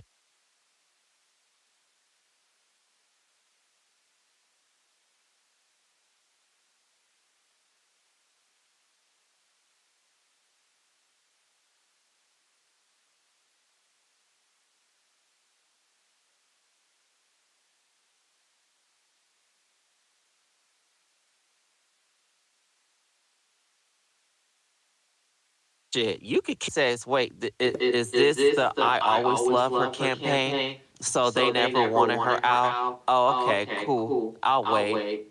Showing clips of Turner wanting Taylor out and blah, blah, blah, blah, blah. Like, nigga, shut your ugly pig ass up, nigga, because you are definitely no better.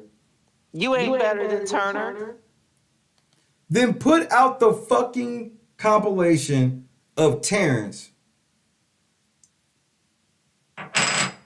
like Turner. Put the compilation out.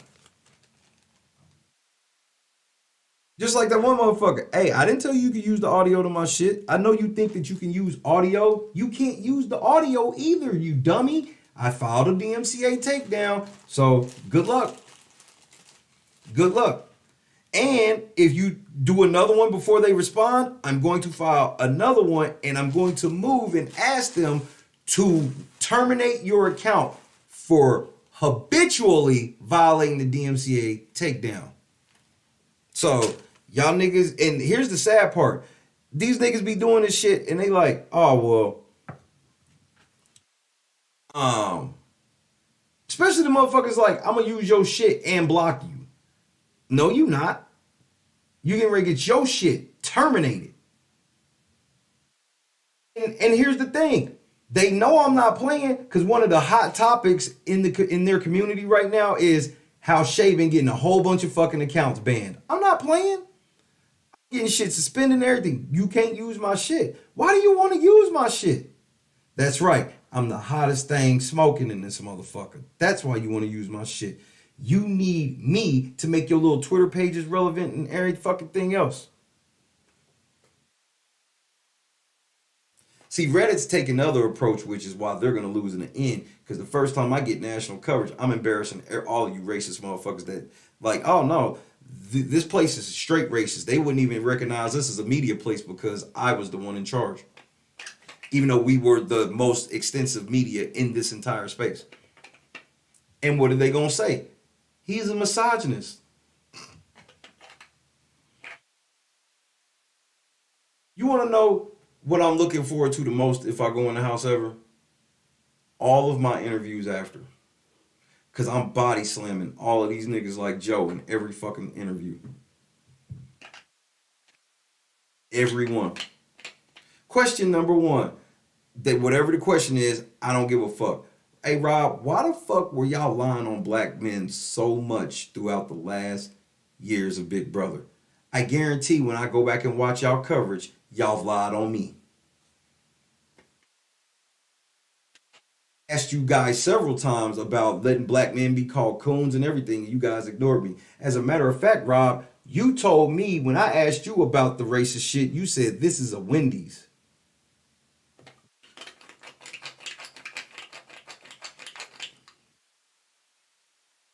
Y'all better hope I never make it in the house.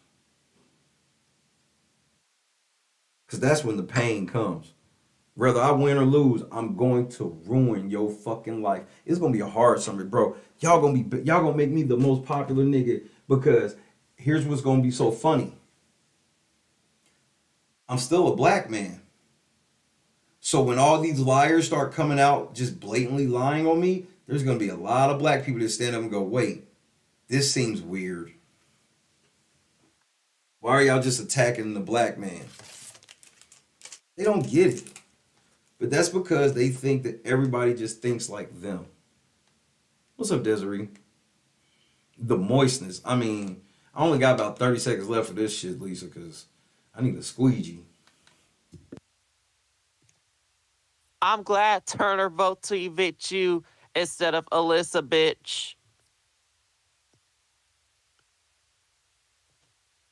As fucked up as it was for Michael and Brittany to wait until week 8 to tell the black folks about Kyle. But since it was Terrence, I'm okay with it. You see their fucking I promise you that's where you're going. You know that's where you're going. Yeah, it was fucked up that Michael held that shit and then used the shit as a fucking way to get the black people to attack Kyle as like that. But I don't like Terrence, so I don't give a fuck. Then they be thinking that shit cool. And they want white people to be literally deciphering that shit. So wait, it's okay for you guys to hate black people for no reason, but we can't even hate black people when we have a reason. Yeah. Telling white people, yeah, he ain't really black. And white people looking at me like, but I'm looking at him and he's really black. I'm glad Michael targeted Terrence. Good. Right. It got him sent home an hour later. I'm glad that white man sent a black man out of the house. You can't make that up. I'm done. That's it. I'm done. That's it for me.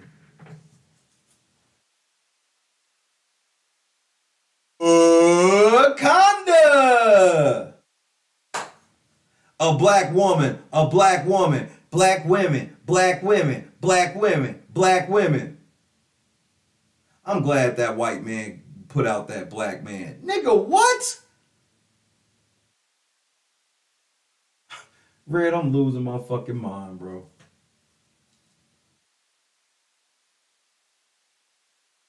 Let any white man come out and say, this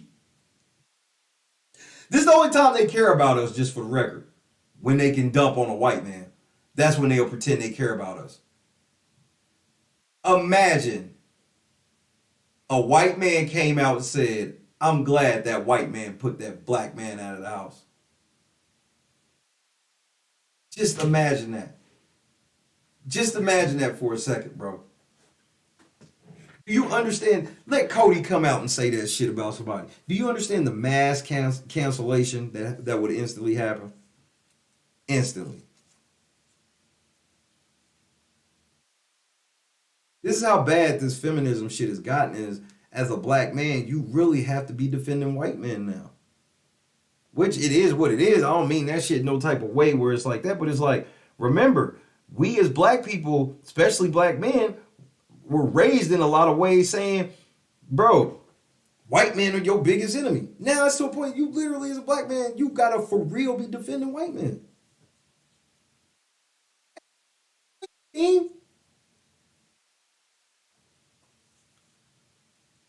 What the fuck you mean? You mean to tell me? Bro, I gotta hear that again. He said this shit out loud, bro.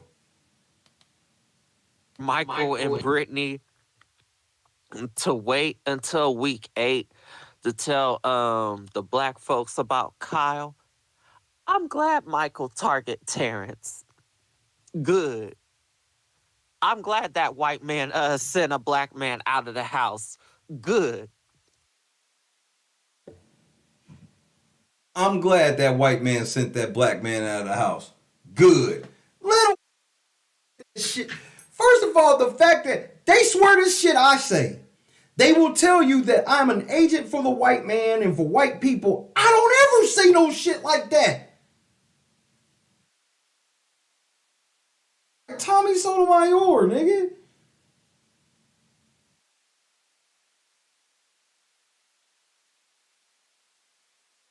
White man put that, bro, let a white boy say that shit.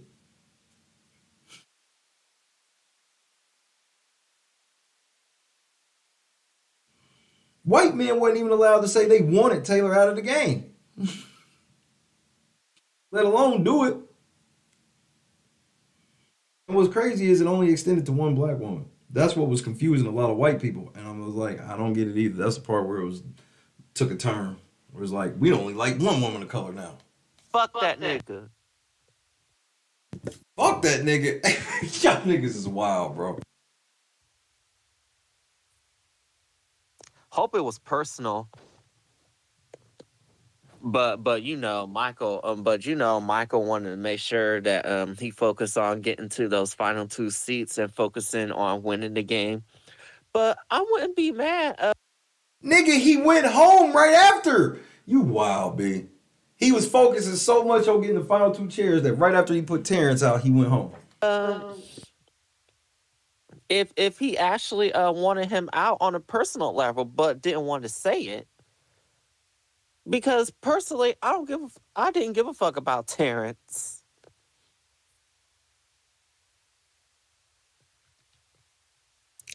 But I got a question for these 2 motherfuckers. Help me understand. Do both of y'all have anything to say when your boy Monty or your boy Kyle sitting there letting y'all getting dragged? I didn't hear the fuck.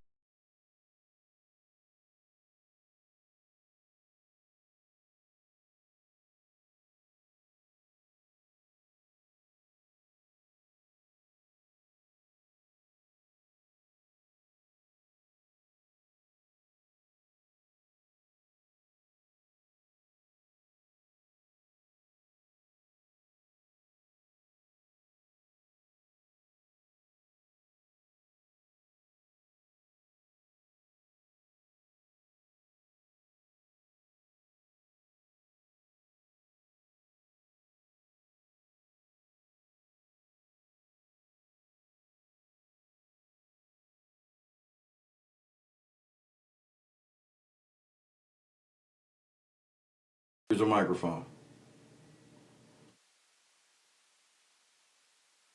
I have no microphone. There it is. It finally worked now. It just magically just started working on its own. What the fuck, bro? I'm getting off of this fucking software. This software is fucking trash now. It's just so unstable now. Like, to have moments where, oh, your microphone just stops working, and then, like, when the motherfucking shit went off, when I brought the fucking shit back, all of the shit was wiped off the screen. No camera, no nothing.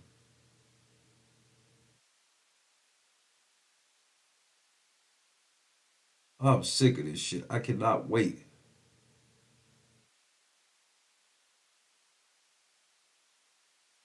I'm not on screen. What you mean I'm not on screen? No, that's you, King.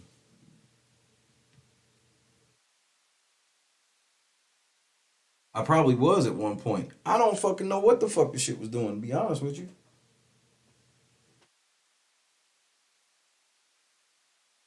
Garbage ass software. I'm probably running the other shit tonight. I'm most likely running the other shit tonight. I ain't running this bullshit with Daniel tonight. Yeah, right. I'll finish this blunt, get off the air so I get ready for the night. This shit crazy. Because now it's doing, because first it's the chat fucking up. Which, let's see if the chat's back now. Yeah, the chat's back now. The chat be fucking up. Then it gets, now it's been doing a new thing. It gets to a point where my microphone just stops working. And then once my microphone stops working, then my speakers stop working. And then then it just, I'm fucked. Right. I'm definitely gonna prep all the other shit. I'm going on other shit tonight. Fuck that. Fuck that.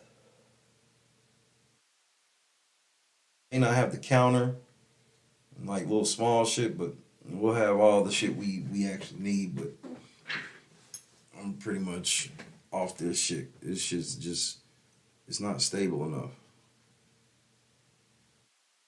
Then my chat just going in and out. I don't know when people not talking or if it's fucked up. Sometimes I think people not talking. There's like 30 fucking messages. Then I'm checking to see if people talking. Then ain't nobody talking. Finish this shit out, fool. You lucky I got blunt left. If I ain't got blunt left, I would just leave. A teeth out of Monty or Kyle. They just let you get dragged on Twitter. Why would Monty stand? That's what I was saying. Why would Monty stand the fuck up for Daniel or Terrence when neither one of them fuck with Monty, bro? Ever. Maybe Daniel did at some point, but I know Terrence didn't.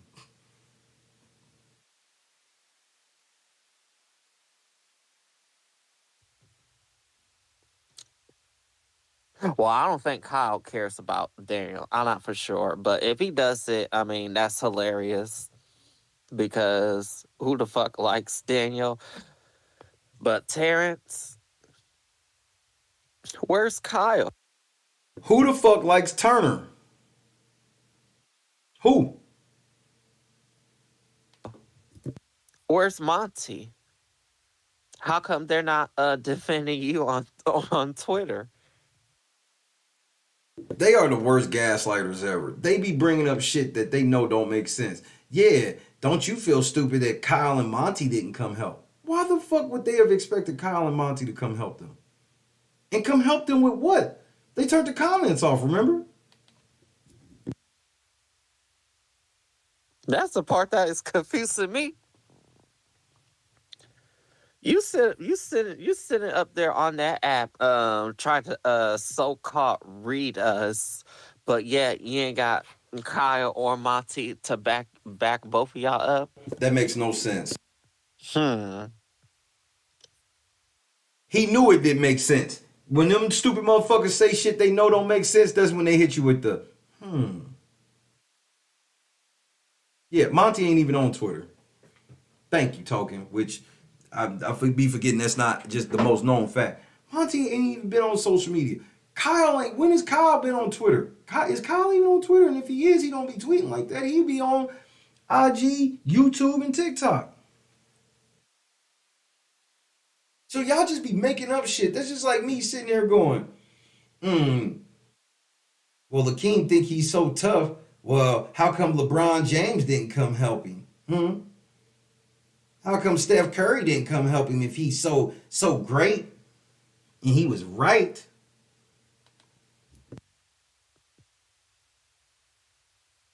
That proves you right there that Monty and Kyle, they don't give a fuck about y'all. So they want these niggas to fight Joe, Turner, Brittany, Kyle, and Monty.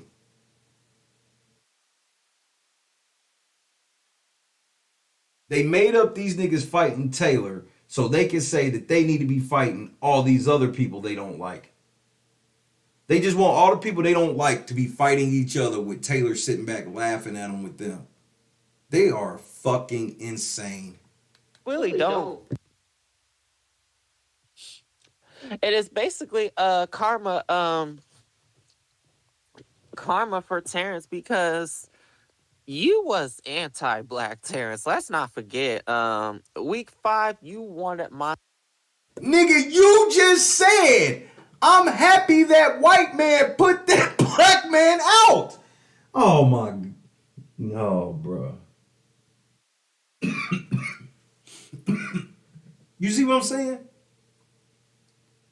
He's that, and then he doubled back to call Terrence anti-black.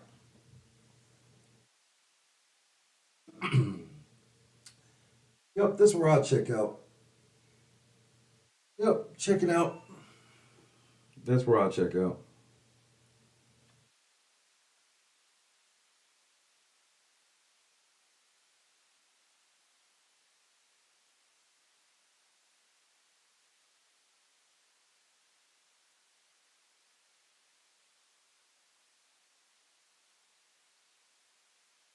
This nigga said, I'm glad that white man put that black man out. He's anti-black. What? Walking contradiction. I'll catch you in a few hours, Mish. I'm getting ready to get out of here also.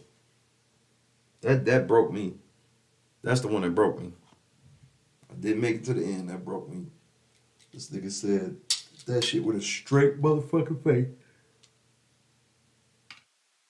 You know what, the king? Tonight's gonna be an epic one, bro. We gonna hold it down. Daniel Durston shall hold back nothing tonight.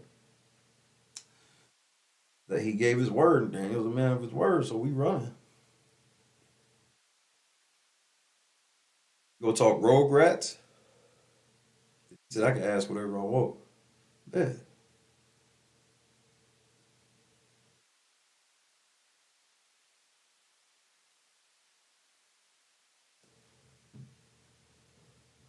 Hey, and when you house guests come out tomorrow morning, butt hurt, thanks for the promotion, idiots. You don't have to say it. There's only one place Daniel's interviewing. So when everybody go to look, they'll find it. Or one of you niggas can be dumb enough to just upload the interview on your channel so I can strike it.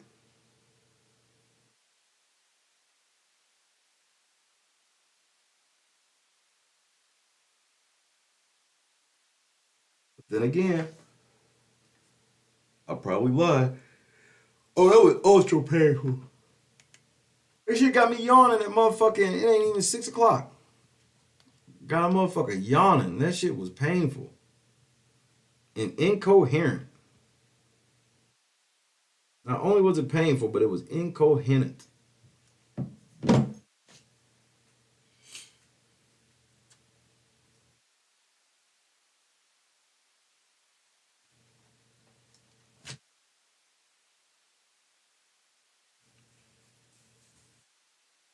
Kendra, Scotty J, say peace to your boy, man. We got a big one tonight, bro. Doors will open at 10:30 or 11:30 Eastern.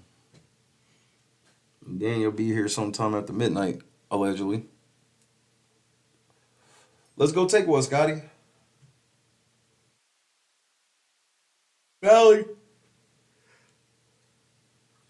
Hey, y'all.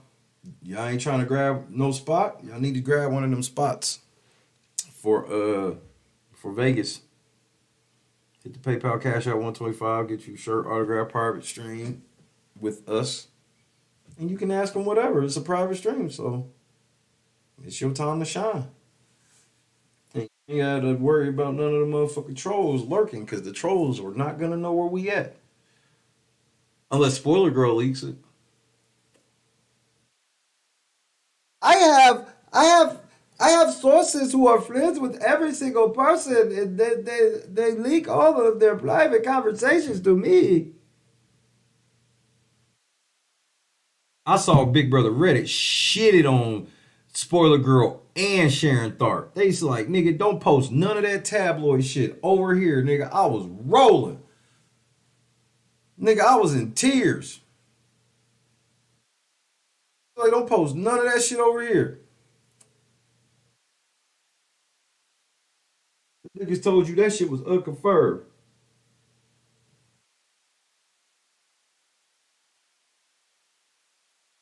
Daniel got a show, Lakeem. He got an Elvis show. He coming after Elvis. YLG, Janice, Red. I'm hyped, bro. Alan, I'm hyped.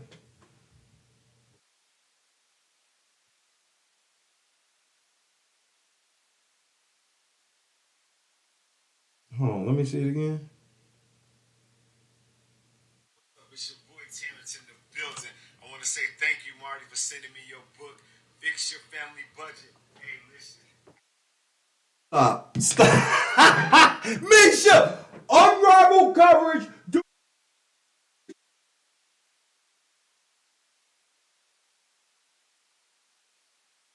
Mish.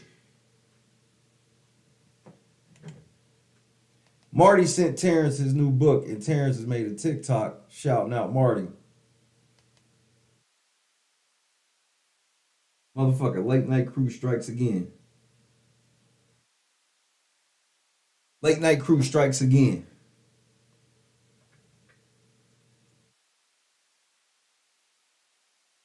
That was Terrence plugging Canada's favorite player, Big Brother Marty's new book. Marty sent Terrence, we plugged Terrence and Marty sent Terrence's new book, and now Terrence is promoting his new book on his TikTok.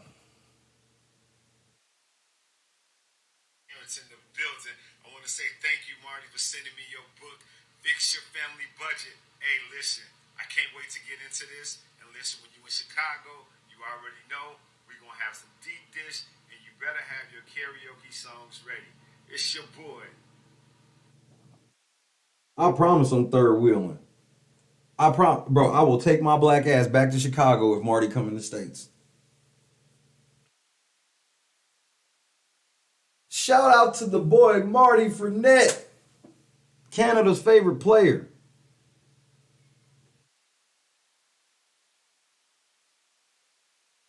Shout out to Marty, Canada's favorite player. I'm gonna have to hit Marty up and buy one of his books, so I can have one and show everybody on there.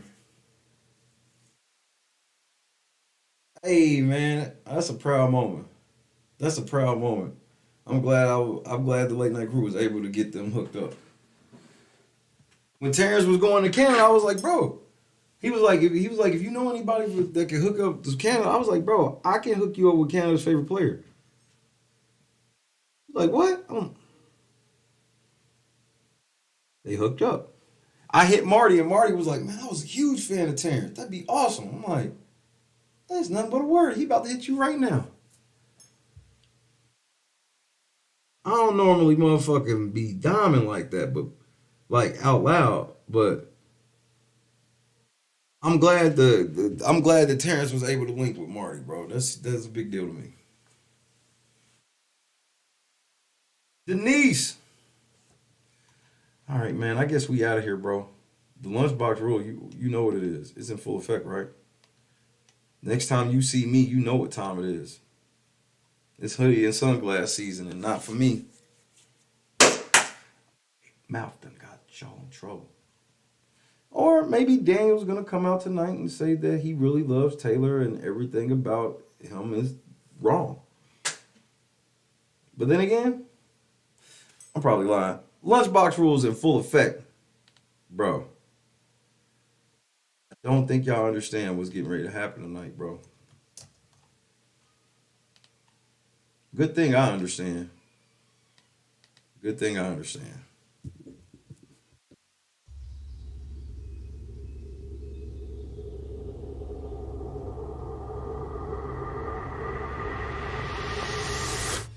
Yo, what's going on, boys? How are you? Yo, dab me up. Hey, all right, damn. What part of the city are you from? Yo, What's up? there, brother. Hey, Yeah. What's up? Yeah. You guys ready for this? Take this. Oh, all right, sick. Why don't you guys come inside? Don't ski. These are the guys. I'm Octavius Gray. And I'm Steve. Steve LeVois. It's okay, I have bacon here, right?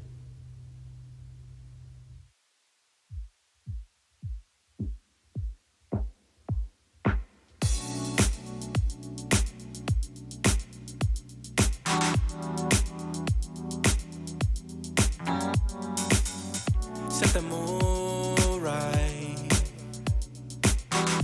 If you up, baby, I'm looking so fly. Sunset rooftop, yeah, that's nice, right? Hop in the G-Class, I know you need that. Heart racing fast like the speed of light.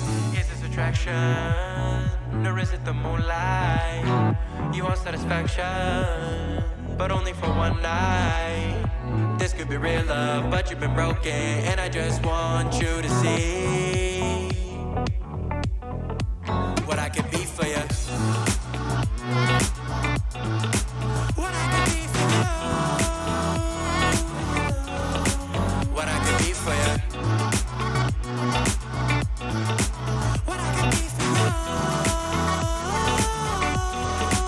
What I can be for you. You got me wrapped up in your love. Finding you is like a treasure. Making my heart feel this way, yeah, yeah. And I'll treat you so damn special. What you did, who you were with, I don't care about those days. When I'm with you, I won't complain. Share your success and heartbreaks. Yeah, you know I stay by your side. Never leave you dissatisfied. But I need you to let me know. Is this attraction, or is it the moonlight?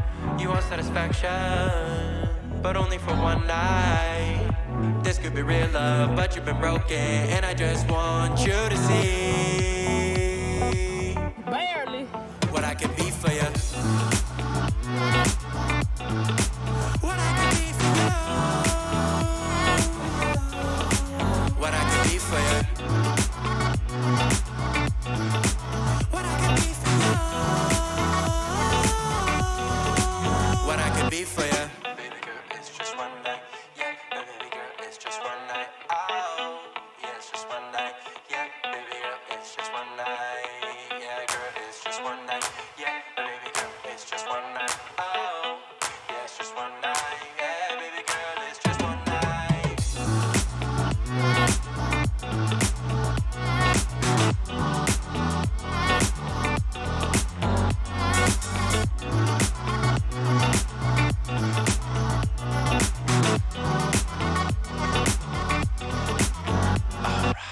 Tonight is going to be fucking insane, nigga. God is great.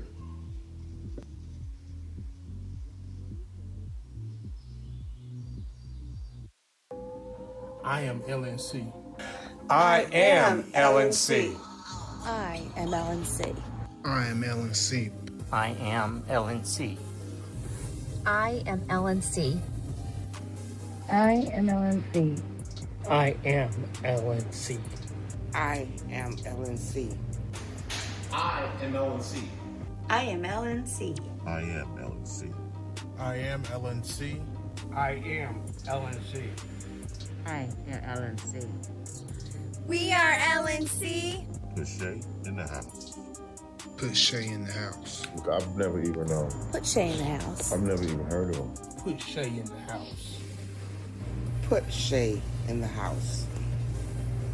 Put Shay in the house. Not slick. Put Shay in the house. Put Shay in the house. Put Shay in the house. Put Shay in the house. But for women. Put Shay in the house. Put Shay in the house. And he can fucking bite me. What was that? Get Shay in that house. Stop the cap. Put Shay in the house. Put Shay in the house. Put Daddy in the house. What's wrong with Angela? You heard him. Oh boy.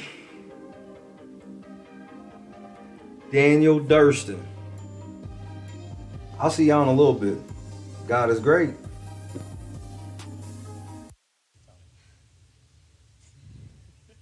I gotta go. You got it, I don't want Jess. to hurt myself. You got a pee? It's all right. No, You you got gotta it, go. Jess. You gotta go, girl. Let go. I don't even want to fall. Turn to the side. You're okay. Just You're land good. right on that booty, girl. Just put your legs out Turn and to the pull on side. your booty. Jess, you're amazing. You got it. You got it. You got it. Turn to the side. Just let go and turn. Like you're laying in bed. Yep. Like you're jumping onto your bed on your side. Just let go and turn to the side. Shut your eyes. You got it, my love. Just turn to the side. You're okay.